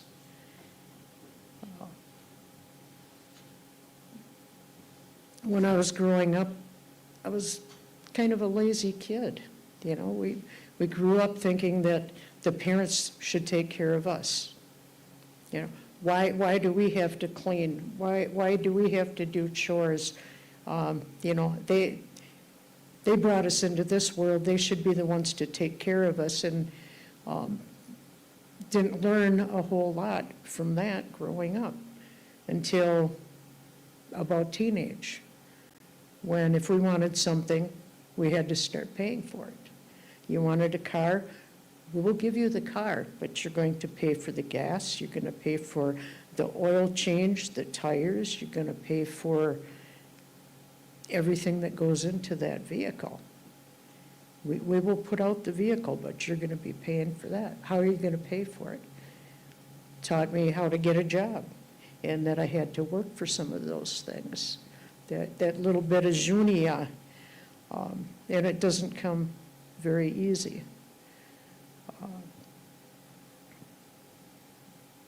Eventually I had grown up, and partying, I think, was the main thing on my mind, that you know, when you grew up, you didn't have to really be responsible, you know. That would be just too difficult. I liked the easy way, you know. My greatest dream was to purchase a motorcycle and go see the world and party. I didn't know how I was going to do it, but that was the idea I had growing up, that I would take that motorcycle and just go and see all of the states, and worrying about eating and drinking water. That wasn't even part of that plan. that brought me to the spouse or the person that I chose as my spouse. And so from there, the motorcycle kind of went on the wayside, but then it was time to bring a family together. And through my own depression, and the drinking got worse and worse, well, then that relationship ended, and of course with children, then that really, it was really hard on them, growing up around the alcohol. And then after the alcohol was gone, you know, there's still the unmanageabilities from using that alcohol. And I didn't feel like I had a lot of purpose after that.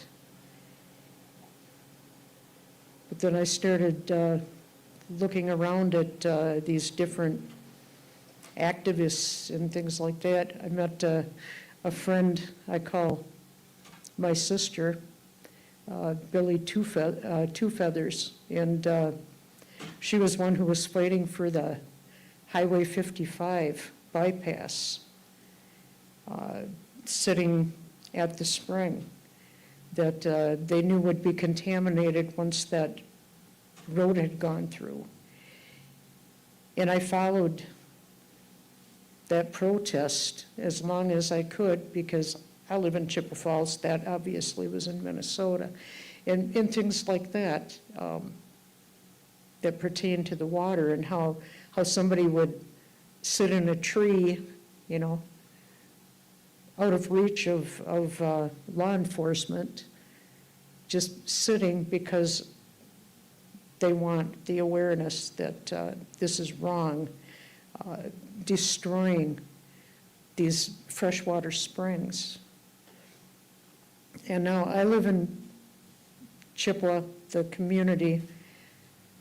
When I was growing up, there's a little park called Irvine Park.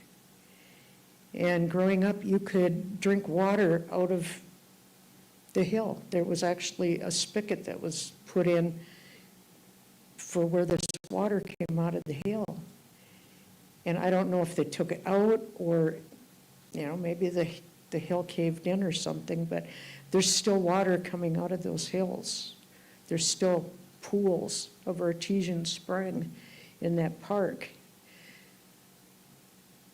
But I'm scared for that water, because I worry if I actually find the source that somebody's going to find a way to destroy that. That's how worried I am about our precious water.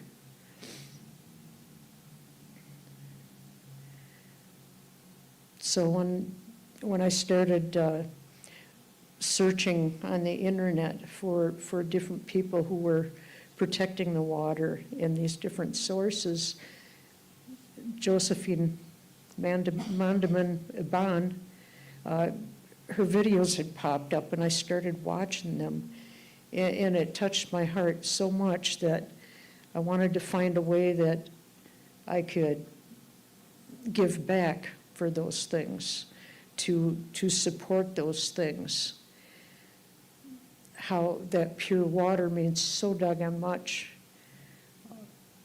for my health, for your health, and for those children, the ones that are unborn yet, coming up, that we all need that pure water. And it's with the minerals, the good stuff in it.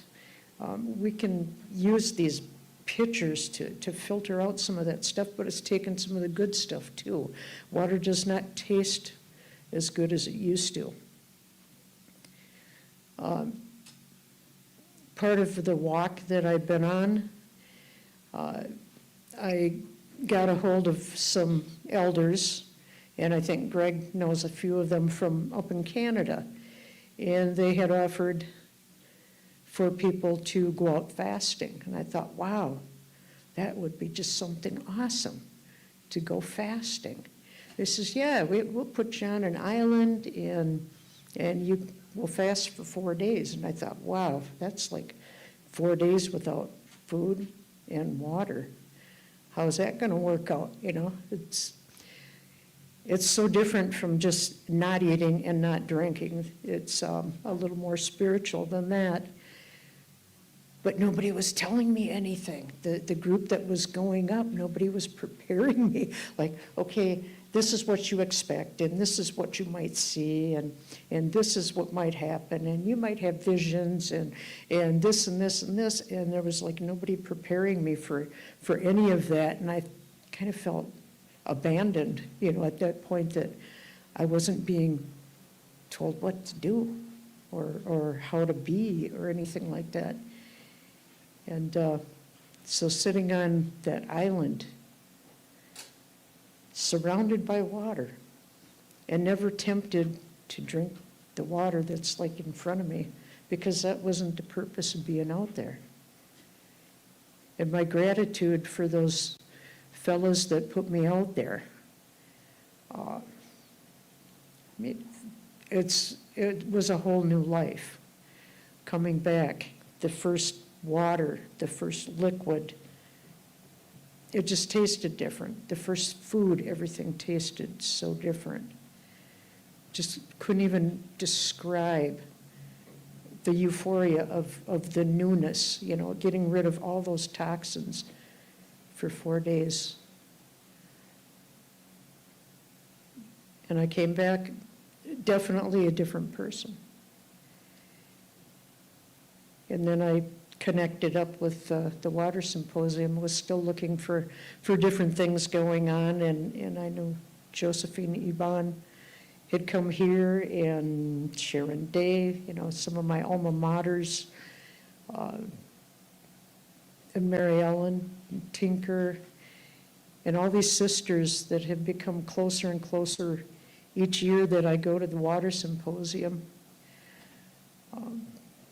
So 7 years of dedicating that week to coming up to the Water Symposium, watching the fundraisers, purchasing some items, which is, you know, kind of cool, that we have so much talent with necklaces and the towels, the skirts. I've gifted quite a few.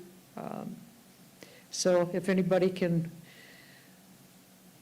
re-gift these things and help out the Water Symposium, I think that's pretty awesome. So also I had gone out fasting 2 more times.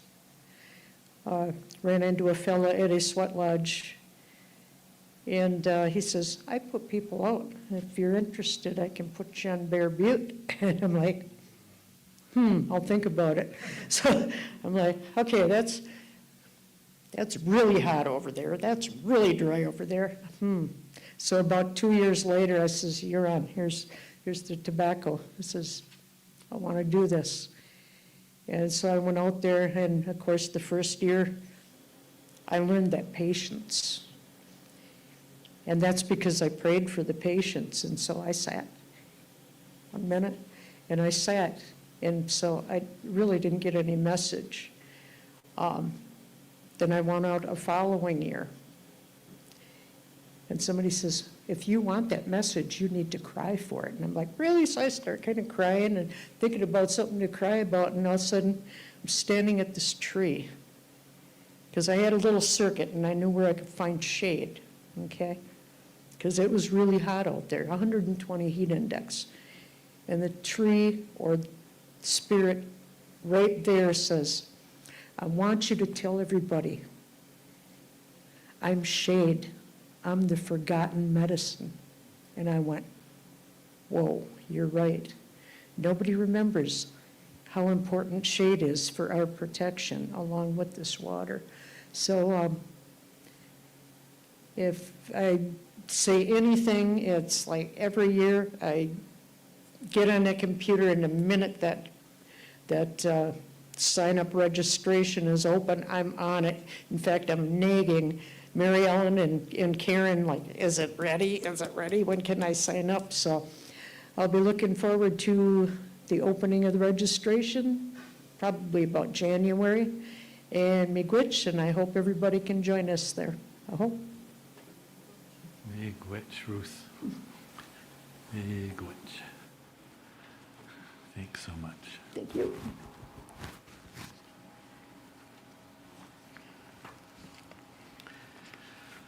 So Bujuminawa, Ishkidibine Indigenikas, Wabasheshi and Dodem, Mikana Singae, Bawatingan Dunjiba. And you have to go way to the east end of Upper Michigan to find that space. But it's a good space. A couple of more shout outs to people who are calling in and purchasing. Mary C., Carrie K., Kathy H., Georgia B., Larry M. Miigwech to all of you. You're helping to carry on this work and very much appreciated. I'd like to take a moment for another one of our grandfather teachings. I hear it. Every time I hear somebody speak, I'm thinking, oh, that's evidence of, that's evidence of. But Ruth's experience growing up as a child with water and the evolution of our respect for water. And with that comes our respect for each other. Manaj Idwin, that sacred law. And as I started at 8 o'clock, one of the first teachings I received was there's 4 sacred laws: respect, respect, respect, respect. And it becomes a source of connection. And in our society right now, well, if you don't say something I want to hear, and you can ask Ann, if she doesn't say what I want to hear, it's really easy to disconnect with that idea that you're wrong and I'm right. And it's a lot of practice. Like I said, 53 years. I remember the first time I really listened to her and was amazed at the wisdom there. And it's part of the story, the evolution of respect between us. And it's what I hear and experience with the people who join us in all walks of life. In all walks of life. So, Miigwech for being a part of our teaching. Miigwech for what you will do, how you will walk with these teachings. The grandfather teachings as they're expressed from all of our speakers. So, next I'd like to invite Vicki Jerome. She is going to share a few minutes. Vicki manages the money and the registration during the symposium, and she will share with us how those resources are managed and used. So, welcome, welcome. Thanks, Greg. Wishu, Maladu Benishikwe, in the Shindakas, Babaseshi, and Dudam. My name is Vicki. My spirit name is Spirit Bird Woman. As Greg said, I guess you call it handle the money. But as you've heard, that our symposium is 5 days. We start, but it starts now. I mean, we go on all year for those 5 days. And during those 5 days,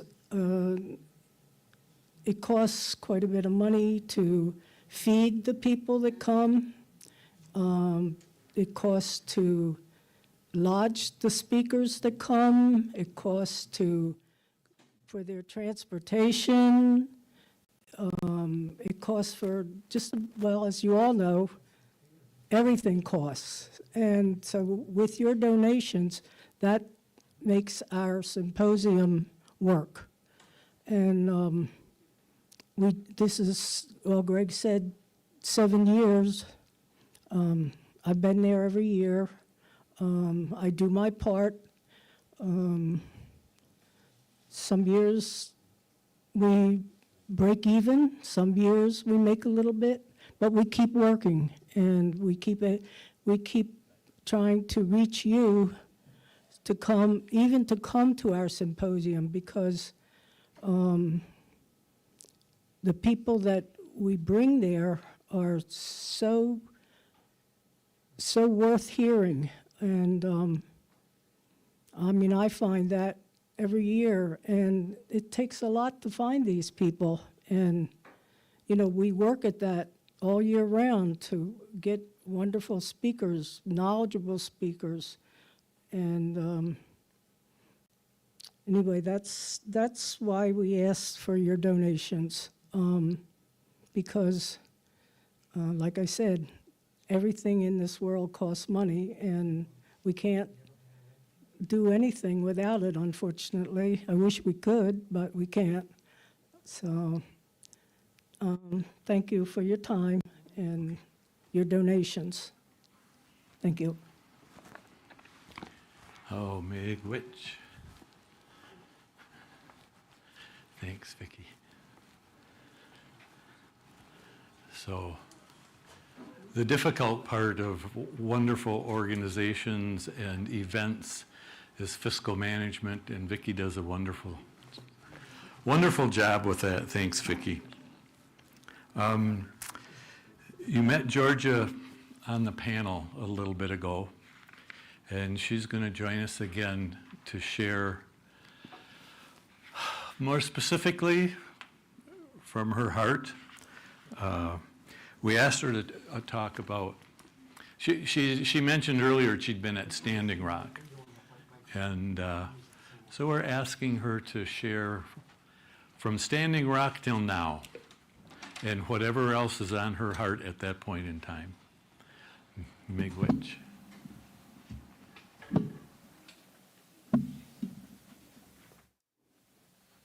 Oh, bonjour. I'm short, but not that short.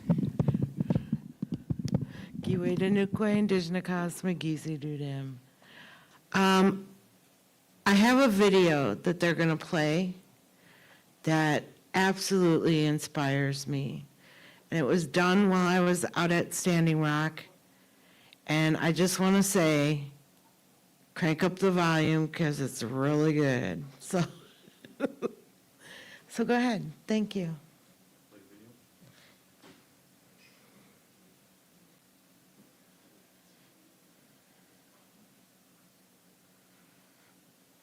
They call it a pipeline, but those on the front lines know that black snake was sent for us to grow, to shed the skin our ancestors pray, of wounds old and calloused, so that we may stay, so that we may unite, unity our tool. No weapons are found in this core to rule. Men becoming ki'ai, steadfast in their guard, protecting women's hearts as their song become roots. Roots to cast out healing for all sentient beings, to honor sacred mother, heart forward we heal. The salmon will run, the mountain will breathe, the rivers will flow. The rainbow is here, and prophecy tells us all generations will hear.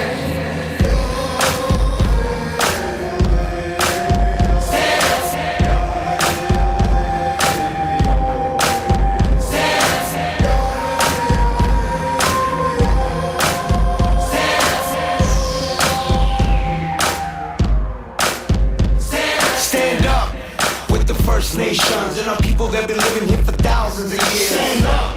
We've been fighting for our freedom since the Nina and the Pinta and the Santa Maria. Stand up. Like Geronimo, Sitting Bull, Red Cloud, Crazy Horse, Lenin Peltier. Stand up. Now they poisoning the waters for our sons and our daughters, so we on the frontier. We one nation, one cause, one people, one tribe. Now it's us against the pipeline. Get on your feet for Standing Rock, and we'll show you how strong we could be when we unify. To all my native people, recognize yourself, keep your head up. To all my tribal people, recognize yourself, keep your head up. To all my native people, to all the original people, to all my indigenous people, recognize yourself, keep your head up. Stand up, stand up, stand up. Stand up, stand up, stand up. Stand up, stand up, stand up. Stand up, stand up. From the beginning we been spinning this game on planet Earth. It's been spinning, we've been living and dying God giving birth, the first of many nations, celebrating them days when all that God made came after what God made. These days we cater to these internet memes, internet streams. It seems them streams aren't clean. We need the whole story seen. We're gasoline before water has gasoline in it.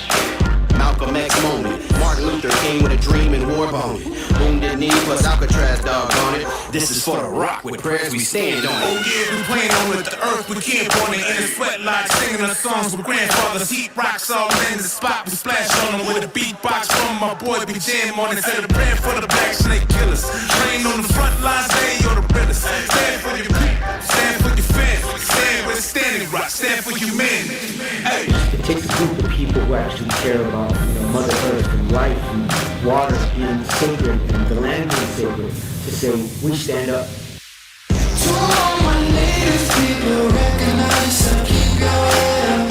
To all my tribal people, recognize and keep your head up. To all my native people, to all the original people, to all my indigenous people, recognize and keep your head up. Stand up, stand up, stand up. Stand up, stand up, stand up. Stand up, stand up, stand up. Stand it up, stand it up.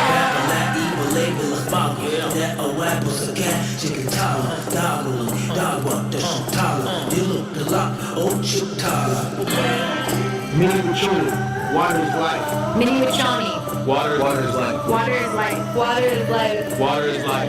I stand on Standing Rock. I stand on Standing Rock. I stand on Standing Rock. Stand up. Stand up. Stand up. Stand up. I stand on Standing Rock. Stand up. To all my native people, woke up the chain, we won't go quiet.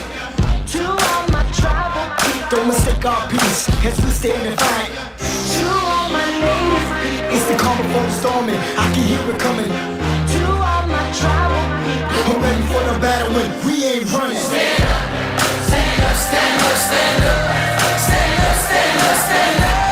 Stand up, stand up, stand up. Stand it right, stand it right.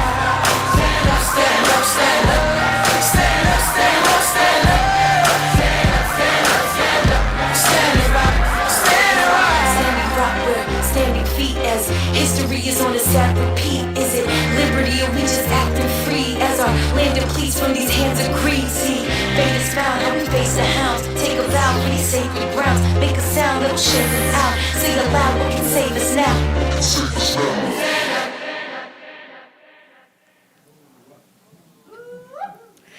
If that's not inspiring, I don't know what it is. After I went to Standing Rock, first of all, I'll tell the story of how I got there, because Mary Ellen always teaches me everything has a story. So I looked at my husband, we were both working at Bear Butte, and I said, I gotta go. He's like, we're working. I said, I don't care, I gotta go. I gotta go. And so I left, and I went to Standing Rock by myself. And got my niece to come over, and we all went there, and I was there with about 7,000 people at first. And I walked taller, I felt better as a human. I was one of those willing to be chained to anything. Go ahead, chain me up. I'm an old grandma, just chain me to something, I'll sit it out. And it was really inspiring, and one of the things that happened during the night was I was laying there under my buffalo robe in my tent, and everybody was singing, because everybody was in different camps, so it was all different tribal languages and languages from other countries. So it was the most beautiful thing I ever heard. And I recorded some of it, and I still listen to it sometimes, of all the different languages singing at night around their camps with their fires. So it was great. One of the things that personally happened to me there is the police would line up behind something called an MRAP, and they would send microwaves into us, right? I currently have a stomach condition from that because they microwave my stomach. And so I have stomach issues to this day.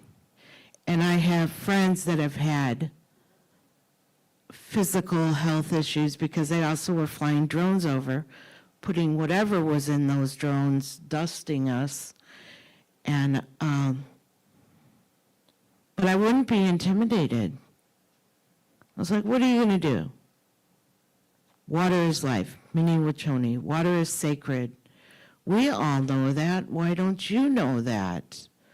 Because you can't eat money. You can't drink money. But I stayed there probably maybe a week, but I couldn't get a phone signal because they were scrambling our phones. And then when I finally did get a phone,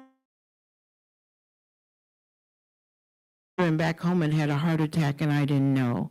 It was days later till I found out because they were blocking our signals. So I got home, left my tent. I didn't care. You know, I got to go. Grab my buffalo robe, got to go. And then he went through some surgery, and he was okay. And we went back to Standing Rock. Well, my tent was gone, but that's okay. They had plenty. They had plenty. I think I know I walked taller after that. And I just looked at people like, you don't even know. Like I said, South Dakota, North Dakota, they're all about the fracking. They're all about pipelines. And they're, you know, that pipeline was originally scheduled to go near Bismarck somewhere. But they said, oh, just put it on Indian land. I don't think they know what they started, because everyone was so strong and so brave and prayerful. And there was a camp inside the camp which was full of the radicals, and you couldn't go in there unless you were one of them, because they were planning things. It wasn't my business, but I was willing. If they told me, go chain yourself to that pipeline machine, I'd have been like, all right, I will. And my husband went back with me. My aunts were there with me. And we were all just fists in the air. And it was beautiful. But they were destroying everything. And I can tell you, for a fact, they blamed us for garbage and things like that. I watched them haul it in.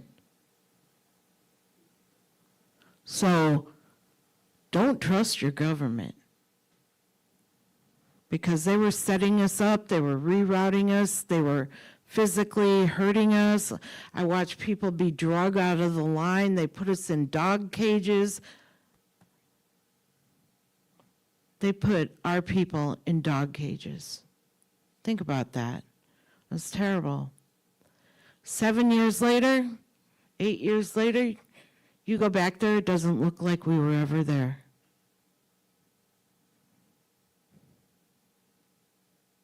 And they wanted to blame us that we were destroying the earth and doing all this stuff. We weren't. They were. People were we had crews that did the cleanup, were cleaning up. I know people that spent the entire time there because they could. That's when I say, do what you can. Stand up and do what you can. Even if it's praying or donating or helping. To keep people going, you got to donate. It's important to donate. And I just want to say to the people that are logging in, if you got $5, you can afford it, right? If you got $1,000, you can afford it. Because there's people willing to do the work that maybe you can't do. Maybe you're working and you can't take off to go get arrested or something. Or you have the kind of job where you can't get arrested. Do it. Do what you can. Do absolutely what you can.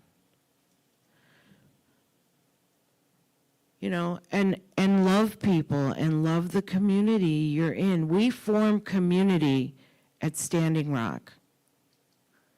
Nobody went hungry. Nobody got cold. People brought us wood every day. We had fires going all over. I can't even stress how much of a community we formed. And it was every color of the rainbow was there. And allies.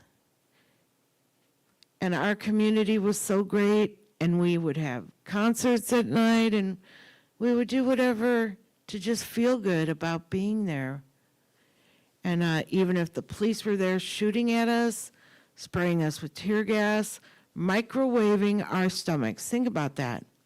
I didn't even know they had that technology to like microwave us. But do what you can. I'm not going to take a lot of time up here. I just want to say, you can do it. You can be part of something without getting yourself in handcuffs. There's so much you can do. Spread the word. You all just heard from me earlier about the contamination of the water in Pine Ridge. Call somebody. There are organizations. Don't let people tell you you can't do it. Sometimes we talk about it, the things that are going on in this world. My husband feels like his tribe is still being punished for defeating Custer because they defeated Custer. My husband's a veteran. When he left Germany, they sent him to the 7th Cavalry. They put the Lakota in the 7th Cav. Did they think that was funny? I don't know. But I just want to tell people we can change the world. We don't know what's coming our way, but we can get through it together. Together, we can get through it. I never felt so much love in my life, but I felt it there. And there were different tribes coming in every day, and they would come in dancing and joyful, and it was great. We had main cooks, and then we had different cooks, and you got to know which camp had the best cooks. So you could go there. But I just want to say thank you for giving me a minute to talk about it. But I do want to say it doesn't look like we were ever there. And that's how it's supposed to be. Right? We got to take care of Mother Earth. She could shake us off like a bad habit. So, I love y'all. I don't know you all, but I love you all. So, thanks for having me come here, Mary Ellen. Really. So I don't know what's next on your agenda, but. Miigwech. All right. Miigwech.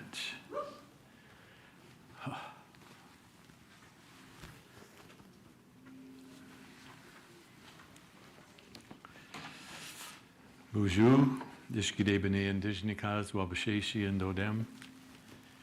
Mikana Singaye Bawating and Dunchaba. I'm snickering because a couple of weeks ago, well, yeah, the day after the election, Ann woke up saying, oh, we got to do something. We might even get arrested doing it. So you ready to get chained up, my love? So another moment of recognition. These are all the folks that have been purchasing and supporting. Roger N., Rhea O., Kelly O., Clara M., Michelle B., Marcy C., Carrie K., Kathy H., Georgia B., Larry M., and I should mention the names of all the people around here because you don't see, and everybody watching, I'm sure, is involved in something where you're often behind the scenes, and we have a lot of people behind the scenes here. I'd like to take a moment to introduce Dr. Swager. He's the Chief Operating Officer, Chief Cook, Chief everything here at the university, makes this space available to us, always been supportive, and always stops by to share. And so, miigwech. Thank you.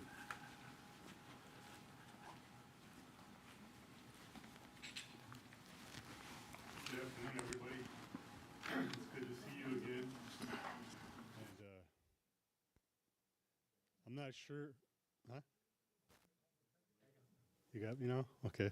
I'm not sure if I'm supposed to be happy about the weather or not happy about the weather. I know I can't go swimming anymore, and I know I can't ride my motorcycle too much anymore. So my brain and my heart is kind of shifting into a different way right now. And I really don't like snowmobiles because my dad had us on snowmobiles when we were kids, and we did a lot of racing and froze our thumbs and our toes, and I really didn't enjoy that, so I probably won't do that again. But it does remind me just how powerful Mother Earth is and how it takes everything and it takes everybody to make this world work and to work together, work cooperatively. And Mary Ellen and I had talked about several times about having a balance in everything in our life. With everything good, there's something that's not good, and so on and so forth. And without that balance, things would be pretty lopsided. And so as I think about where we're at in terms of the work that you're doing here, we have talked many times about what specifically can the university do to help to promote the work that you're doing and get the word out and start getting people more involved with what you're doing and supporting what you're doing. And so Mary Ellen and I have been meeting, and some of my staff have been meeting with Mary Ellen. And so since the last time that I had a chance to welcome you to the university, we have done several things. One thing is that we've had some courses back here in our extension area. And so we have a couple new people here, and they're working with Mary Ellen to get more courses promoted here. Another thing that we've done is invited Mary Ellen to be a keynote speaker at our summit, and this year was our largest gathering ever. We had almost 300 people here from all over the state of Wisconsin and other places, and Mary Ellen was featured to talk about the work that you all do here. And then next year, I challenge you all, because Mary Ellen is going to be, it's going to be like Mary Ellen Week for the entire summit. So if you get to come here and support her, or if you think that you have, topics that you want to talk about in workshops, things like that, you can just get a hold of us and we can make sure that you get some time on the agenda. But the work that you do is important. Thinking about Standing Rock and the talk that was just given about Standing Rock. I lived out in Bismarck for a little over 30 years and worked a lot with the people in Standing Rock, and I knew the two elderly women that sat out there when nobody else was out there saying prayers and singing and watching over the water, and then it grew to become what it became. And all I would just say is that even though those are good things, and a lot of people came from a lot of places to come together to support that, we also have to be mindful that there's also the balance piece again, where some of that gets really heavily commercialized and some of it gets put out there in a not so good way, and people take advantage of things that they shouldn't be doing. For example, there was donations that were coming in, and some of those donations were not being used the way that they should have been using, or they weren't being delivered to the people that were supposed to be getting those goods when they were coming in. And so I would just, make sure that when you have a situation like that where you're doing something big and you're receiving support from all the people, that you make sure that what you receive goes to what it's intended for. Because when we start messing around with Creator and all that spiritual energy and everything that's there, those things can come back to hurt us, and it can have the unintended consequence of causing harm instead of bringing good to people. So as we sit here in this facility today, this facility is all about educating our Ojibwe people. It's all about educating anybody that wants to learn from an Ojibwe institution. And one of the greatest challenges that I've had in the time that I've come here is getting to the forefront of everything that we do, the importance of making sure that being Ojibwe is the priority. In other words, we're going to be speaking the language when we're here. We're going to be practicing culture when we're here. We're going to be honoring our children when we're here.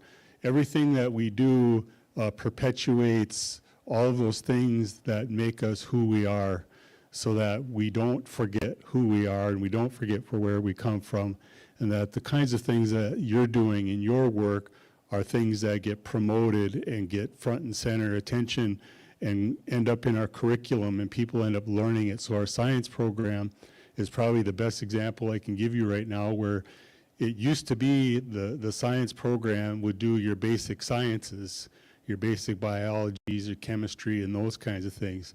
But what it did not contain was, it did not contain that element of Ojibwe-ness, if you will, where people were learning, why is water important to Ojibwe people? How has it impacted us throughout our history? Why is it important to us now?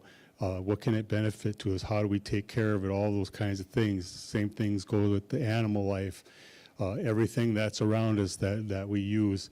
And all of those things, if those things are kept alive and that knowledge is kept alive and people continue to practice and learn those ways, then we'll be assured that those generations that are coming behind us understand that. And so in Standing Rock and the other communities out in the Dakotas and all over this nation, you're starting to hear probably less and less about all of the things that keep us down as a people, like alcoholism and drug addiction and diabetes and those kinds of things, because tribal communities are finally being able to take their knowledge and their practices, their medicines, their way of knowing, their prayers, those kinds of things, and applying that in our daily lives. And that's how we are able to take control of what our destiny is. And so we're starting to hear more good things about programs like yours, about the immersion school here in LCO, about immersion programs in Hawaii. There's now a worldwide organization for Indigenous people in higher education. So there's a lot of really good things that are happening. And the one thing that I would say about the political environment is right now is that even though I wasn't walking all those generations ago, I will tell you that all of our relatives were walking all those generations ago, and they did what they had to do to make sure that we're here today. So that gives me in my heart and in my mind and my spirit the belief that we too will walk through this experience and we'll be stronger when we come out the other end. And a lot of the reason why is because of the work that all of you do. So it's really a no-brainer for us to say that we welcome you here. Use the space, communicate out to the rest of the world, and do the work that you need to do. And if there's something that we can do to help this along at all, just please let me know, and we'll do the best we can to accommodate you. But thank you for the opportunity again to address you, and to everybody else that's out there supporting the organization. This is really important work, and we look forward to more partnerships with the University of Mary Ellen. Thank you. Thank you. Thank you. Ann? Excuse me.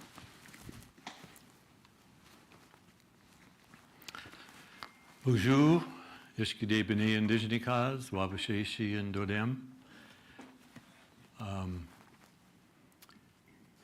A reminder, if you're on the website or go to the website, www.spiritofthewater.org, and click on the donation section. And your donation of $100 will gift you a sweatshirt, and for $50, the t-shirt. And for any denomination, our deep gratitude, because you've heard it goes solely to the work of our symposium. We keep threatening to strike Mary Ellen for double wages, and a double of nothing, but the gratitude, the energy, the camaraderie, that happens, can't double that. And so we're here. We're here following that dream and enjoying your support with great gratitude. So Ann and Suzanne will go through the store again. Thank you for being with us.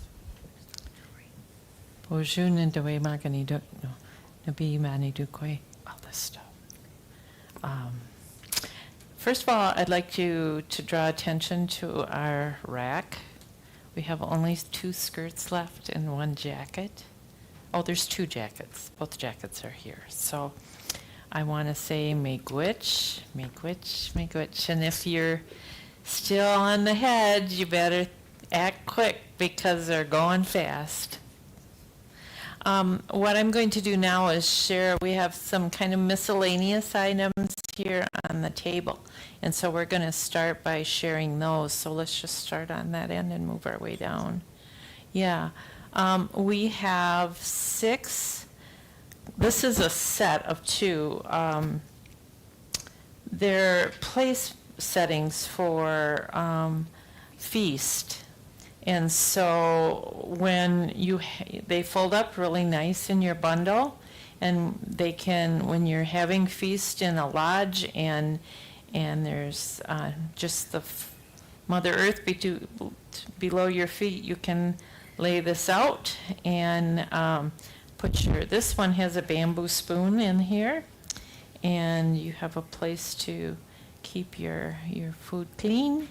And there are 2 sets. There's this set, the light blue, which has a turtle fabric on the inside. This one has butterflies. And then we have 2 other single sets, which are sold separately. And this one has the strawberries. And I believe this one does as well, but they're different outside fabrics, so we're not selling those as a set.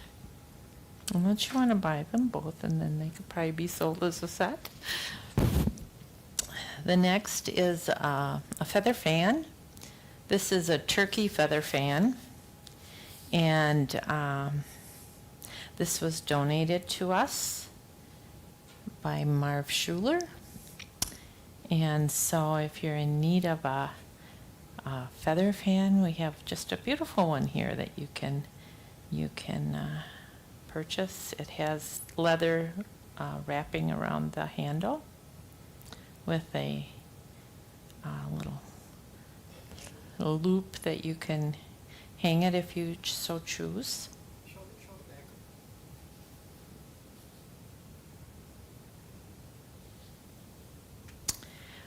These are, I'll pick up just 2. These are little copper cups. One's a mule cup, the other one is plain. We have probably 20 of these with various bead colors and combinations. These are made with kind of a lanyard style so that you can wear those during ceremony, and if there's a water ceremony involved, you're ready and have your copper vessel available to you.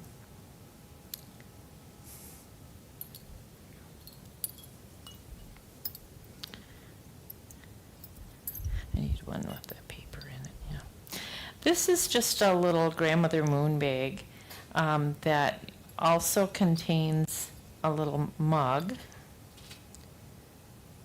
And it has, this one, someone must have taken out the, are they all out? Someone must have taken the paper out. We had in this, and we can put them back in if you so choose to buy one, a paper that has the water song that Doreen Day did, as well as the Algonquin water song, phonetically, and you can go to the YouTube with the Algonquin water song to learn how to sing that. We use this in the morning for the blessing the water to start our day with.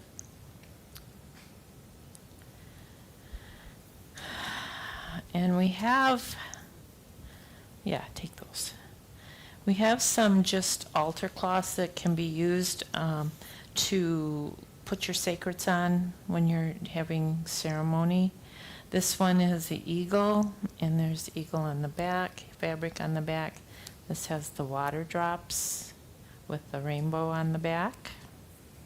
This one is Grandmother Moon with the moons on the back. So then we have one large one. So if you have a table or something that you want to set sacreds on, this one upside down. This one has the eagle, McGeezy, and then on the back, McGeezy.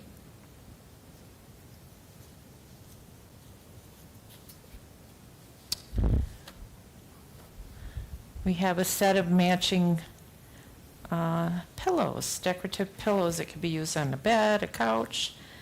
These were donated to us by Grandmother Margaret Behan. She's been a speaker and involved in our symposiums over the years. I think she came 3 or 4 years to our symposium, and she's Arapaho, Southern Cheyenne, from Oklahoma.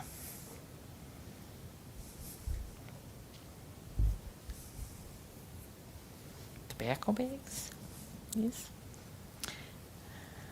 We have 3 styles of tobacco bags. This is a larger one with the turquoise beads along the top. This one has a eagle button. This one a buffalo, standing buffalo button. This has the Thunderbird. And this one is suede, and it has the Indian head. And then we have 2 smaller tobacco bags. This one with a little handle, so it can be put over a shoulder or hung on a belt. A square one, and then this is more the pouch style in black. This is a piece of jewelry that I didn't have out on this morning. It's a 7-strand beaded necklace.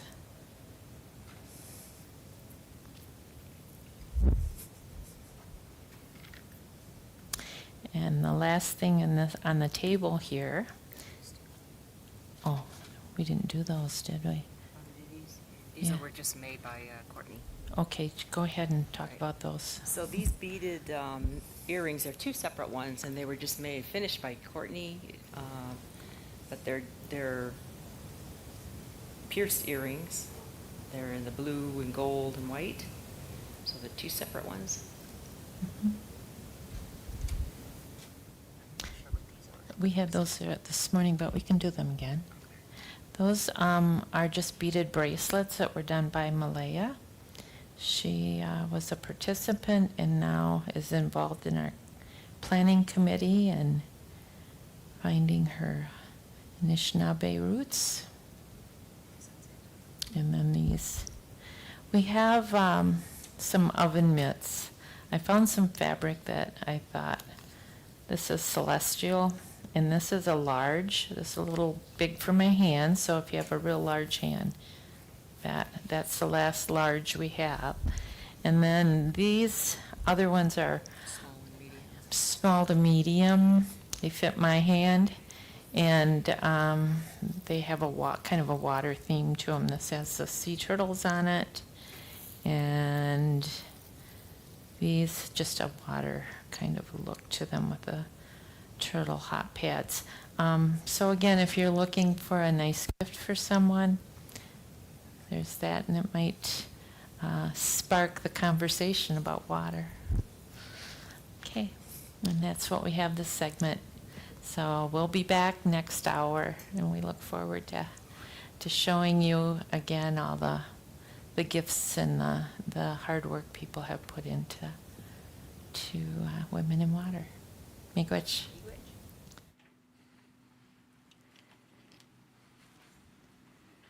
Buju Minoa. An announcement. At 2 o'clock, we're going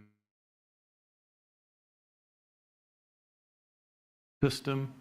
It's the way our live stream connection works. And so just be aware of that. I'll come back right at 2 o'clock to let you know that.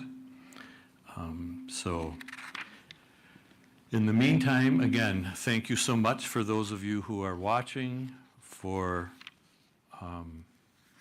your purchases, your donations.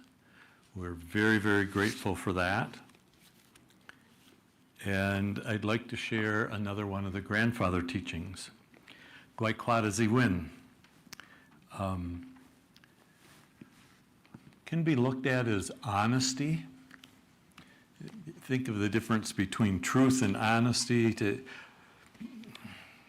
Gwaikwadazee, I walk in a good and a balanced way. And it's the visible action of truth in terms of living properly, living correctly.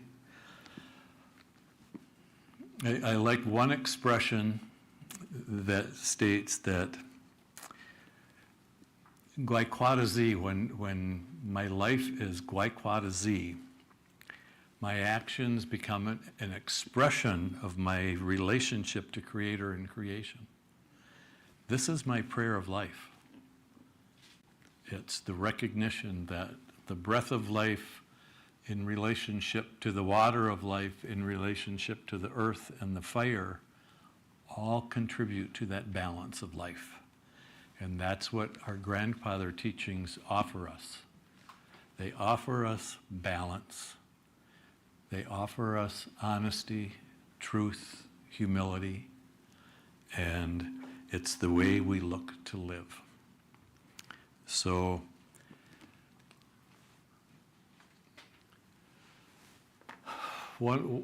if you are on our website, one of the questions you'll see is, what will you do for the water? And the grandfather teachings are a call to action, as you've heard from the speakers so far, and our speakers to this point, we've heard the wisdom of our women and the call to action.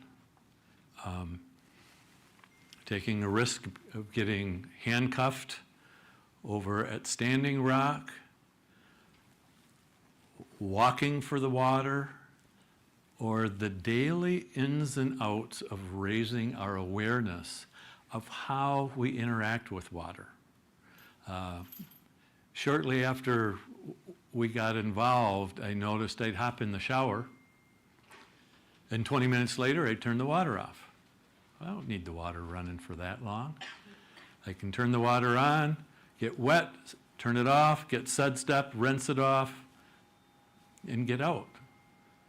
Takes a lot less water. One of the things Ann shared, I don't know how many years ago, because I would go into secondhand stores, and we're not rolling in money, But I always thought if I bought something secondhand, I'm taking it away from somebody who may need it more than I and don't have the financial resources we do. And lately, we're seeing a lot more thrift stores, secondhand stores, expansions of the St. Vinny's and the Goodwills. But Ann shared that to make a t-shirt like what we've been showing, from cotton field to my body takes 400 gallons of water. A pair of blue jeans from cotton field to my body take 1,400 to 1,500 gallons of water. And so we've been working more at repurpose, recycle, reuse. And so have been more willing to go use secondhand, recognizing that we're contributing to the resources. Especially when I look quite often at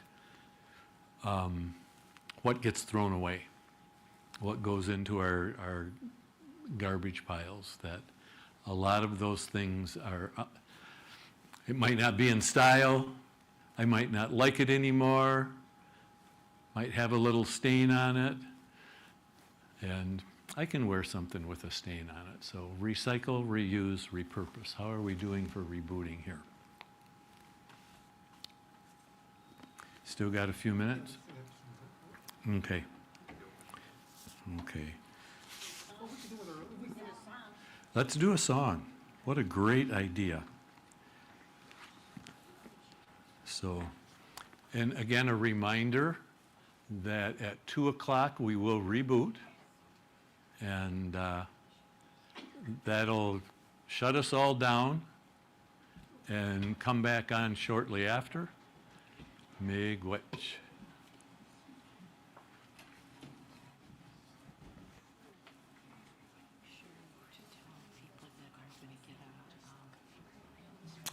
Yes.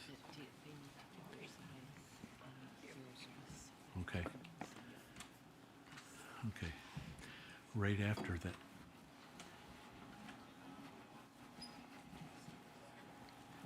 Which one of these? Yep, go ahead.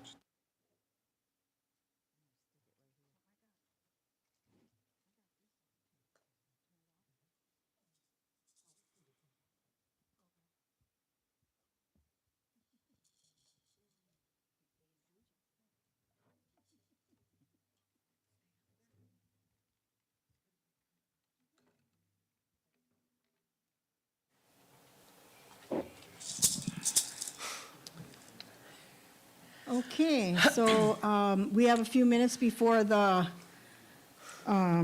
before we have to shut down and then restart back up. So there's a song that we wrote together, all three of us, plus Tinker Schumann, and we're going to sing. It's what we call our Honor Water song. And so here it is.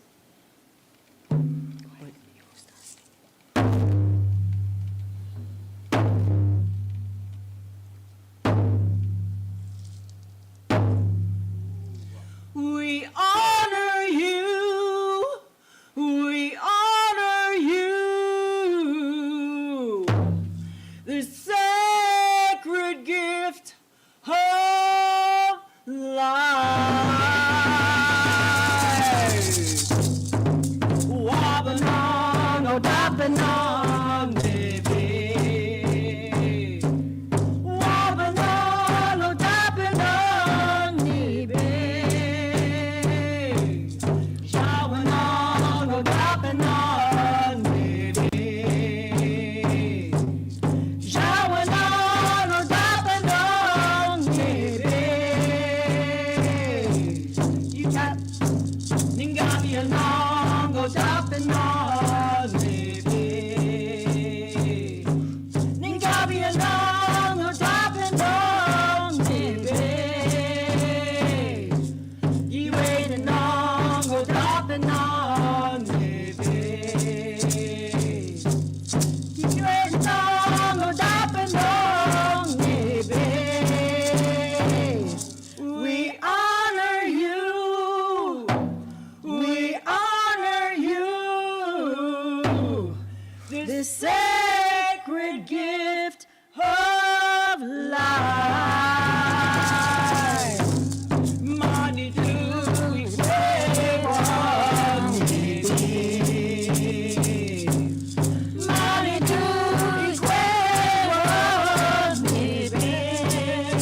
and brings us new life. The water breaks and brings us new life. The water breaks and brings us new life. The water breaks and brings us new life. We honor you. We honor you. This sacred gift of life. The holder of the mysteries of life. The holder of the mysteries of life. The holder of the mysteries of life. The holder of the mysteries of life. We honor you. We honor you. This sacred gift of life.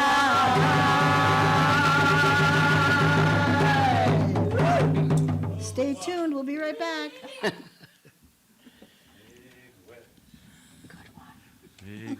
Miigwech. So a reminder, we'll be booting off in a minute. Those of you offering donations, pardon me for standing in front of you. That's okay. Offering donations and would like a t-shirt or a sweatshirt, please make sure we have your contact information and the size you would like, okay? They go all the way, they go from small to 4X. So how are we doing on our reboot? We just shut it down, so. Let me just say one thing about the reboot. Oh, okay. So for the reboot, it'll be just like a whole new recording. So this one will stop, and then in maybe 5 minutes, if you go to the Women in Water Coming Together Symposium website, you'll see a new video starting. Just click on that new video. So we'll see you in about 5 minutes. Thank you.